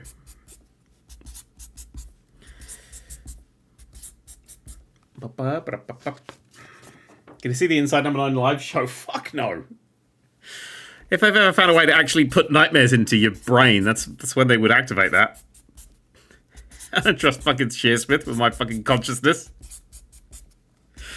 I love Inside Number 9. I've never seen it, but I've got all of the scripts and I read those. Because it's too scary otherwise. Oh dear. Dan, you completed Super Metal Gear 2. Introduced me to the franchise, says Mr. Squilliam. Thank you so much for introducing me to a favourite video game series. You're very welcome. That is why I do what I do. This is why I don't get burnt out. Because when I go, oh, this is a really good thing, people then play it and go, oh, that is a really good thing. And then they get it in their lives as well. Because I know, like, the things that I love the things that I love. I love this stupid blue fucking hedgehog. I love Lego. I love Star Trek. I love Doctor Who.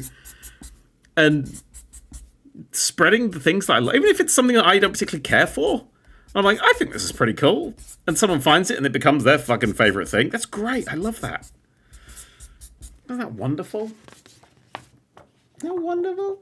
Read script instead of watching it. I know, right? Oh, no. God. All over the shop, mate.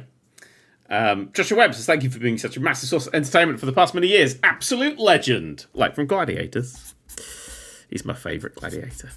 Oh, you're very welcome. I enjoy being a massive source of stupidity over the years. I like that I'm like... in my YouTube, I'm like, I've fallen off a horse. Like, I've clipped a horse through a wall, now the wife's angry. And then in the real world, I'm like, I've written a novel. The Duality of Man. This is a wild page right here. Huge, flowing, loved it. Fell in love with Factory Builders, thanks to your Factorio video, yeah. And I fucking love them too. Stress my hand. Does League of Gentlemen scare you too much? League of Gentlemen is fucking horrifying, man. Have you ever seen League of Gentlemen? That shit's so fucked up. I love it. Oh dear. Love that video with apples. Oh dear. Straight up, I think a lot of my taste of video games come from watching you back in 2013-ish. I mean, for me, yeah, like, I used to get my loving it from old copies of PC Gamer. Are they still here? There might be... There might be one there. I might go grab that in a second. But I used to go down to Southend Market and I used to get old copies of PC Gamer. This is like in the year 2000. 2001. And I used to buy old copies of American PC Gamer for like 50p a pop with the demo discs. And that's how I fell in love with games and I discovered new games. And, you know, stuff like Roller Coaster Tycoon I found through that. And that was my sort of connection to things. So I think I've always loved magazines as well. I want Steve Pemberton and Reese to write for Doctor Who. Yeah, that would be bloody amazing in an episode called Daniel will never watch this because it'll be too fucking scary. Do a live Doctor Who episode. Oh, thank you. Oh, dear. Shout out to Ruthless.com. Hell fucking yeah. Tom Clancy's Ruthless.com, which is what I always love to call it because people go, wait, Tom Clancy? Tom Clancy made a business simulator / chess / stairwell murdering game. Yeah. And it's fucking amazing. I don't think it works very well, but it's fucking amazing. Do you mean the movie, The League of... No, not the League of Extraordinary Gentlemen. There's a thing called The League of Gentlemen, and it's, yeah. Yeah, it's a whole fucking thing. Very different. Very different. League of Gentlemen creates such a genuine sense of unease. But only if you're not local. I'm just saying. Do you think you'll ever hit 2.5 million on YouTube again? No, I think those days are gone. I think people don't come to YouTube for the thing that I do anymore. I think there's a small, hard and fast audience that absolutely do. And I think that I like that audience. That's the audience. That's what I would want from YouTube. The things that I watch are people who talk about, I like second wind stuff. I like min-max. I like people that kind of dig into video games. I like people who show off great, new, interesting indie games that I might have missed. Once Mr. Royston Vasey in HMV Basildon once upon a time. I'm so sorry. Because the Royston Vasey is the real name of Roy Chubby Brown. Who's kind of horrible. Oh dear. True fact.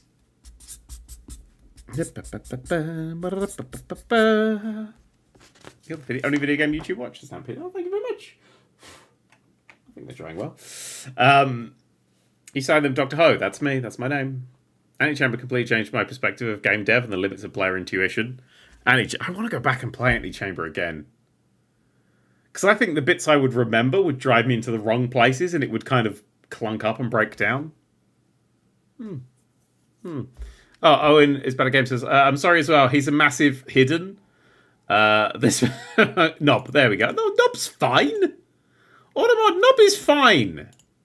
How do I make it so Automod allows the word knob?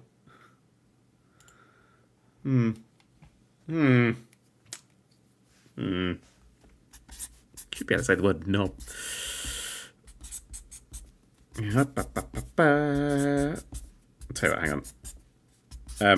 Let's sign this sheet. I think they've not been packed up yet. I'll go grab this if you haven't seen these yet. These are quite cool little things. Is that one there? Is that one? Yeah, okay. That's one of them. That's is that one? Yes! Excellent! Okay! Aha! Next to my old Robot Wars magazines. So, hang on. Got two here. I do have a third one, but I can't remember where I put it. Here's PC Gamer. The top 10 games of 2000. Delgado says, thank you for a fucking amazing childhood. You're 21 now. You're very welcome. Look at this. Look at this. Star Wars Episode 1 games reviewed and rated. On the CD, Sinister Unleashed. Fucking great game. Hidden and Dangerous, one of my absolute favourites. Star Wars Episode 1, The Gun Frontier, the real-time strategy Star Wars game nobody remembers. Plus, Sheep! So when was this? This is August 1999. The first thing is an advert for Quake 3. It's a bit old and a bit falling apart, but, I've had this a while. This is what gaming adverts used to look like. This is how people would sell games. Sinister Unleashed. Drake and All the Flame. That's a good fun game. An advert for Giant Citizens Kabuto.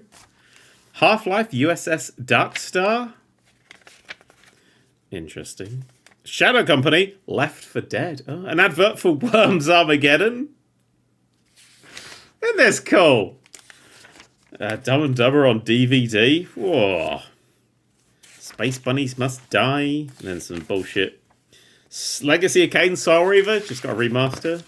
System Shock 2 advert. Advert for Pentium 3 processors. Vampire the Masquerade. Diablo 2. Sheep! I fucking love that game, man. If you never played Sheep, it's fucking great. Age of Empires 2 advert. I mean, look at this. Isn't this a delight? There's Outcast. There's Star Trek Starfleet Command. Which I didn't really remember. An advert for thingy. Oni. Bungie's game before they made Halo. Oh yeah. Oh yeah. Oh yeah. Oh, I think we've got a fold-out advert here. We've got a fold-out advert for Prince of Persia 3D, I'm guessing. I can't quite remember. Yeah, Prince of Persia 3D.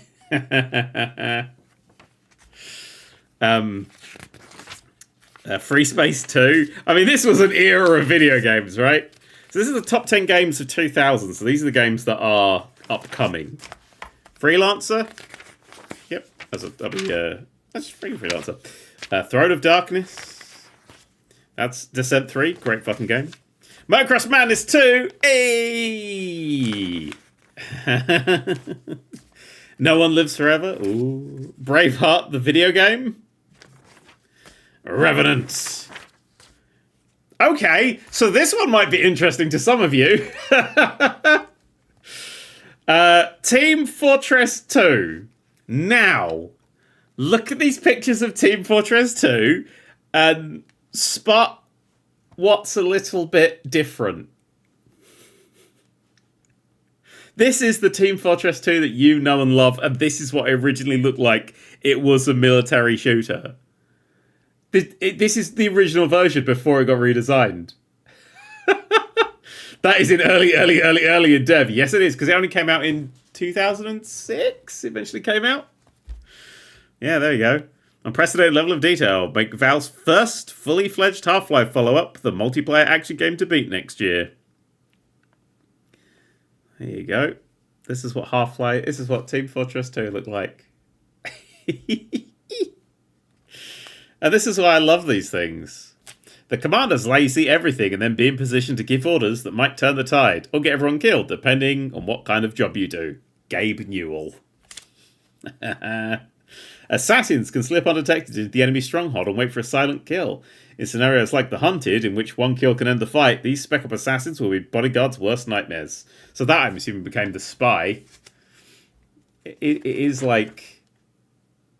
Isn't it? Yeah. Really respect Valve for changing Team Fortress 2 away from this. Yeah. Isn't it just... Is Blueprints on your radar too? Yes, absolutely. Might be Friday's game. Deus Ex? Deus Ex is an upcoming game in this magazine, right? Sorry, I know I've gone on a side sort of thing, but... Yeah. I mean, they were right that this is going to be the top game of the year 2000. That's Starlancer. Alone in the Dark 4. Heavy Metal FAC 2, which I have never played. Unreal Tournament. Sovereign. Games they just don't make anymore. Creators of EverQuest. Ooh, it's the first ever massively multiplayer real-time strategy game. I do not remember at all. Planet of the Apes game. Messiah. The top 10 games of 1999. Where are they now? Black and White. In 2015, war is declared 15 years in the future and definitely not 10 years in the past. Giant Citizen Kabuto, great game. Good and Evil, not Beyond Good and Evil. Max Payne, XCOM Alliance. Civilization 2, Test of Time. This magazine is so fucking old. And here's the reviews, right? Here's the reviews. You got Star Wars Race, you got Phantom Menace. Operational Art of War Modern Battles, 1956 to 2000. We were really good at naming games. Mech Warrior 3, Hidden and Dangerous. Fucking love that game. Midtown Madness, Baseball Edition 2000. Abomination, the Nemesis Project. Sports Car GT. There's Birth of the Federation. Microsoft Baseball 2000. Extreme Water Sports. Beans. Rainbow Six Rogue Sphere. I have used these jokes. This is one of my favourite ever reviews. It's 5%. Highs, the uninstaller is functional. Lows, when smashed, the CD broke into many sharp and potentially dangerous pieces. I have quoted that on many an occasion. And yeah, bottom line, horrible beyond all imagination, run to its stinking core, like a nightmare from which one cannot wake. I love that review. And yeah, Extreme Water Sports is a terrible fucking name. F-16 Aggressor, Magic and Mayhem. Oh, what's this an advert for? This is Grand Theft Auto? Ah, interesting. This is, yeah. Includes the version of Grand Theft Auto Director's Cut. Wow, Grand Theft Auto coming to the PC. Interesting. That's weird, isn't it? No, I'll take off. Extreme Winter Sports. 2 games, 1 go. Cutthroats. We've got F-22 Lightning. Star Wars Episode 1, The Phantom Menace. Jagged Alliance 2. East Front 2. I remember this advert so well. I don't know why. It just is in my head. Elite Darts. That's right. Deluxe was a video game. Deluxe? It was. Corsairs. IGN.com. Wow. Don't think they're still around. An advert for something. Alien vs. Predator. Join the Navy. No, thank you. Planescape Tournament. Hell, fucking yeah. And then there's, you know, a look at some video cards in the future. And Flight Unlimited 3. Stick with 2, baby. Viper V77 Ultra. Ooh, look at these 3D marks it's got. It plays Quake at 66.9 FPS at 320 by 200 resolution. Yep. And then there's tech, and the tech's always boring, and I always skipped it. Oh, that was almost a naked lady then. That was good. That's how we used to advertise things. Oh, look, here's Rollercoaster Tycoon! Here's some tips and tricks for Rollercoaster Tycoon! You can make the loops tighter. You can make things go through things. More things. There's Beatdown. Welcome to the Hood. Rights of War. Mech Warrior 3. Blah, blah, blah, blah, blah. Coconut Monkey. It was the mascot. So yeah, I have old PC gamer magazines around the place. I also have an Ultimate PC. I have no idea whether... I assume I got this at the same time. But, Sid Meier's Alpha Centauri. The greatest strategy game since Civilization 2. I mean, correct. Yeah. Oh, Readers Awards. What is this? The one with the... I mean, it's got too many free shit in this. This is old, man. These are all so old and beautiful. I should try and track down some old magazine. Ape.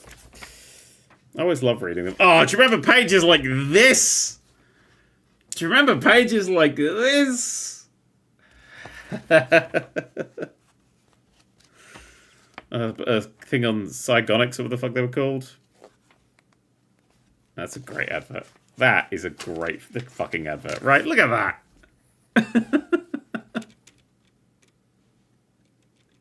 That's such a good advert. Oh, dear. Daniel just showing a Chinese menu. Yeah. Yeah. Do you remember Silver, the RPG? No? No? Okay. Nobody does. King's Quest, Football Manager, The Real Never-Ending Story. Very, very silly. Oh, multimedia. South Park, the official PC desktop and screensaver. Wow. I liked old magazines. Maybe I should go on eBay and try and track some old magazines down. Anyway, let's put those over there and get back to signing. Little distraction. That magazine be like £15 nowadays. I don't know how much Edge magazine is, and I'm too afraid to ask. Oh dear. Only £3.95 with a CD as well. God dear. Favorite Medal of Honor game if you have one. The one that threw a train at me. That one. The one that made me shit myself. That one. That one is so terrifying. Oh, that is one of my favourite moments I've ever had in a video game. I just remember mags in the mid-zeros that had adverts for foam wallpapers and porn in the back. The old days. I remember that Hitman advert. I still got that in like an old PlayStation magazine somewhere. There's that beautifully executed series of Hitman Blood Money adverts that I think are great, but yeah. There's just a lot of, yeah. I mean, like, yeah. The 90s, man. Wild time. I was reading that shit at 10. Like, I love video games. I've always loved video games. Oh, dear. Oh, dear. Sorry, I'm now nostalgic. I've got old Doctor Who Robot Wars magazines over there as well. All ready to be packed away. I wonder if eBay does sell old copies of PC Gamer. I've got all those copies of Linux magazine that Rebecca read through. To Ashens of that advent calendar years ago. Very silly. You wrote a book about loving games. I did write a book about loving video games, because I do love video games. It's hard to believe, isn't it, that I actually do genuinely think that they're the best medium. Whoops, daisies, fuck that one up. I want to, when I'm done with this, I'm going to get on a train. I'm going to head home. And I'm going to try and take a little bit of time off this evening with Rebecca. Play a bit Core Keeper. I really enjoy playing Core Keeper. That's our, like, hour before bed lazy game at the moment. Because I love... Core Keeper is, like, way better than Terraria. Just say. It just is. Rex says, yay! Dan has an office. No, so this is my house. I'm in my house right now, but we've had to move out this house because the neighbor tried to poison our animals. So, yeah. So I have to kind of... We're staying at Rebecca's mum's at the moment, who's putting us up, and all of our animals. But I come here to work. Because my computer is here. Yeah. So we were moving because the neighbor was a prick anyway, but now we're extra moving. Wait, what? Yeah. Someone selling 40 Plus magazine Nintendo PC Gamer on eBay with a starting bid of $5.92. Ooh. If I wasn't moving, I would get in on that. They've tried to do what? Yeah, they used poison to kill rats. Despite they don't have a garden yet, so they know that the rats will just go through our garden, and then if our chickens go near a rat that's been poisoned with a really strong poison, it could kill them. Did they put the poison in our garden? They didn't say. So we just basically went, fuck it, we're out. And moved everybody as quickly as we could.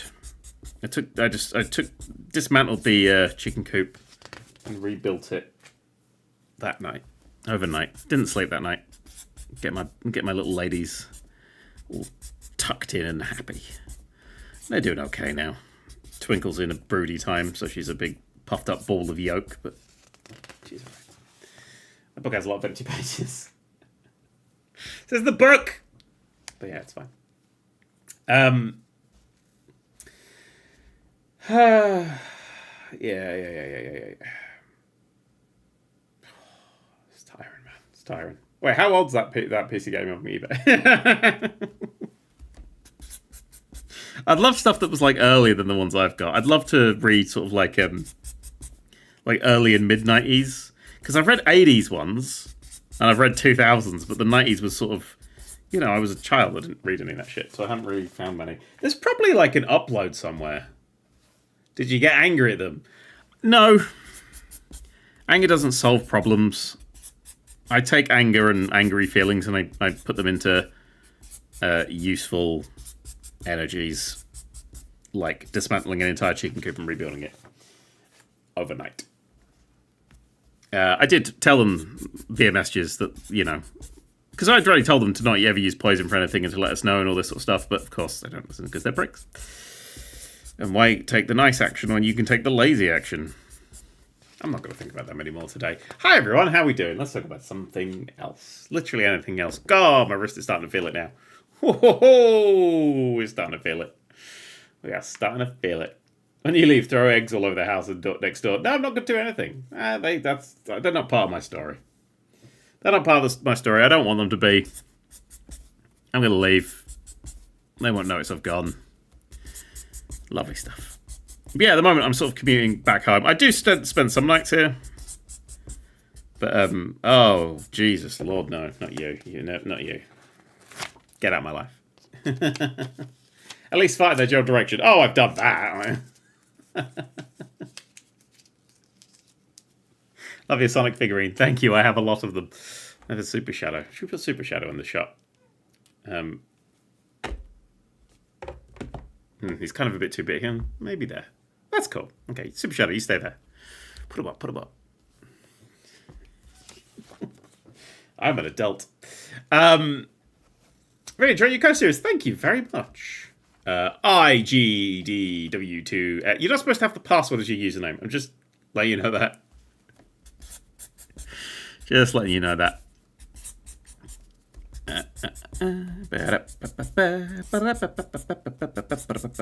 This pile feels like it's just not gone down at all. It feels like it's taking forever. When I see a yellow head truck, I just think of Sonic.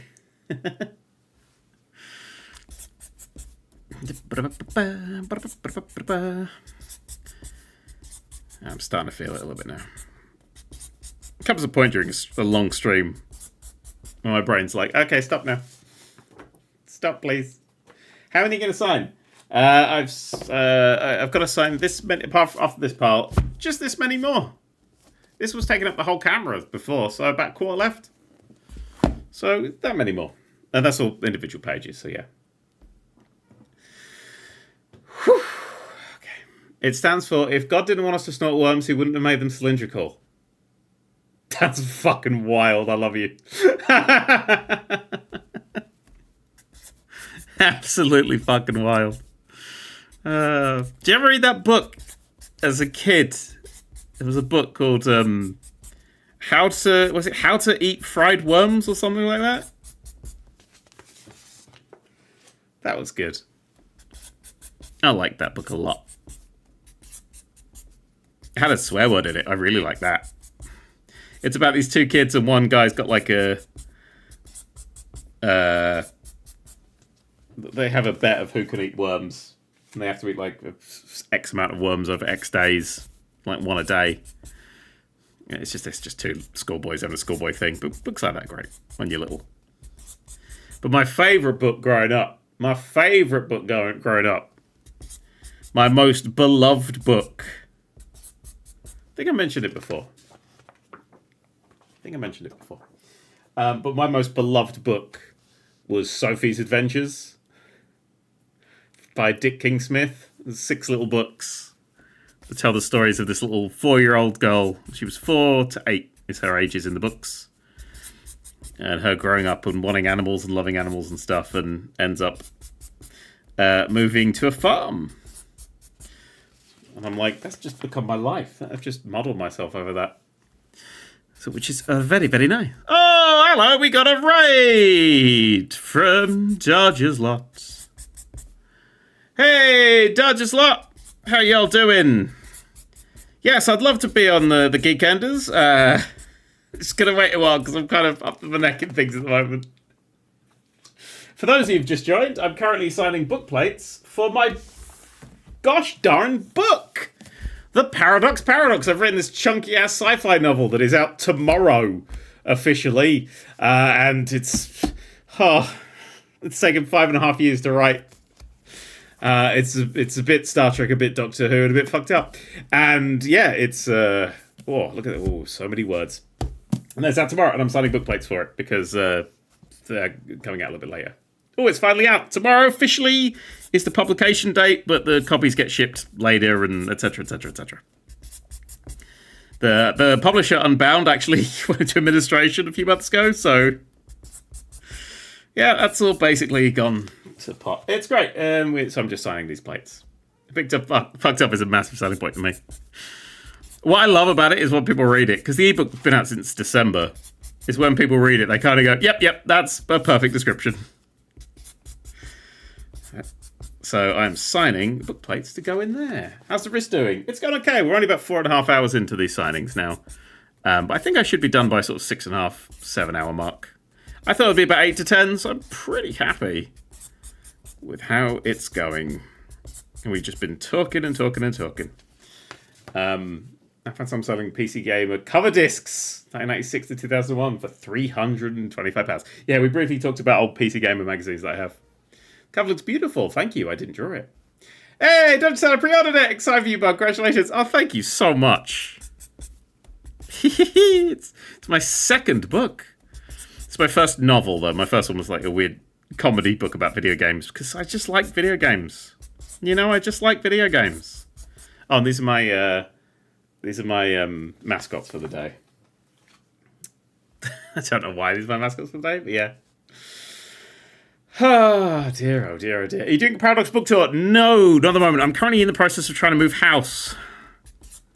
I'm literally moving to a farm. So, looking for the right place and selling a house is a lot of work. And I was like, well, it's really badly timed. So I can't currently do a book tour. Maybe later in the future. We'll do a few special appearances and signing things, but I'm not promising nothing. Not promising nothing.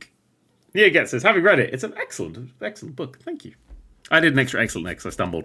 They just said it was an excellent book, not a double excellent. Yeah, it's an A, not an A++. Dan, if you could add any animal to your pet collection, which animal would it be?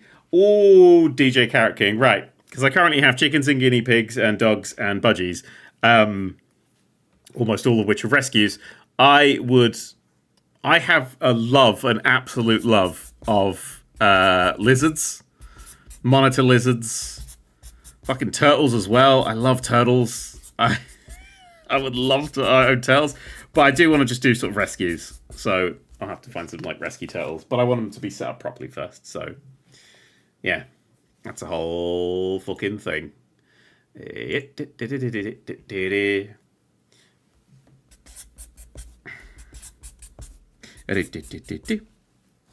like turtles. I do like turtles. Turtles are great. Have you ever seen them? I miss my little snaky boy. Well, that's not my signature. I mean, not all of these look like my signature, but that one... Ugh. Peel. I want it to be appealing. Sorry, I've been doing this for 4.5 hours. Would you ever keep rats or mice? I don't know. Their short lifespans really upsets me. I want to cuddle them forever. And having them short. But like, I don't know. I catch a lot of rats and things in the not a lot, but I catch rats and things in the garden and tag them and release them. And every time I'm like, can I keep this one? There was a mouse the other day and I was like, I just want him to be my friend.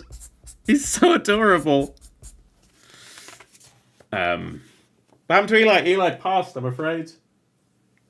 Eli was my snake, a rescue snake. My brilliant wife Rebecca found them in a puddle. Just out and about, just found a snake and went, I'm going to keep that. This is a corn snake, not native to the country, so would have just died because it was cold. Brought them in, looked after them, and then, yeah, just one day, just stopped. Bless him. But yeah, miss that poor little snaky boy. I didn't like feeding him very much, but definitely miss him. Ah, there we go. We could do a video on FTL Multiverse. So many people are asking about FTL right now. I've played Multiverse. It's wonderful. I don't know if I'll do a video on it, though, because I've played FTL. Maybe a stream. Maybe FTL Multiverse is a stream. Who wants that? I think people might want that. I just don't... A video I like more of the unsurprised, like going into new games at the moment. Or just playing Planet Coaster 2 endlessly. Was Eli really 6 feet? Yeah, Eli got to 6 feet tall. And I know that because he was taller than me, and I'm nearly 5 feet tall. Nearly 5 feet tall? Nearly 6 feet tall. I'm not so. I'm 5'11". Although I look fucking massive in the Ashens film. I look huge, towering over everyone.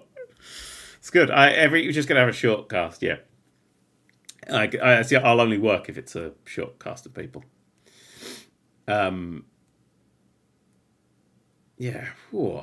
Hang on, I just need to put my hands back into shape. Ooh. Yeah. Have you seen South of Midnight? I have. Wait, you're the same height as me? Christ, I'm a black really short. Yeah, I'm only 5'11". The amount of people booked to was like, wow, you're so much taller than I thought you'd be. I'm 5'11". I'm not proud. I'm proud to be 5'11". It's a good height. I got long legs on. I've got lanky legs. I've got hardly any torso. It's just neck, boobs, hips. That's me. There's nothing in the middle.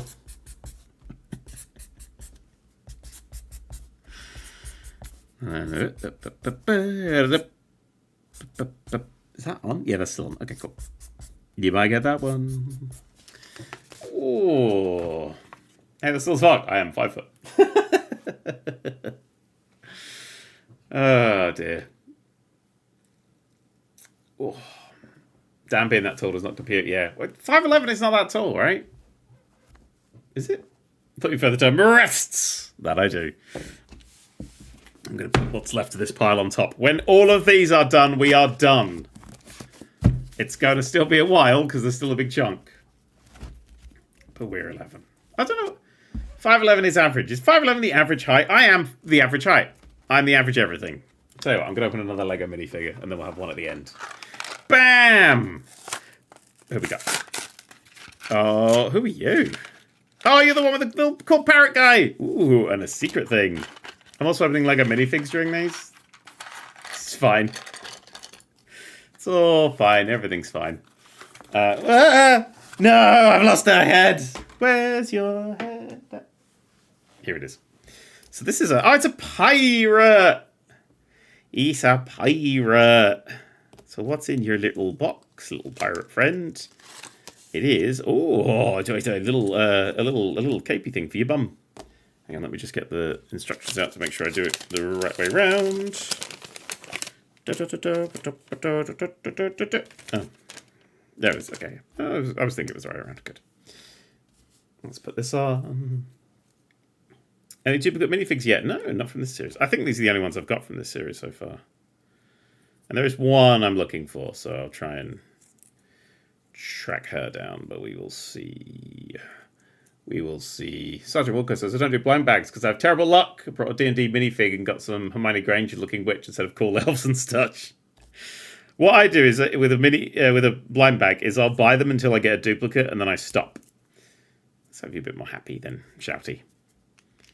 And then, ooh, I love this hair. Look at this hair. Absolutely delightful. You can hold your parrot. It's not a parrot, is it? It's a thingy. What's the word I'm looking for?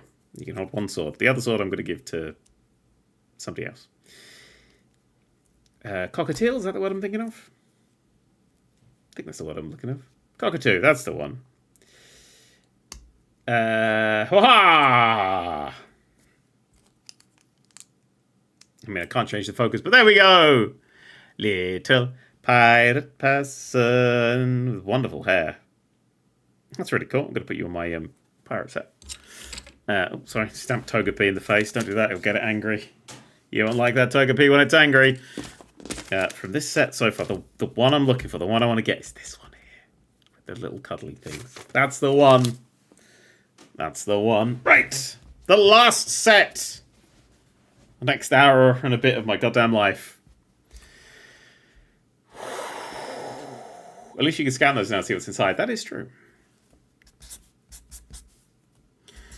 Because before you just had to have a fondle, and then it was wilderness years, and now technology.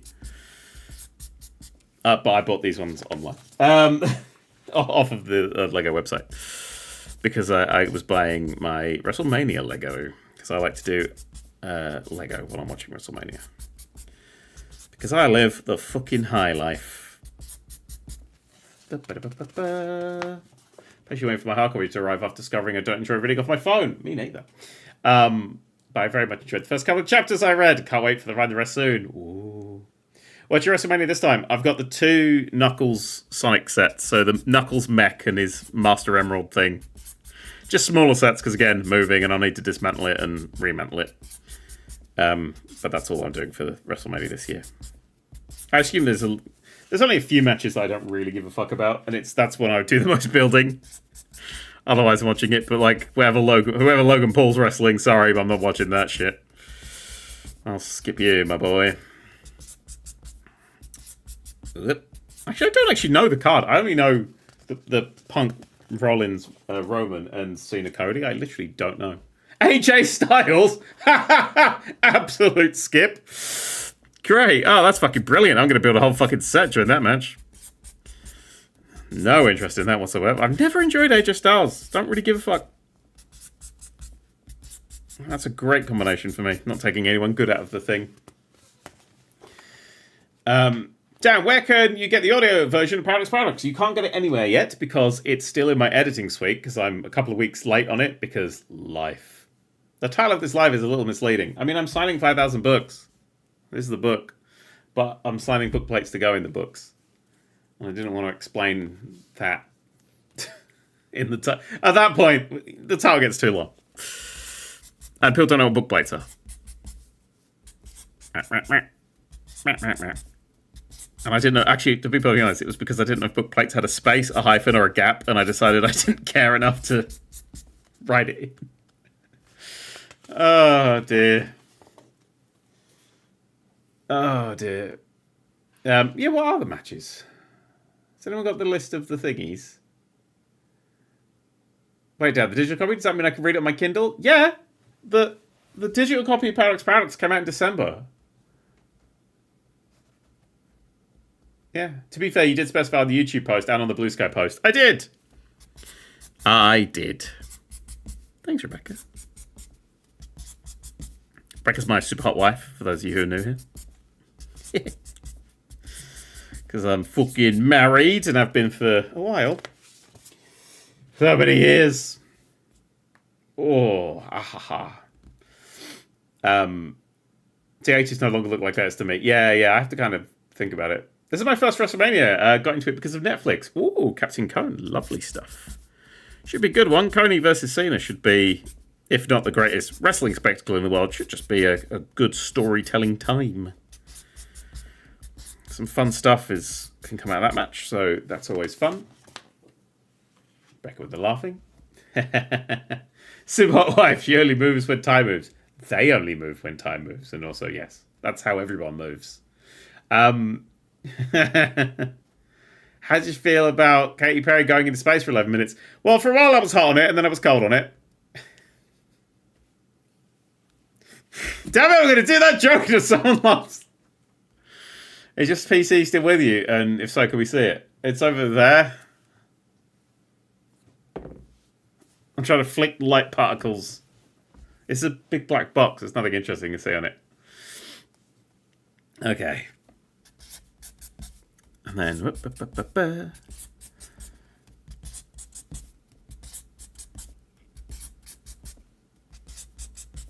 This one was thought about. This one was silent. Ah, it's that piece of shit at the end. Oh, it's got a good vibe to it, but it looks like that. It's gone, baby. Go stick it in my face. Ow!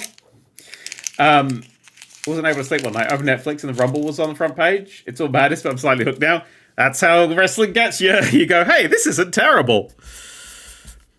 And then you'll find out there's lots of different types of wrestling, and then you're in. Because WWE do pay-per-views, and they're like these big main events, and they're like your Avengers films, and they're just sort of like, whoa, big and budgety and American and fireworks and all that sort of shit. And then you got AEW, which is like the good wrestling. Where if you actually like wrestling and ring psychology, that's where you want to go. But both have their positives and their negatives. And I think both have super good time in the thing. I'm back. There's still signatures happening, but with added Sonic. Shall I add more Sonics? His tails. Wearing the Chow mascot outfit from the genuinely brilliant Sonic the Hedgehog films. These are all from the films because they're the new sets, and of course I packed all my other ones away. Kaiju Big Battel, says Rebecca. Best wrestling. Kaiju Big Battel is giant monster fights, but they're just people in like giant monster costumes, but the giant monster costumes aren't really that monstery. And they wrestle in a ring that's got like these cardboard buildings in it and stuff. It's great. And that's where you get like the silver potato. Kenny Omega is still one of my favorite wrestlers out there. Kenny Omega is one of the best wrestlers of all time. And if you had to do my Mount Rushmore of wrestling, the 4 greatest wrestlers: Bryan Danielson, Kenny Omega, TBD. Third thing. I can't remember who I would put in it. It's a lot of wrestlers. It's a lot of wrestlers. Remember stretch your fingers and wristband? Yeah. That's what I'm doing. Why was it Nathaniel in the Minecraft movie? Honestly, wrestling seems so much fun, but I don't know where to start. Literally, this weekend on Netflix, watch WrestleMania. I started with WrestleMania. I didn't know what the stories were. They got little packages before the video, so you can, before the matches, so you can watch these things. But just start there, watch it from there, work it out as you go. I've seen like 10% of wrestling. I've been around for about that much of it, and I still adore it. And you miss a lot of things. But yeah, jump right in this weekend at WrestleMania. That's my thing. Especially now it's on Netflix. Bang on Netflix. Watch the Mania. And then it's 2 nights. It's Saturday and Sunday. So, if you've got 8 hours to kill, get some snacks. Make it a nice time for yourself. That's what I am. I'm excited to rest after this week. But I've still got another few days of exhaustion ahead of me. Lots of stuff to do and work to do. We'll do then. Yay! I do recommend it because I had no interest in wrestling. I'm not like someone who's watched it as a kid. I played some of the games, but I played every game as a kid.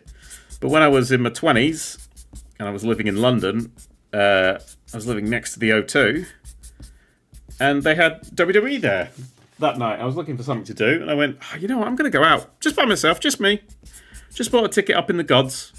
And I went, let's go watch fucking professional wrestling and just let's go see a show. And it was one of the greatest things I've ever seen performed. Wonderful, wonderful, wonderful crowd. I mean, admittedly, and now this is true, the match that I saw that night was Kane, Bryan Danielson, then Daniel Bryan, and The Undertaker versus The Shield, which is Roman Reigns, Seth Rollins, and Dean Ambrose, then now Moxley. So, yeah, it was pretty good. It was pretty good. Dan, now you're Doctor Who writer. What's your next dream to achieve? Something in video games, I think, is next. I mean, I've got lots of ideas, but I do want to... I mean, I'm married to a fucking software engineer. This should be making some stuff. But no, my next dream is I want to just heal up. I just want to heal up from these past few tiring years. That's my next dream. I want to get me and Rebecca better. That's the next dream. That's the next plan. No books, no nothing. Maybe a few bits in the background, Yeah. That was your introduction. That was my introduction. But well, no. So I wanted to. So I didn't know if I wanted to see bother to go see the show. So a few days before then had been WrestleMania. So I went, I'll watch WrestleMania. It was on. What the fuck? I might have bought it actually. I might just go, you just buy it. Okay. This is when I was doing YouTube and I had loads of money. And I went, cool, I will go see... I'll watch the show on TV. And I was watching, I was like, this is okay. This is... I can't remember if I might have done this actually after I went to see the show and I caught up. Actually, I think that is the way around it went. And I was like, this is pretty good. The actual wrestling part I wasn't super into until CM Punk versus The Undertaker. And that's when I went, God damn, wrestling is great. And yeah, I'm a bit of a lifelong Punk fan. But yeah, that night was great. It was April the something in London. The next it was just after I think WrestleMania 29. I think the next Mania I saw was Bryan Danielson's one. So you can work it out, look it up, see what the card was. Wait, Rebecca's a software engineer too. As well as me? No, just Rebecca. Ew, Punk. But got me into wrestling. It's hard to, dislike the person who got you into wrestling. Even though he's a bit prima donna. Although he seems to be doing all right in WWE. He seems to be... I think WWE's in a better place now that Vince is dead. For legal purposes. It seems to be doing a lot better. Just get rid of the horrible abusers and everything gets better. Hint, hint, Ubisoft. Hint, hint, Activision. Anyway! Wait, Vince died? No, he's not dead. He's just dead legally. He's had so much shit put on them that he may as well just be completely fucking dead to the WWE. And I just hope we never hear from him again. That would be great.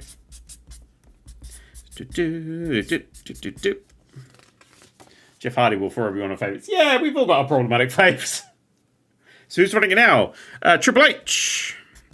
Well, I mean, a guy called Nick Khan is kind of running it. But Triple H is like the guy who does the wrestling. And it is markedly improved.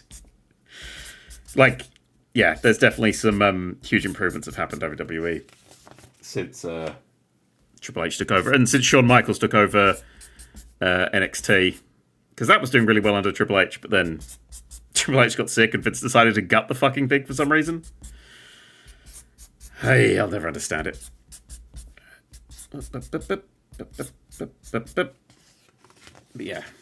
Still have they censored Vince out of the clips used in recent 2K games. Yeah, but he's still a character you could beat up. It's fucking weird. Hang on, I'm just going to rest my fingies for a second. Nah, Vince died in that limo. If only. Working relationship TNA is wild as a lapsed TNA fan. I mean, it's because we all believe in Joe Henry.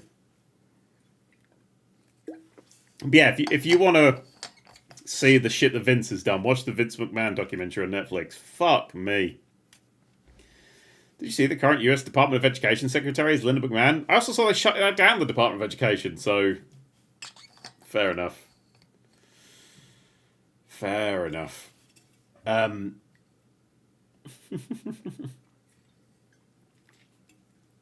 Oh dear. Oh, lovely. Reagan, the geek, says, I became a software engineer because of Rebecca. Seriously can't wait to see what you guys do after you deserve rest. Oh, exciting. What, you didn't like Paint Splat NXT 2.0? Shocking. Yeah. You see Triple H on Sunday Brunch. I don't even know what Sunday Brunch is. It sounds awful. It sounds horrifying. Oh. You know, you're right, booked for 5.5 years. I think it's good time to take a bit off of the other projects. Just focus on the work. You know, get those YouTube videos carrying on. My favourite wrestler is Bluey and Reddy, two custom completely blue and red wrestlers me and my cousin made in the PS1 game WWF Warzone when we were like 6 and 8. That's right, Alexander. Fucking yes. That's the good stuff right there. Those games were great. I used to play those games all the time, but I didn't know anything about wrestling. So I had like a kind of an idea of who some of these people were. It's why I'll always pop for the Hurricane, because I really enjoyed playing as the Hurricane. Stand back! There's a hurricane coming through!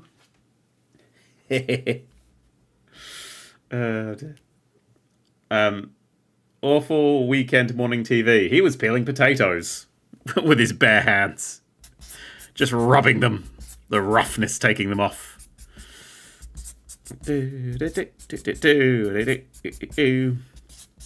yeah, we've had Cody Rhodes champion for a year, and it's been a great year. Cody is so perfect for the face of that company. Which is why I'm glad Cena turned. Cena's a bad guy now. Can you believe that? I love wrestling, man. Maybe I'll do a fuck yeah wrestling. No. Wrestling is a bit too, has too much of a negative history in places. Oh. I'm a Hurricane at an indie show a few years back, still going strong. Whee! Hurricane being The Rock's great. I love it when they get those wrestlers that just, they've got the momentum behind them, they just give them that push. You can really do stuff with them. I was there for Wrestlemania, whatever the hell it was called. When were you debuting the WWE stream? I don't think I'll be a WWE streamer, but mostly because I did the WWE podcast thing. I was going in Raw with Steven Larson. But I didn't have the time to do it as much as they wanted to do it. And they were like, can we just run away with this? I'm like, yeah. Go for it. And now they are doing such a great job. So I don't think I'll ever stream like a Mania I'm not treading on their toes. It's their thing. I mean, I tend to watch their streams when WrestleMania's on.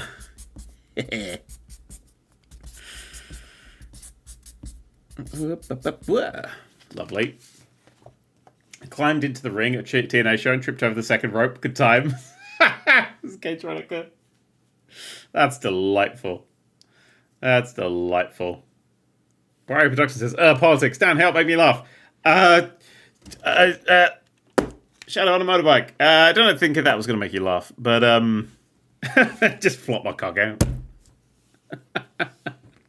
Going in Raw is certainly a name, thank you. I named it. Absolutely ruined the algorithm forever. But it's because I'd never seen wrestling before. So we were watching it was like a book club, but for old wrestling pay-per-views. And I really enjoyed that part of it. And that part of it is gone since I left. But the name lives on. Oh, dear. It says signing books. You're definitely just signing letters. I'm signing stickers that are going to go in books. But this is me signing the books because the books are signed. And this is the sign that goes in the books. And it's real because I'm doing it and you can see. In fact, if you get kind of a slightly imperfect one, you'll be able to find it exactly in the stream when I signed it and what I was talking about. Damn, which wrestler could do gladiators? Randy Orton, right? Hear me out. Randy Orton, right? Hear me out. Randy Orton, hear me out. Randy Orton, because Randy Orton and Legend, now that's a team. That is, I just want to see that. I just want to see that. We're currently watching the second series of Gladiators. I think about 3 episodes in. As our dinner time watch. And it's been bloody great. It's a bloody lootly great. Ooh. Damn, I'm having trouble with my 8-ball pool playing. I play local comps and practice a lot, but I'm able to get better. Practice. More practice. Look up things. See how other people do it. Watch other people play. Learn. Also, Shadow and Bike to get a giggle. If you make a figure of Shadow the Hedgehog on a motorbike, goddamn it, I'm going to buy it. I mean, I didn't like Shadow the Hedgehog. I didn't care for Shadow the Hedgehog at all. Until that film came out. And I was like, oh, this is good. I think it's because it's on Sonic Adventure 2, which is a shit game. Shit. Ow. This sounds like another language to me. Good old wrestling. Quick to the game, very joking. No, I think chat's cold on it, but they might get hot on it again.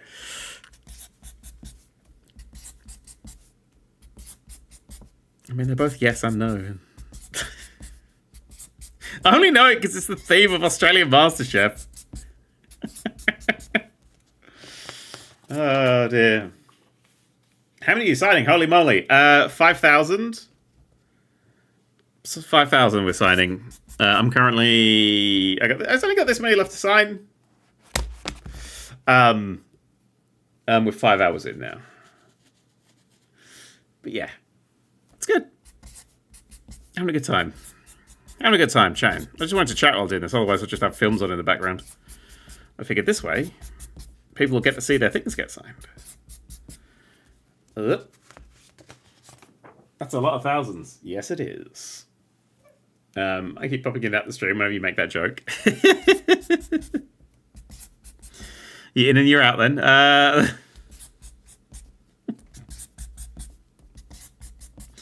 Stop it, Brain. Stop it. You're better than this. Oh, dear. Do you really think your current Planet Complete series will go on forever? No, I don't think so. I think it's going to... When my computer starts to die...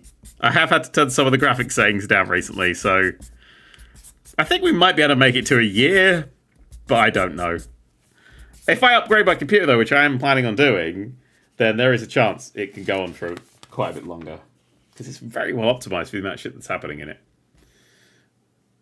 Right, Wave Jackson says, no, but like, long time no speak. How you doing? Doing alright. My book's out tomorrow. Doctor Who story that I wrote out yesterday. Doctor Who audiobook. Everything's happening all at once because that's sort of the way life is. Been forced out of my house by terrible neighbours. Looking to move somewhere new. And I've been married about 9 years. Okay, it's a good catch up. This way you get paid to sign names. I mean, basically, yeah, but I was already paid because we do charge for the signatures and stuff. It depends if you delete the entire entrance. I mean, maybe. I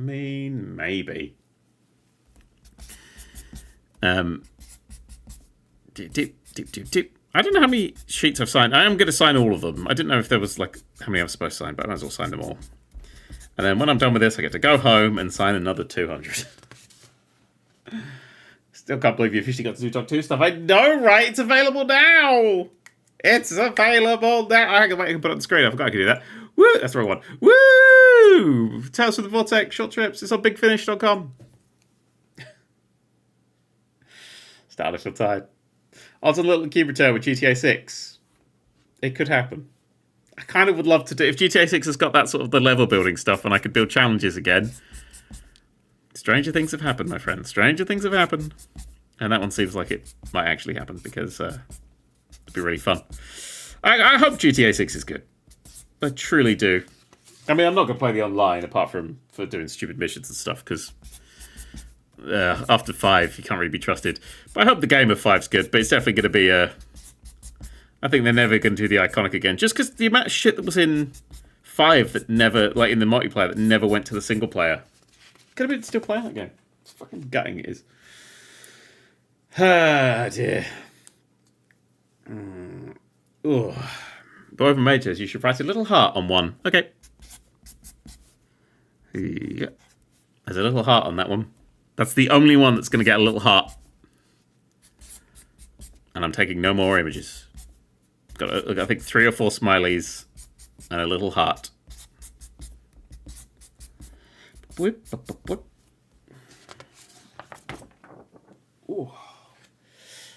Ouch. It's 556 sheets in total, Dan. That's only if there's 5,000. Oh, stretching.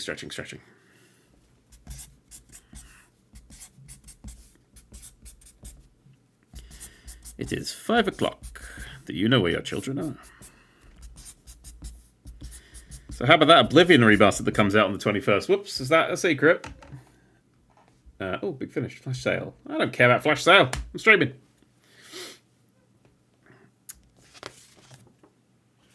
So who didn't know about the Oblivion remaster that comes out next week? Hands up.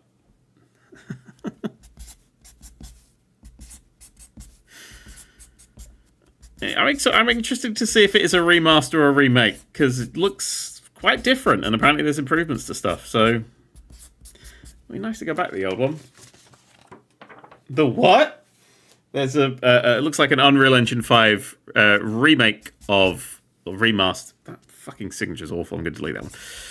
Remake or remaster of Oblivion that is out next week. I believe it's being shadow dropped on the 21st.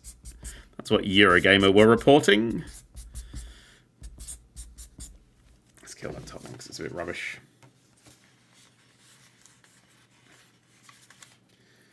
$12 says, so Dan, speaking of mine, he was a part of a huge charity stream recently. Raised $900,000 for a charity that gives kids in hospitals games to play. Good stuff. We were trying to trick him since he was in America. People were donating the names of people in the UK, and he kept saying, "You're not going to trick me. I know they're not up. It's 4 a.m. there." So I donated his official Nerd3, and he fell for it. It's because he knows that I would be up at 4 a.m. Oh dear. Will it be on Steam? Absolutely no idea. But it's leaked. Are you serious? Yeah, if you look on Eurogamer, they were reporting it yesterday. It's been sort of a bit of a known secret for quite a long time.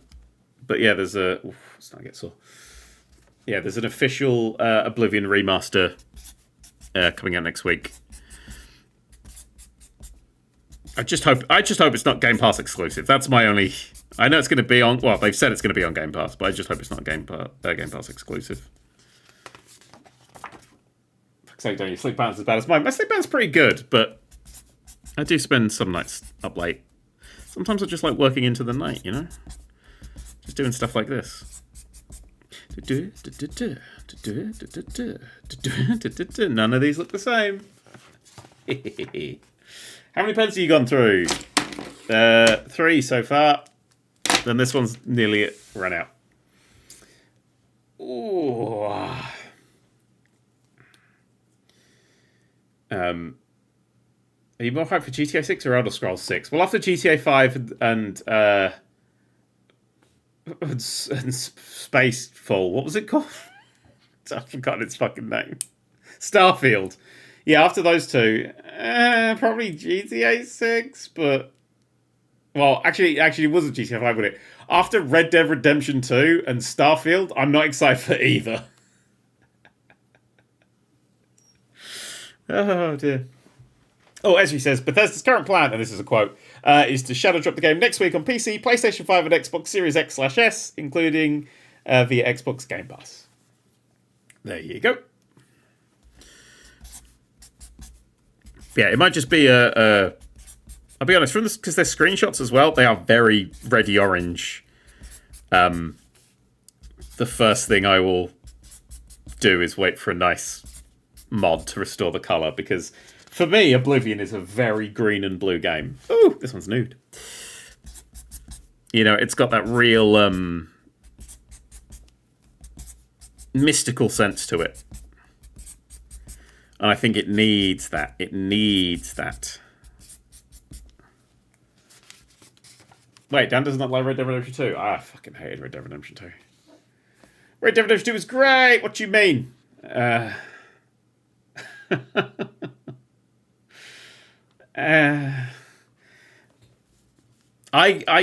got as far as Saint Denis and I gave up. And I went, this game is just boring the fuck out of me, and it's badly put together. Like, it's very pretty. It's super immersive in all the ways that people think actually make something immersive, but it's not actually immersive. It's fucking annoying. But I had, after that, you rob whatever that first town is. I've got so much money, I can just buy anything in the game. And I'm like, well, what's the story's falling apart? Because we don't need to panic about money. We've got plenty enough for the time being. And all these characters now making nonsensical decisions, and the gameplay's not that fun. And anytime you try and do anything that, apart from shoot the people in the exact right way the game wants you to, you get punished for it and reset. And I was like, oh, this is just not for me. And every time, patting down every fucking person and picking up every tin of beans individually. Not immersive, just boring. So, it was very boring, and it felt very out of date and slow. And Starfield was just shit. Did you ever play the Elden Ring DLC? No! Like I said, my computer's old and rusty. And I've really struggled to get Elden Ring itself working recently. So I haven't got to the DLC yet. I think I'm going to treat myself to that when I get a new computer. But I'm desperate to play it. Just want Silksong to come out this thing. I think it's Silksong will be out this year. Oh, you actually played decent bit too. Yeah. Story was great. Well, no, the story wasn't great. And this is my problem with the way Rockstar told their stories in that one. Is that the story is, we've got no money.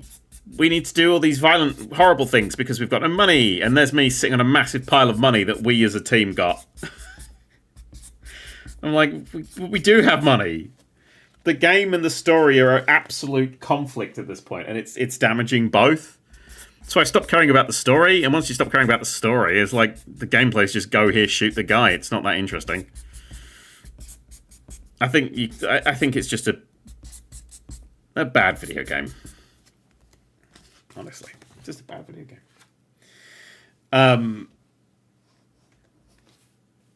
Red Dead Redemption 1 is much better in every way. Well, no doubt. The story is we're running from the law because Dutch killed someone. Now let's build ourselves back up from scratch. Yeah, and then you do, right? You rob that bank in the first town. I can't remember the fucking name of it. And you end up with so much money that you could just basically buy anything in the game. And so you built yourself back up.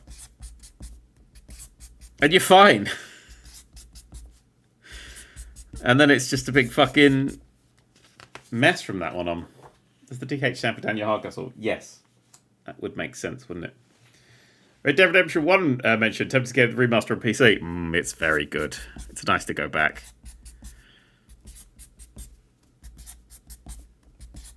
Great soundtrack. Love that game so much. Like, I think Rockstar were the absolute top of their game, especially in the PlayStation 2 era. You know, PlayStation 2, we got GTA 3, Vice City, San Andreas, Bully, Red Dead Revolver. Like, it just were games, so many games, endless fucking games. And I just thought they were really pushing things, but now they've kind of stopped to make things look really realistic and pretty. You're over the bank in Valentine, yeah. Oh. Hesitation for sake was a bad video game. It's already cinematic. Look at this nib. Look how much that's gone down already. It's just starting to think. So this will be the last page of this nib. And I'll move on to a new one. Because I can feel it getting scratchy. Yeah, that's definitely got to go. Pen's running out.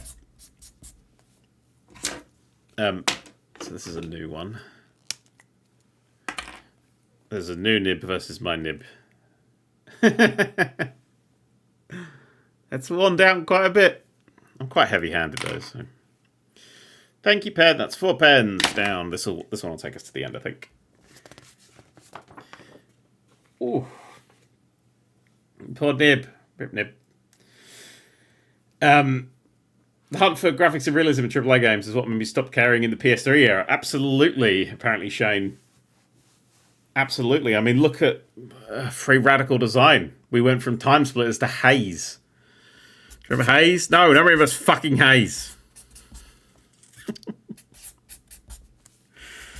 Everything went very realistic and boring. But that's okay. Like, I know for a fact, like, I've played the AAA game with its like crafting things. Like, I don't want that again. And anytime something new comes along, I'm like, yay, let's play the new thing. And that's what's always going to interest and excite me nowadays.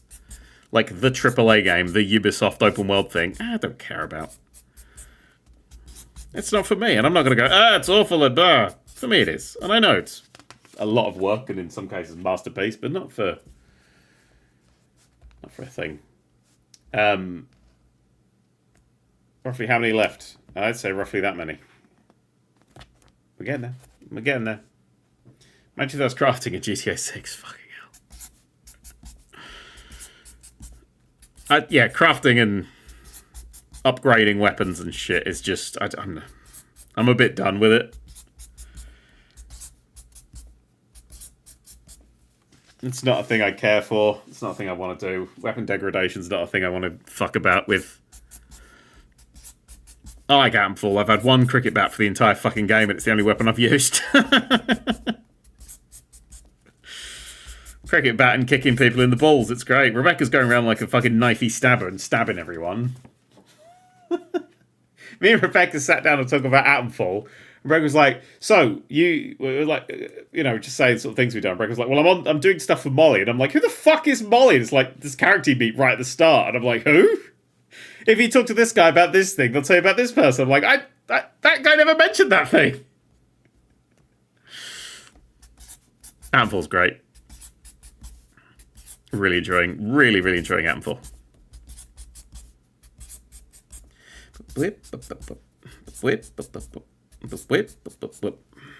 Oh, sit down for this. Worst thing about Breath of the Wild is the web is being destroyed. I didn't really care for Breath of the Wild either. I don't think Breath of the Wild's a bad game. I think Breath of the Wild is a game about preparation and preparing things. But I didn't like it. And again, same with Tears of the Kingdom. I thought there were some real fun bits to it, like the whole under area was really fun. But you build a design for this like thing, you get the blueprint mechanic, and I'm like, oh, that's cool, because you get to do these little craft that are kind of useless, but fun to piss about with. But you have to actually put down all the individual bits first, and then it kind of just glues them together. Why doesn't it bring the individual bits out of your inventory? God fucking damn. God fucking damn. Madeline Oram on YouTube says, I think Tears of the Kingdom is overrated. Yeah, I think it's an incredible thing to be running around on the Switch. Like a game of that quality and stuff. I just think that the whole car building mechanic thing just was useless because you needed to use it. Because you already had tools that could navigate all of the pitfalls that the game could throw at you, you know. And it was just a bit I did enjoy my time. I enjoyed it more than Breath of the Wild. But Breath of the Wild's weapon degradation just made me fucking hate that game. I had to play Breath of the Wild like an Animal Crossing, like an hour before bed sleepy time game, not like an action-y game. But I hate preparing meals and oiling your fucking sword in The Witcher 3 and all that sort of shit. I have no interest. I want to go back to Devil May Cry style, right? You're walking along and suddenly you get a new weapon that you didn't even know was coming, and then you've got a new weapon. That's what I like. Oh dear.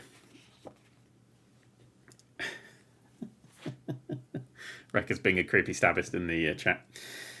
I can't wait to play pay £90 for Mario Kart the Switch 2, says Tom Monty. Well, I've pre-ordered the Switch 2 because, you know, it's my job to play video games.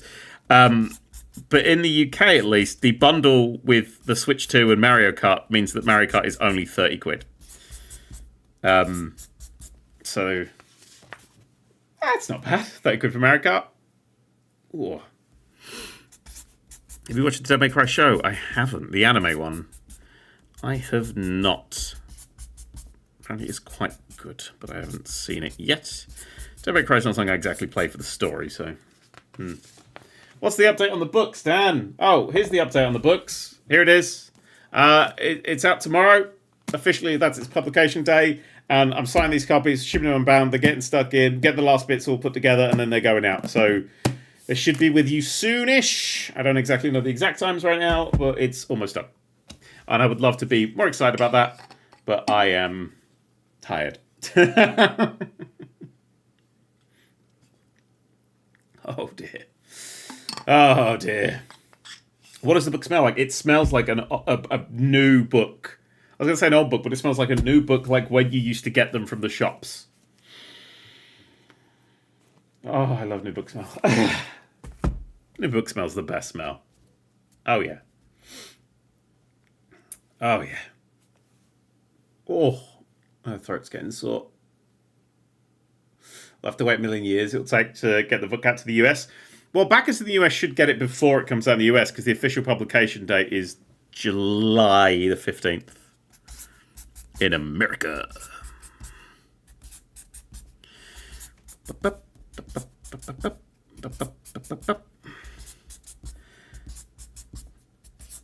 think I've hit the signing wall. My hand's getting really tired. I'm going to take a bit of a break.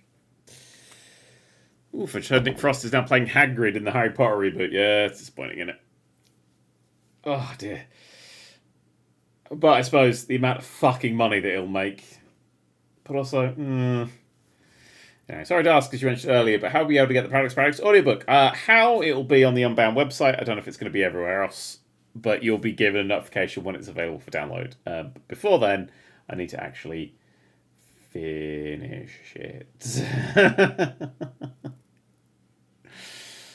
Oh dear. Did I read Akashushu's resubscriptions? Is my God still live? So sad when I saw the notification when I was at work. Well, yeah, still live. That was 20 minutes ago. I'm still live now. Oh. The signed copies just pre-order ones, whereas the first 5,000 included pre-orders. The first 5,000, well, the ones I'm signing, there were 5,000 or so signed copies. There were also non-signed copies. So it's for people who back the signed copy version. Which is nice. Sorry, I'm just stretching my hand. Will you upload the audiobooks yourself if Unbound goes under? Well, Unbound did go under. They went under a few months ago now. They're now a company called Boundless, which is sort of run by the same sort of people as bought them out. But yeah. Hopefully everyone should get everything. When the audiobook releases, can we do a little long stream? No! Pay money for the thing that I'm spending hours making. Thank you. Can they please not fuck up Harry Potter anymore? Oh, they fucked it up from the original books. I used to love those books. Well, the first 4. I sort of fell off a bit on the series of the 5th, and also by that point I was reading Bartimaeus Trilogy, which is way fucking better. Way more my style.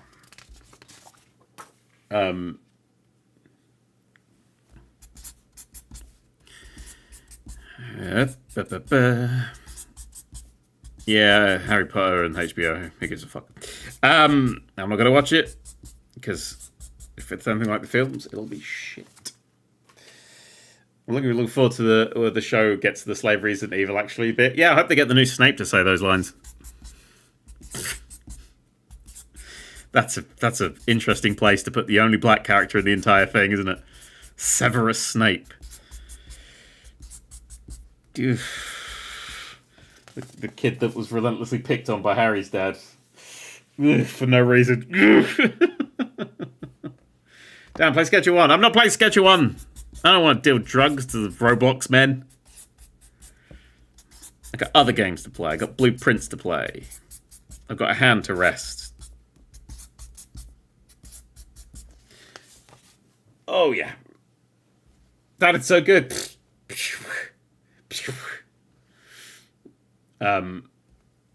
JK Turf Rolling is already celebrating the Supreme Court ruling. Yeah, but JK Turfling was attacking asexual people the other day. What has asexual people done? The fuck, JK?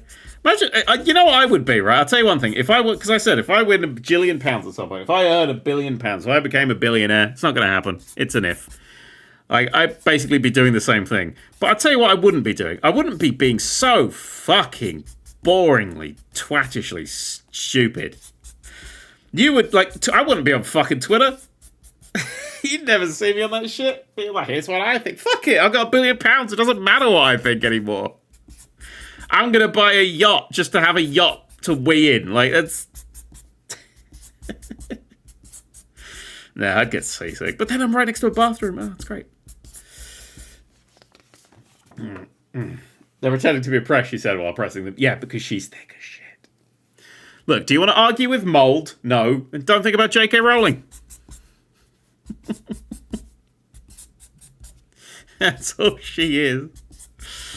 She's just mold that has gained sentience in someone's brain.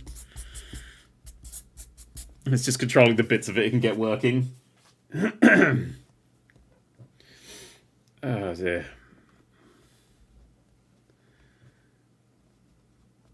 Why would you insult the mold like that, Dan?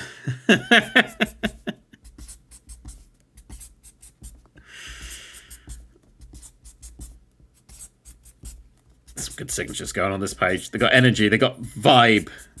And you can barely see that my hand is starting to shake a little bit. How tired I am. We're nearly there, though. Still funny, pretty much all the Harry Potter cast denounced JK. I mean, yeah. Because they're out in the world, they understand things, they listen.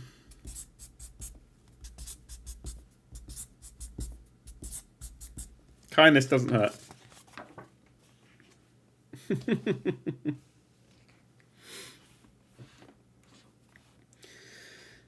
Oh my god, the mold theory is still going. I mean, I believe it. I'm Team Mold, right? It would explain so much.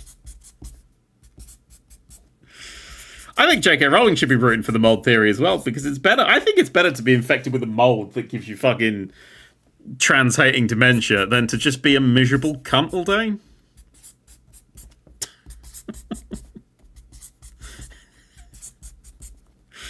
Anyway, enough of that fucking twat. What else do we want to talk about? What else has been going on in the world that's nice? Anything nice?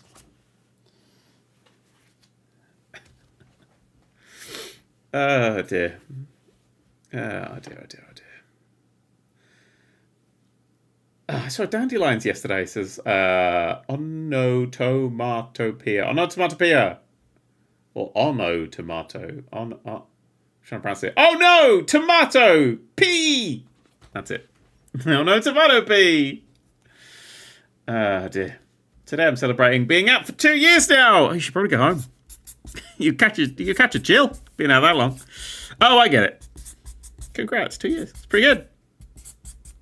Let's keep it going. Let's try and keep the world safe for y'all. My friend adopted 2 rats called Wick and Boo. Puck. Oh, that makes more sense. Puck and Boo. That's very cute. Oh, that's very, very cute. Oh, Rebecca, if you're here, what's for dinner today? I can't remember and I'm really hungry. And my arm hurts. I had a successful teeth cleaning on Monday, said H. London. Hey! Oh, dear. Ouch. Spaghetti tacos? That sounds fucking incredible. Spaghetti tacos. It's my new favorite food. Rebecca, can we have spaghetti tacos? Taco, taco, burrito, burrito. I watch too much South Park when I sleep. This is a chicken roast with cabbage, broccoli, and sweet potato mash. Oh my god, Rebecca makes the best sweet potato mash. Oh my god. Oh my god. Gotta get home. Want to eat my cabbage. Bit of Savoy. Get some Savoy up in this. Whip.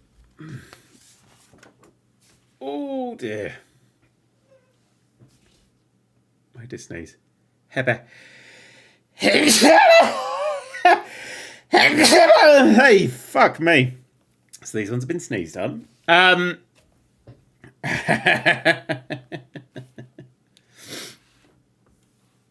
Oh, fucking hell. Thank you for the rescues.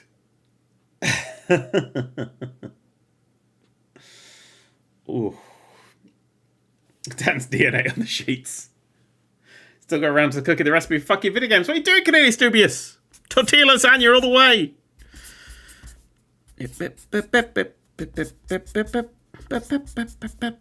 Some of these D's and H's aren't talking. They're very far apart. Oh, I like that little...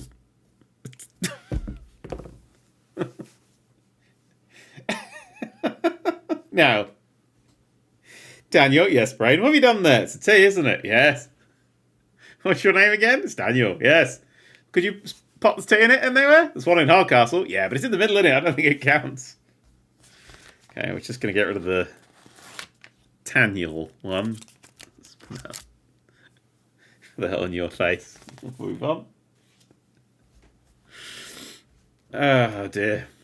Die, potato. Oh, big stretch. Big stretch. Keep the body moving. Keep the heart beating. Who wants to see my Sonic the Hedgehog trading card collection? Oh, you have to wait. It's on Twitch, show. Actually, did everybody have a quick nap? I'm awake. So, oh dear. I'm okay. I'm okay. I'm doing good. How many left? It feels like it's been that many left for fucking ever, but... Any more Lego to open? Yes. Yes. But that'll be at the end. We have one more minifigure at the end. I have to finish first. Once you finish, you get rewarded. Oh, hang on, what did I just say? Let's all sing a song. What song shall I sing?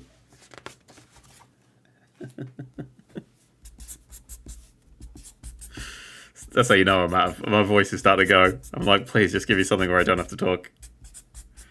Takes longer to sing than it does to talk. Katy Perry. Cause you're hot and you're cold, you're left and you're right, you're in space and you're not. Oh my god, you twat. Sing a song about David Tennant. Oh, David Tennant played the Doctor and is cool. There you go. That was a song about David Tennant.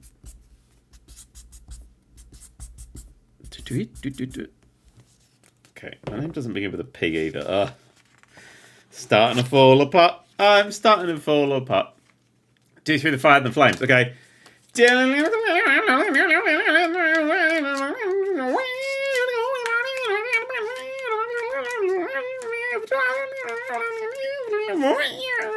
So I was playing at 2 times speed because I'm a god at thingy. Guitar hero.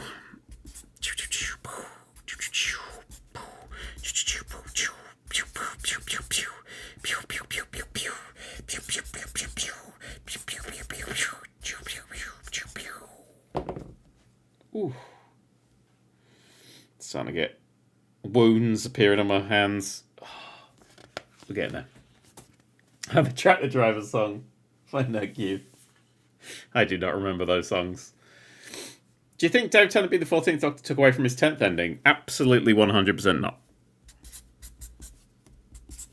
Because the 10th Doctor still had that ending.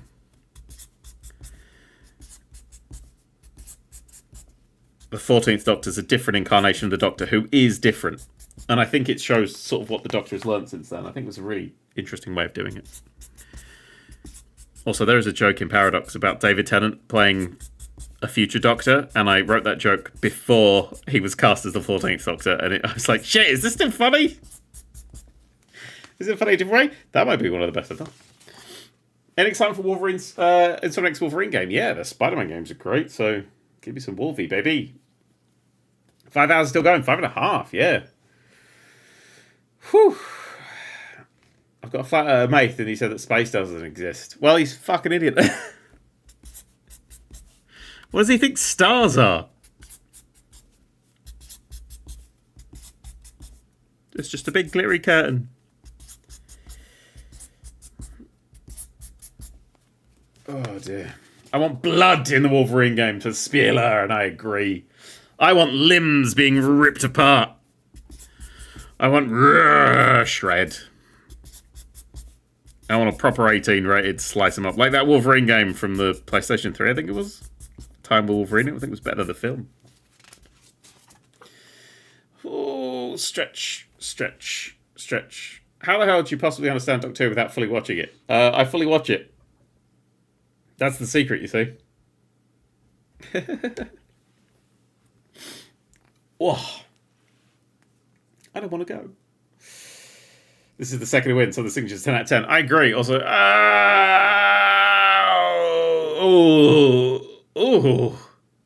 some of these fingers are moving weird. How much Classic Who have you watched? Not as much as I'd like to. I've dipped in and out. Since it was on the iPlayer, I'm like, oh, damn, I really want to watch it all. But again, time. Okay, that one has got an extra dot in it. That's a bonus dot for someone. Somebody might get the bonus dot one. Will it be you? I do not know. Dan ensuring his signature can't be forged for making every single one different. Hard to speak. We're in the final half hour and hard to speak. 6 hour live stream. Just bash that shit out in it. Then I've got to get on the train and fall asleep. Miss my stop. I do that a little bit too much. Bonus dot sale for $1 million. Well, I should just put a bonus dot on all of them then, and then I will sell them all, and I will make $1 billion. If there's 5,000, I'll make $5 billion.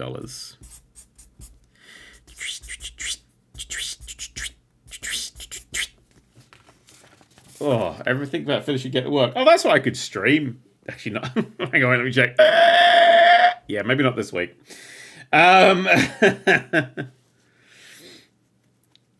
Someone tried to tell me that New is too silly, and I had to show them the clip where the triangle steals everybody. That was the original working name for Gravity Falls. The triangle who steals everybody.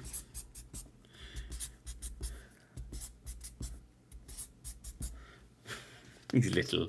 He's shy, that one. How's your hand doing? Hand's kind of fine. Fingies are I grip my pens too tight. That's what I do. Because otherwise they fall apart. I also spin the pen quite often. I don't know if you've noticed. When I'm moving between them, I tend to spin the pen a little bit just to stop the nib from going one sort of way. Bill Cypher, 205 says, did someone call? Oh, fuck! My eyes are in my mouth. Ugh, I can see what I had for breakfast. Gravity Falls, fucking great. That's a great show. Also working name for the original Stargate movie. Was that The Circle they ate everybody?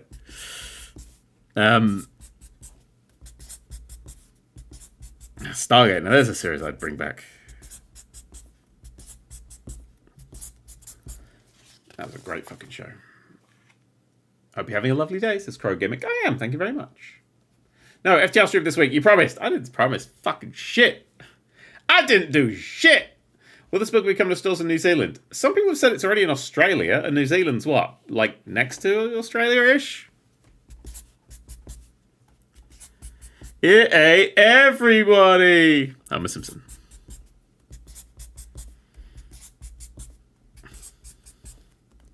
You try and tell me that everybody's dead. Whoa.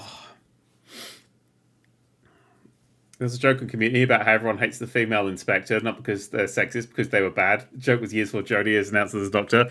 Yep, and it was absolutely spot on. It's like they knew. It's like they knew. Was it Minerva was the name of the inspector? I can't remember. Keyboard Cat says, hi Dan, so glad I caught your stream. First time, woo! First time catching a stream. Usually listen to podcasts that occupy my ADHD brain to start the day, but they were all about topics that make me upset. So I just had you on during my commute to class. Hope you're having a lovely night. Thank you. It's night? Oh, Jesus. It's I've been going for almost 6 hours now, so this has been tiring. I enjoyed the interlude where we looked at a magazine for a while. That was good, wasn't it? Remember that? Remember the interlude? Remember the magazine interlude? Oh, dear. It's a shame the first female Doctor was so bloody awful. She was wonderful. It was the writing that let her down. The things they made that Doctor do. I'm just like, seriously? What show are we watching? What was worse? When she killed the TARDIS? When she sided with the Nazis? When she attacked the Master's race? What was the worst thing that Doctor did? Sided with Amazon over the employee? Oh, dear. I think my anger at that era really fueled Paradox. Oh, dear. Hi, how do I get a signed copy? Am I too late to order it? Potentially. The signed copies are all sold out at the moment. However, I am signing some bonus ones, so Unbound's website may have some in the future. I'm starting to bruise there. Can you see that? They may have some signed ones in the future. But it's not a T again. Oh, I fixed it. Well done. Yeah. But right now, I don't know if there will be any. So, yeah. What's something from 2000s games you'd like to bring back to modern gaming? Multiplayer that's fun without progression. I've fallen off of most multiplayer games because I don't want to progress. I want to boot up a game and play the game and then stop playing the game when I'm bored of the game. I have no interest in leveling up characters or weapons or getting better weapons or any shit like that. I just want to shoot some dudes in Battlefront and then fuck off, you know?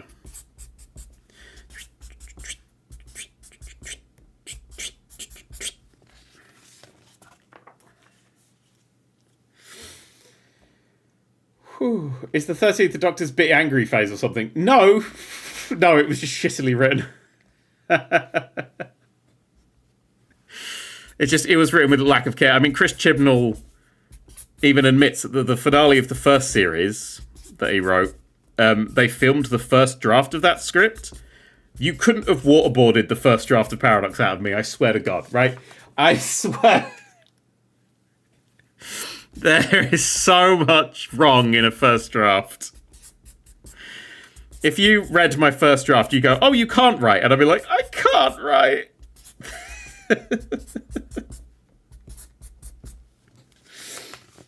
Oh, dear. I still play Ravenfield. Oh, I remember Ravenfield. Back to that. My God, when did Breakfast 2 come out? I don't know, when the video came out. Wait, Dan, are you not signing in the books directly like fucking video games? No, because I'm in my house and I can't fit 5,000 copies in my house. It's a big book. Also, I couldn't go down to the warehouse because moving house.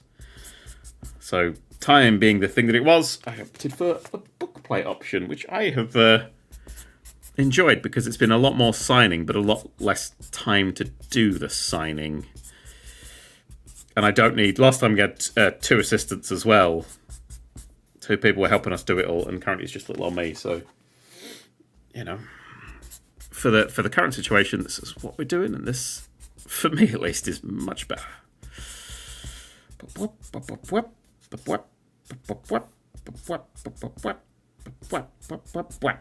And we're done. Oh, wait, no, we've got loads left. Chris Gibble was on a podcast 6 days ago. Chris Gibble released a book 2 weeks ago, and my book currently has a high review on Goodreads. So if you do enjoy the Paradox, please head over to Goodreads or other places that review books and review it, please. Thank you. I want to have a higher score than Chris Gibble. That make me really happy.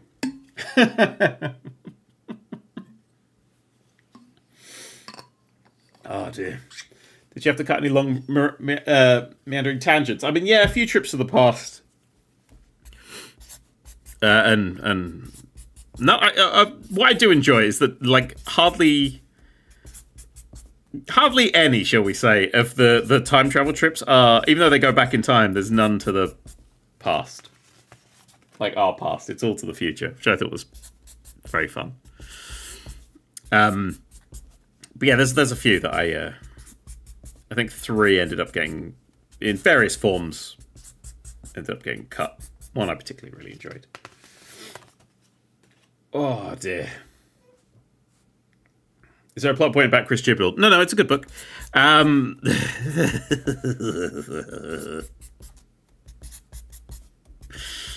I have some respect for Chris Chibnall. It's minor, but it's there. You know, I running Doctor Who looks like it's a fucking nightmare, and the show stayed on the air, kept going, and he only broke most of it. So, like,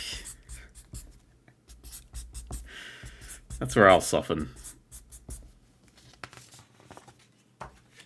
Oh.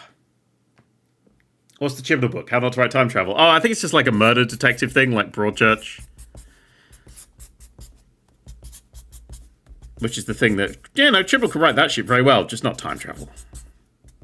And sci-fi, definitely not things that are strengths. Do you like Broadchurch? No. But it's not my kind of thing. Just miserable people staring out at the landscapes and then interviewing rape victims. This isn't my ideal watch for a good afternoon of entertainment, you know?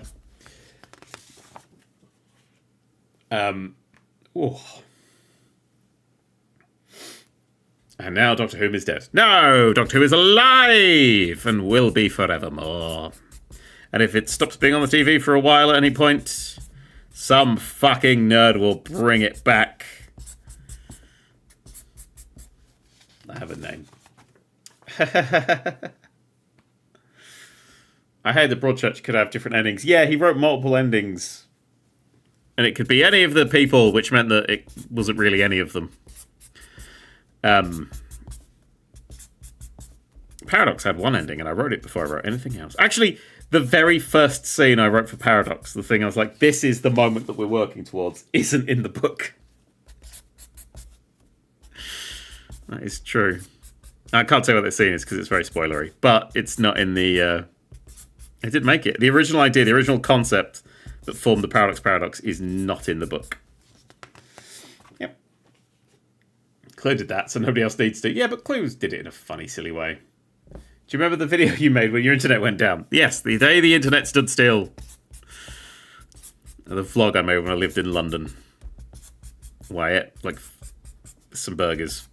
That's all I remember. Breakfast burgers, yeah. That's the good stuff. Ooh. How do you feel about the current Doctor crying in literally every episode? Absolutely fine with it. Absolutely fine with it. It's what that Doctor is. That Doctor shows emotion on their heart. It is. Where's the heart on their sleeve? Sorry, that's Shooty's Doctor.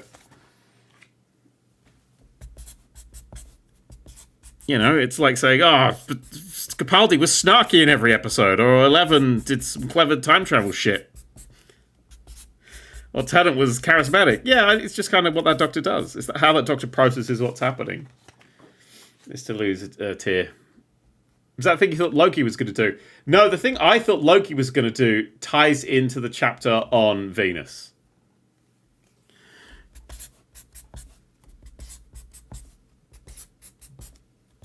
And I'm not going to say any more about that.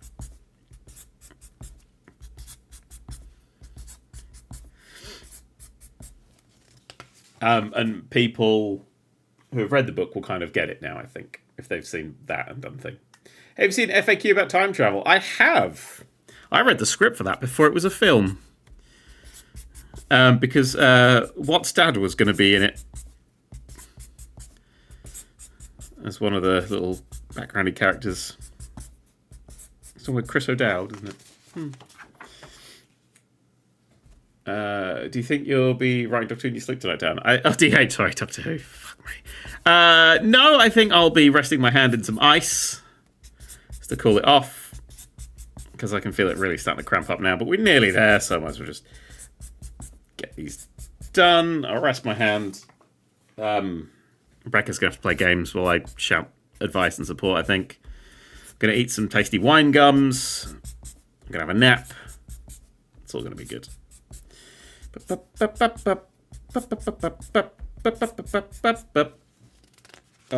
Some people are concerned Doctor Who won't be renewed for a Series 3.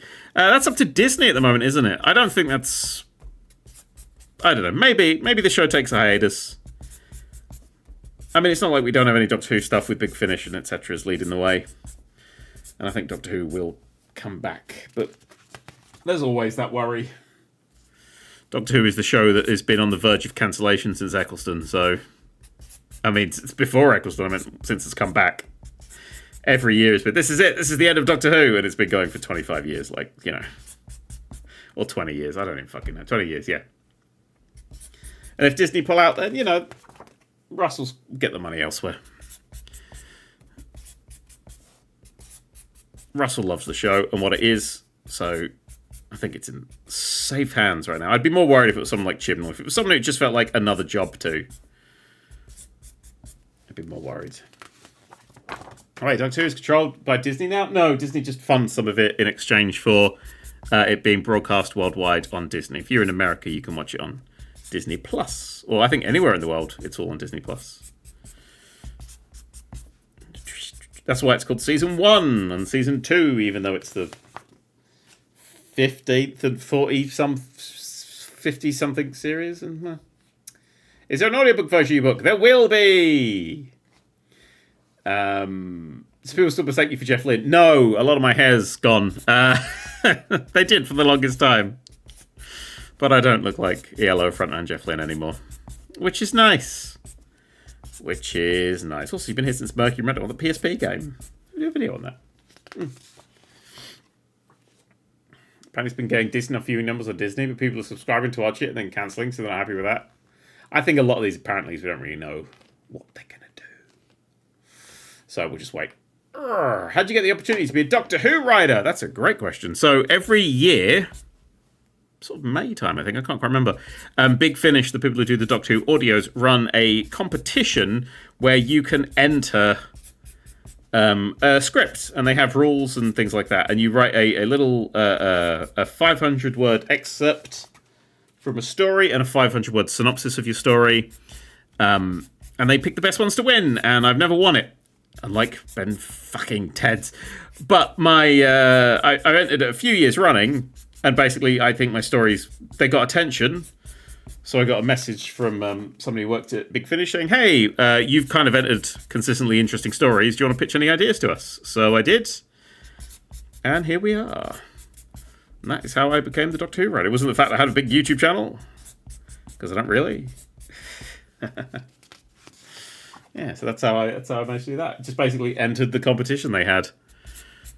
This is why you should push yourself to do things. Bop. Some of those I entered with like 3 hours to spare. Like I'm like, oh god, I need to get something out quick.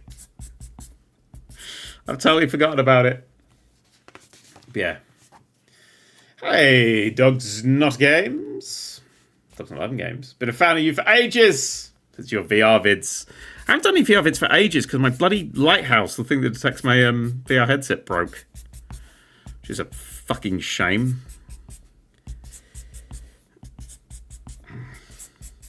There we go. Not many left now. You wrote a whole Doctor Who episode? I did. It came out yesterday on Big Finish. It's an official Doctor Who story. It's this. It's part of this. This is a anthology of 6 Doctor Who stories called Short Trips, Tales from the Vortex. It's Short Trips Volume 13. One of the stories, Rise of the Eucarians, is mine. So if you buy that set, you will listen to a story of Doctor Who, what I wrote. And also, this is my book, Paradox, out soon. Also, I don't know why I have that picture because it literally, I have it here. It's big. Look how big that book is. That's a chunky motherfucker, that is. Comedy should be short. Fuck you! Oh, another little dot. That's £1 million. £1 million. £1 million for that version. If you get any of the versions with dots or smileys or something on it, please feel free to message me on the old blue sky. We'll see who gets these. See who gets these, innit?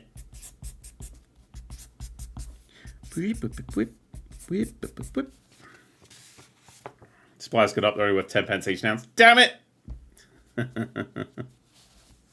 I think you're talking about a lighthouse you record VR in. Yeah, it's a very dangerous place to record VR, a lighthouse.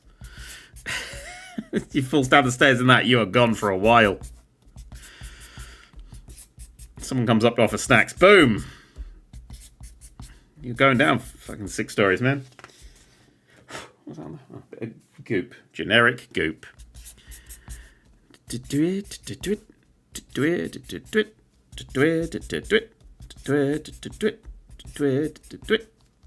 Everybody. Two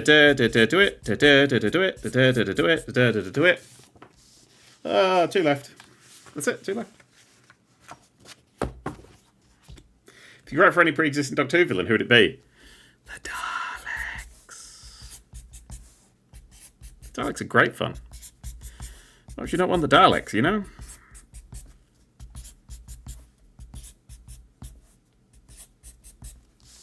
One left. One left. One left. One fucking thing left. It's the last set. Don't think there's any more. There might be some more. I don't know, but my hand hurts, so I fucking hope not. Woo! We fucking did it! We fucking did it. Let's fucking go! 4 pens, dead. 1 pen, still going.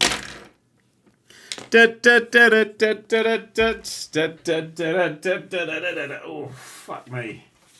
Alright, let's stack all these back up, so we can witness what's become of the smiles that you bought and placed upon. But there was nothing left I could have, would have done. No, the look in your eyes. Some. It's only 6 hours work. Bash it out quite quick. And then, whoop. Whoop. Oh, God. There's quite a few of these.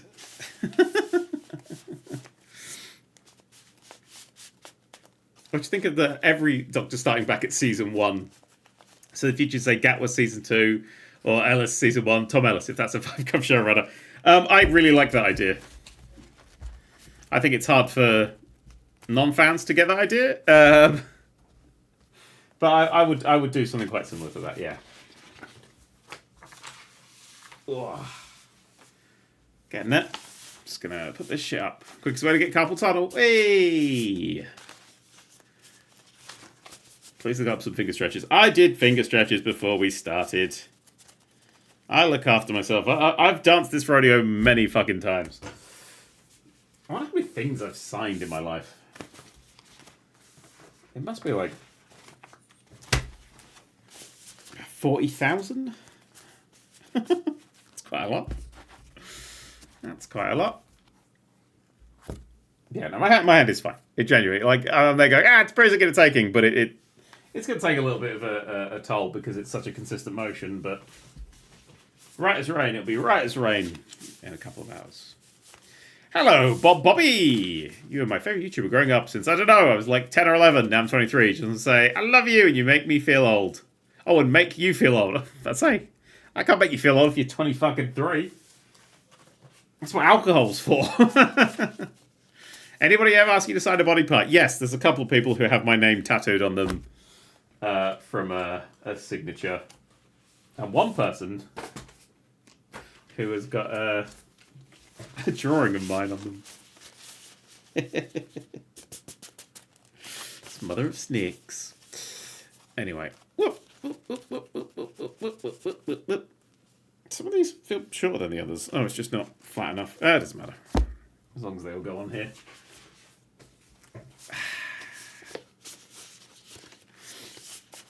So this was fun. How are we all feeling? I mean, we'll get to the final minifig. I just need to get all these in one big pile again. But they are all done. Ooh, and they are going to be sent off ASAP. It's Easter weekend, I realise, so they're absolutely not getting picked up until early next week, which fucking sucks. But it's moving, right? We are moving. You cannot deny that the book is moving at this point.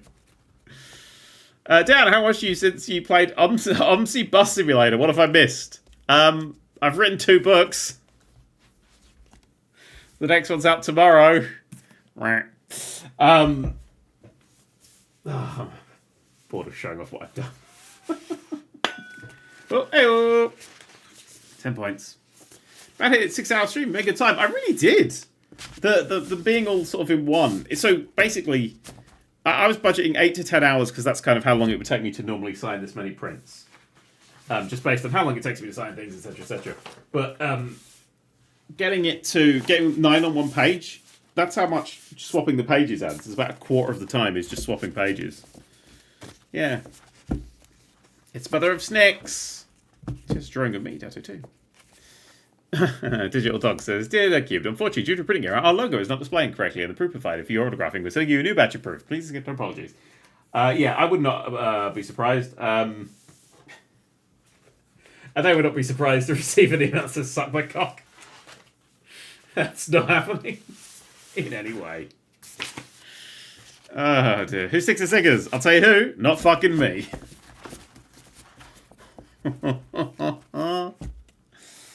Oh dear. Book's moving. Might be a week or so, maybe a little more. I don't know, maybe a huge lot more. It's fucking around there. Who fucking knows?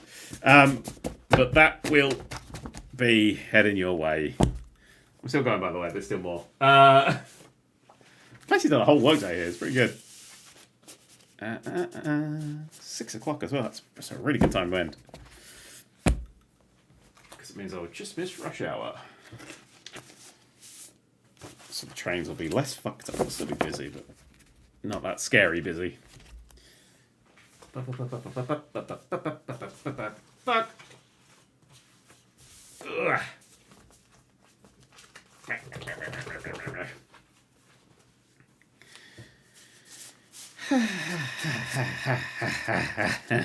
Sorry, really. This is so funny.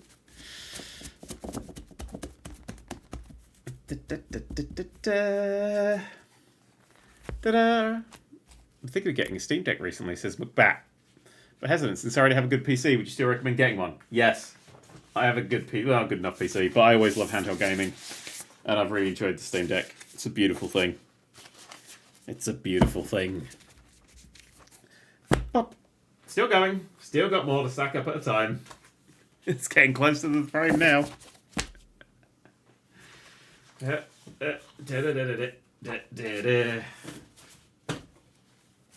you go. One more. I think that's all of them. There we go. Signatures. So, for those of you who want to see how many we signed today. Oh, Christ. Give me a second. That many.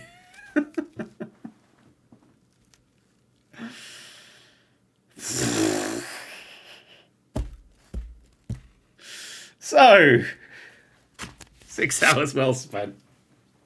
Let's end with a minifigure. Treat to myself. Treat to myself. Who have we got? Oh, we got a cat. Who have we got? Where have we got a cat? Which one had a cat? It's a crazy cat lady one. Oh my god. No duplicates. No duplicates. It's Gail for it's Gail from Bob's Burgers. Oh dear. You can hold a little ball of yarn. Meow. Have a little kitty cat. Meow. Oh, wonderful.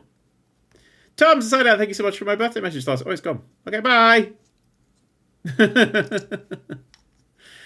Is it not 498? Because you threw 2 away. I think I threw about 4 or 5 away, but there were spares in there, so. I don't know if you can see, but there's even little bits of cat hair there on the printing. That's very fun. That's very fun with the little cat logos and stuff. Sweet. Now, we didn't get the one I wanted, but no duplicates yet, so I keep buying them, as is my rules.